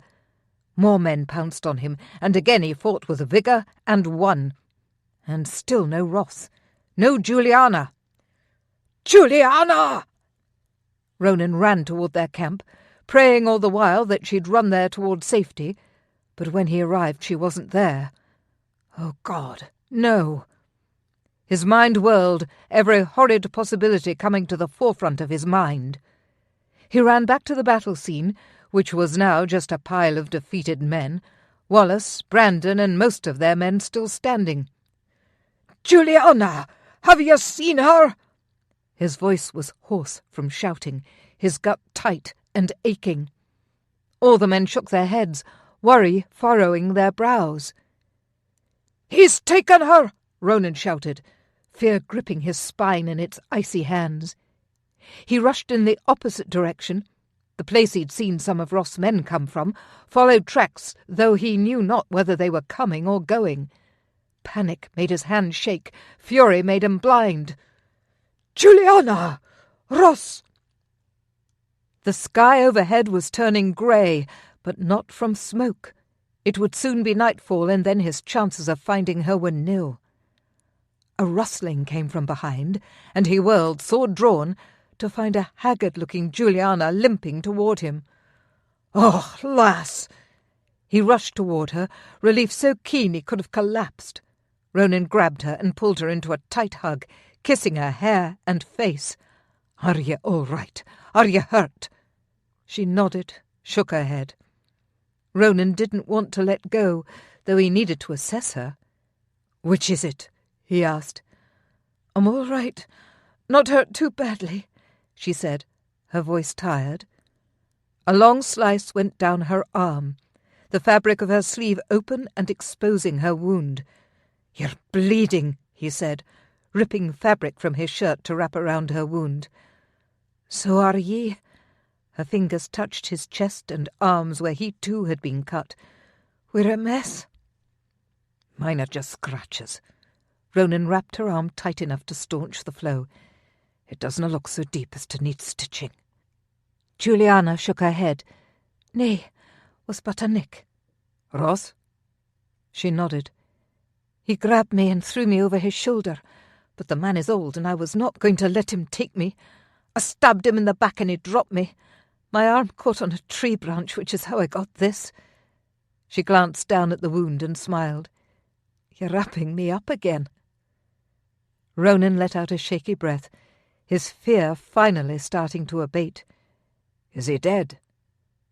Juliana bit her lip and shook her head. "I fear not. When I fell, he ran." "With a knife in his back?" "Aye, the man is determined to live." Ronan pulled her back into his arms, her soft body trembling as she pressed against him. Juliana wrapped her arms around his waist and pressed her face against his chest. He could feel her heart pounding against his. "I thought I'd lost ye," he whispered, pressing his lips onto the top of her head. "'Twould take a lot more to get rid of me, warrior." Ronan chuckled. "Even still, I feared never to see ye again." Juliana squeezed him tighter, pressed her lips to his heart. "I never want to let go." "I never will." He gently lifted her chin and claimed her lips, soft, loving, showing how much he cherished her. But when her tongue touched his good intentions left him and he kissed her with possessive passion. "Juliana, I love ye," he murmured against her mouth. "I have since the moment I laid eyes on ye." Juliana slid her arms around his neck, stroked her fingers into his hair. "I love ye too, and no matter what, we will never part again. I could not bear it." Ronan growled low in his throat, kissed her once more with fire. She was his, always would be. "I see you found her." Wallace's voice cut through their desire-filled hazes, just as his claymore had cut through Ross's men. But neither of them jerked apart, as they would have done hours before. Still holding on to one another, they turned to face Wallace head-on. "You will see nothing of this to the Bruce," Juliana said, authority in her tone. Strong as always. He felt a surge of pride rush through him. "There is nothing for me to say," Wallace said with a smile, then turned challenging eyes on Ronan. "For I'm certain it is Ronan's intention to beg the Bruce's permission to marry ye." Ronan glanced down at Juliana. Their eyes locked, and he smiled. "I've every intention to marry her." "And I've every intention to marry him." Wallace coughed uncomfortably. "Well, now that you've settled it, what of Ross?" Juliana frowned, and this time she did take her arms from around Ronan, but she kept a tight hold on his hand. "I'm sorry to say he got away." "Not without injury?" Wallace asked.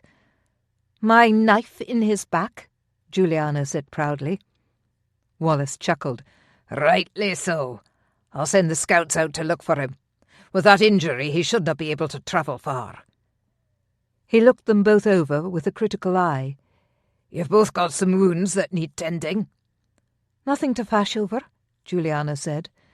"All the same, your brother will have my head if you catch an infection. Go with Brandon and Lady Mariana back to the keep." Juliana was suddenly exhausted, close to collapsing. She nodded. Was it fear of her brother's reaction, or her own body's attempt to rest from all that had transpired? Probably a combination of everything.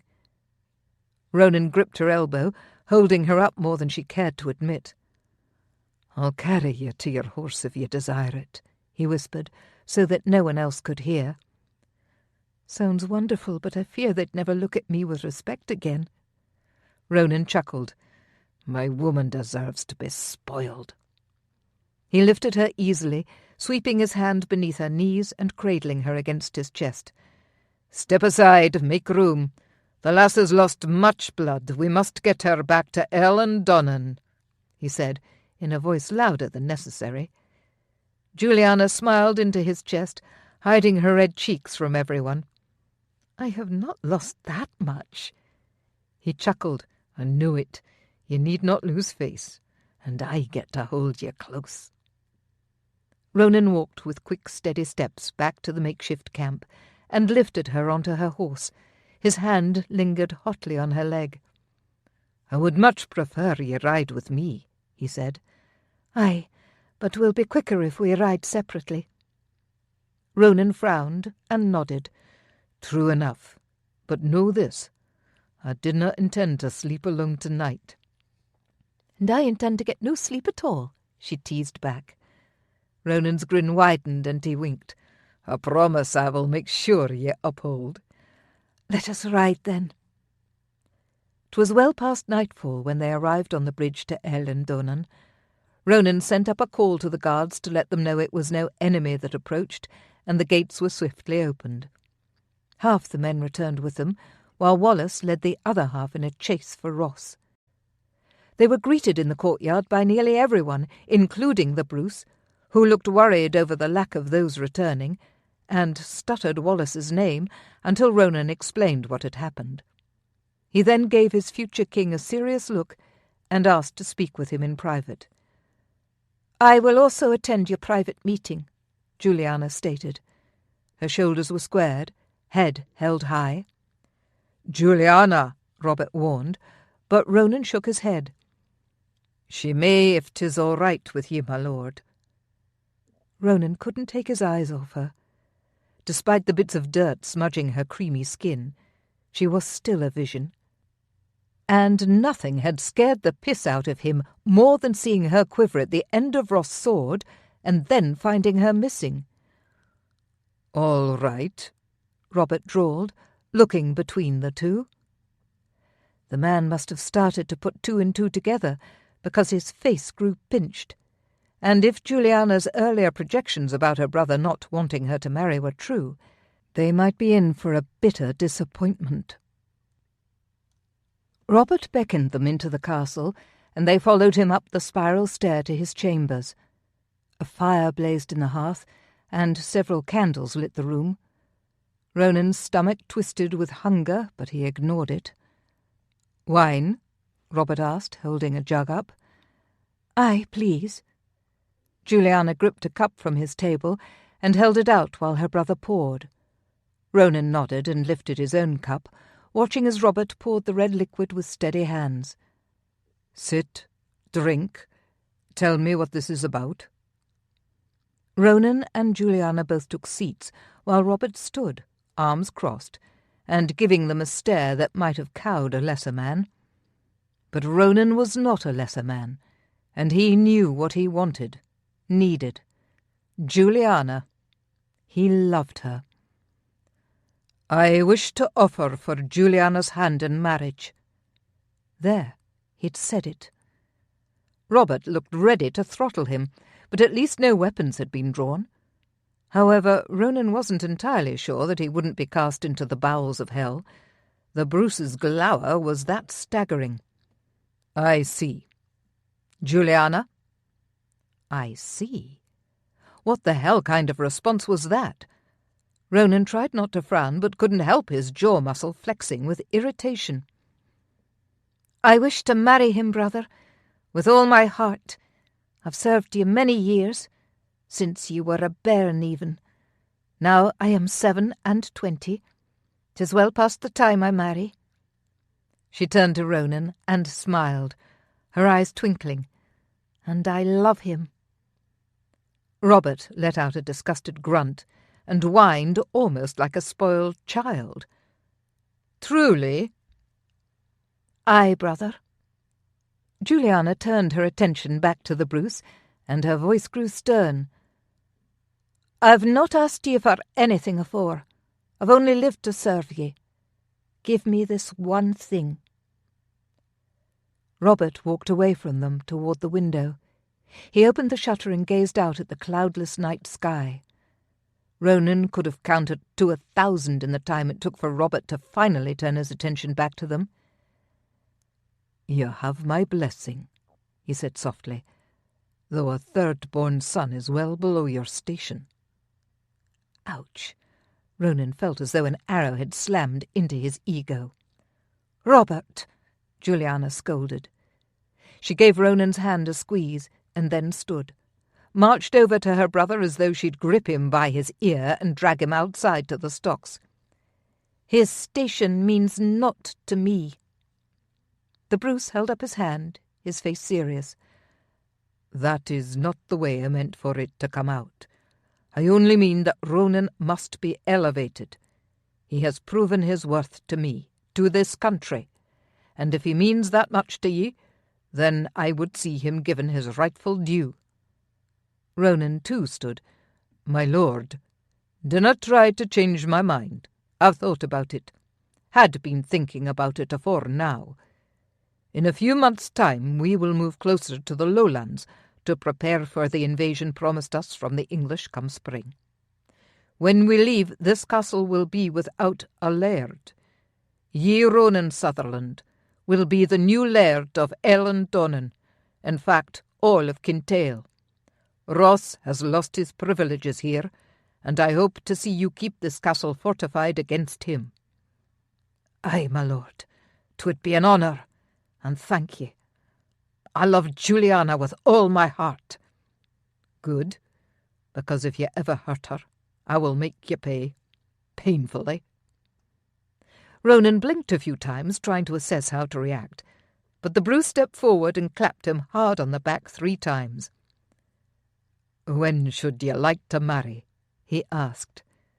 "Now," Julianna and Ronan answered at the same time. Robert's head fell back and he roared a laugh. "Well, I see ye are both not too eager," he said, his voice dripping sarcasm. Juliana's face turned a ravishing shade of red, and Ronan felt a little heat creep into his own cheeks. "Oh, come now, finish your wine. I will call for the priest." Less than an hour later, Julianna and Ronan were sequestered in her chamber, a table full of food, a jug full of wine, and 2 hot, steamy bathtubs, man and wife. Neither of them was interested in food and drink, and neither of them was interested in the second bath. Indeed, as soon as the door closed, they stripped each other down, and Ronan carried her to one tub, settling her on his lap. Lucky for them, the tub was the one Wallace had requested be built for the larger men, and so they both fit perfectly. Between sensual kisses and playful nips, they gently washed each other, careful of the other's injuries. But honestly, Julianna felt nothing but pleasure and elation. Ronan was hers. Hers! Her thighs quivered as she moved to straddle him, feeling the hardness of his shaft press enticingly to the bundle of firing nerves. She gripped his length, stroking over it, loving his groans of pleasure and the way he moved his hips in tune with her hand. More than anything, though, she wanted to taste him, to give him the pleasure he'd given her. Julianna moved to kneel between his knees. "What are you doing, lass?" he asked, twirling a lock of her hair around his finger. "I want to taste you. You said next time." Ronan's pupils dilated. "Aye, I did." Gripping the edges of the tub, he stood and lifted her with him, both of them dripping water. She was covered instantly in goose-flesh, but not for long. Ronan placed her on her feet before the hearth and took a linen towel to her limbs, drying her off, while teasing her all over with his mouth. Then she did the same to him, making sure to stroke and kiss his knees, thighs, stomach, chest, and shoulders. He was a gloriously shaped man, making her feel boneless with his touch and light-headed with his good looks. But even more, her heart soared with the things he said, his devotion, his love, declarations of how beautiful she was and how much he cherished her. Julianna knelt before Ronan, his shaft thick and hard and so close to her mouth. She gripped the base and looked up at him, asking permission with her sultry gaze. Ronan groaned and threaded his fingers through her hair. She took that as a yes, and bent forward, pressing her lips to the tip. His skin was hot, soft against her lips. Ronan's fingertips massaged gently on her scalp, enticing her to do more. Julianna flicked her tongue out over the tip, remembering vividly all the moves he'd used on hers. She licked him up and down, all the while stroking with her fingers, and then she had an idea: to suck him. She opened her mouth and took him inside all the way to the base. The moan that came from Ronan's mouth rattled the rafters and shook Julianna to the core. Her own sex twitched and sparks spread fire throughout her limbs. She had not expected that making love to Ronan with her mouth would make her so full of desire, need. "Oh, Julianna," he groaned, "you make me feel so good. What would I ever do without you?" She moaned around his flesh, then pulled away and smiled up at him. "Be a miserable warrior, cold in your bed." He laughed, then lifted her from the floor and carried her over his shoulder toward the bed. He slapped her playfully on her bare behind, then tossed her onto the coverlet. Julianna fell to the soft mattress in a fit of giggles, but her laughter died as Ronan spread her thighs and crawled up her body like a man on a sensual mission. She gasped, bit her lip, and trembled all over. "I love ye," she whispered.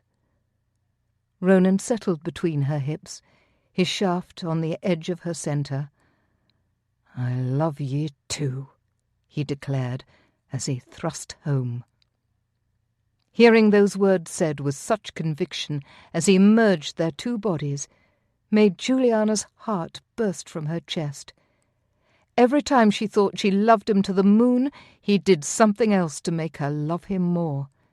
Every glance, touch, whispered word.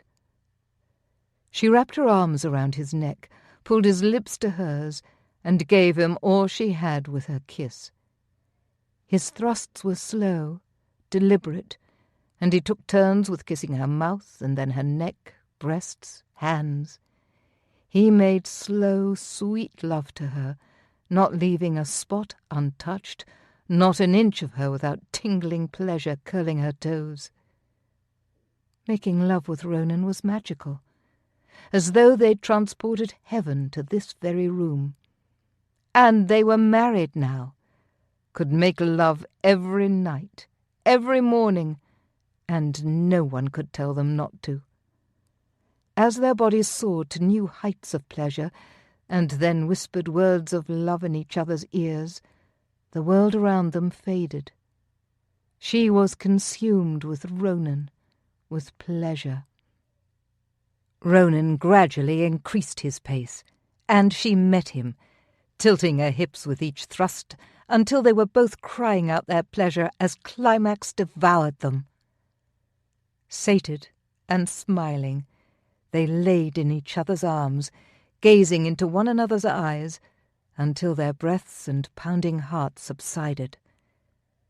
Julianna stroked her hands over Ronan's stubbled cheeks and smiled, her heart full and light. He gripped her hand and kissed her palm, his breath tickling her skin. "I love ye, warrior bride." Author's note: Robert de Bruce did not have an older sister named Julianna, or that we know of. She is a fictional character I made up for the purposes of this family saga. Robert did have many siblings, including an older sister named Christina. Ellen Dunnan was not, that I know of, used as a camp for Robert the Bruce. in 1297–98. He did seek shelter there several years later. For the purposes of this story and the castle's mystery and location, I thought it perfect. Additionally, Kinterloch and the issues with Laird Ross are a product of my imagination, although it is known that Ross stirred up a lot of trouble during this time period. This concludes the Highlander's Warrior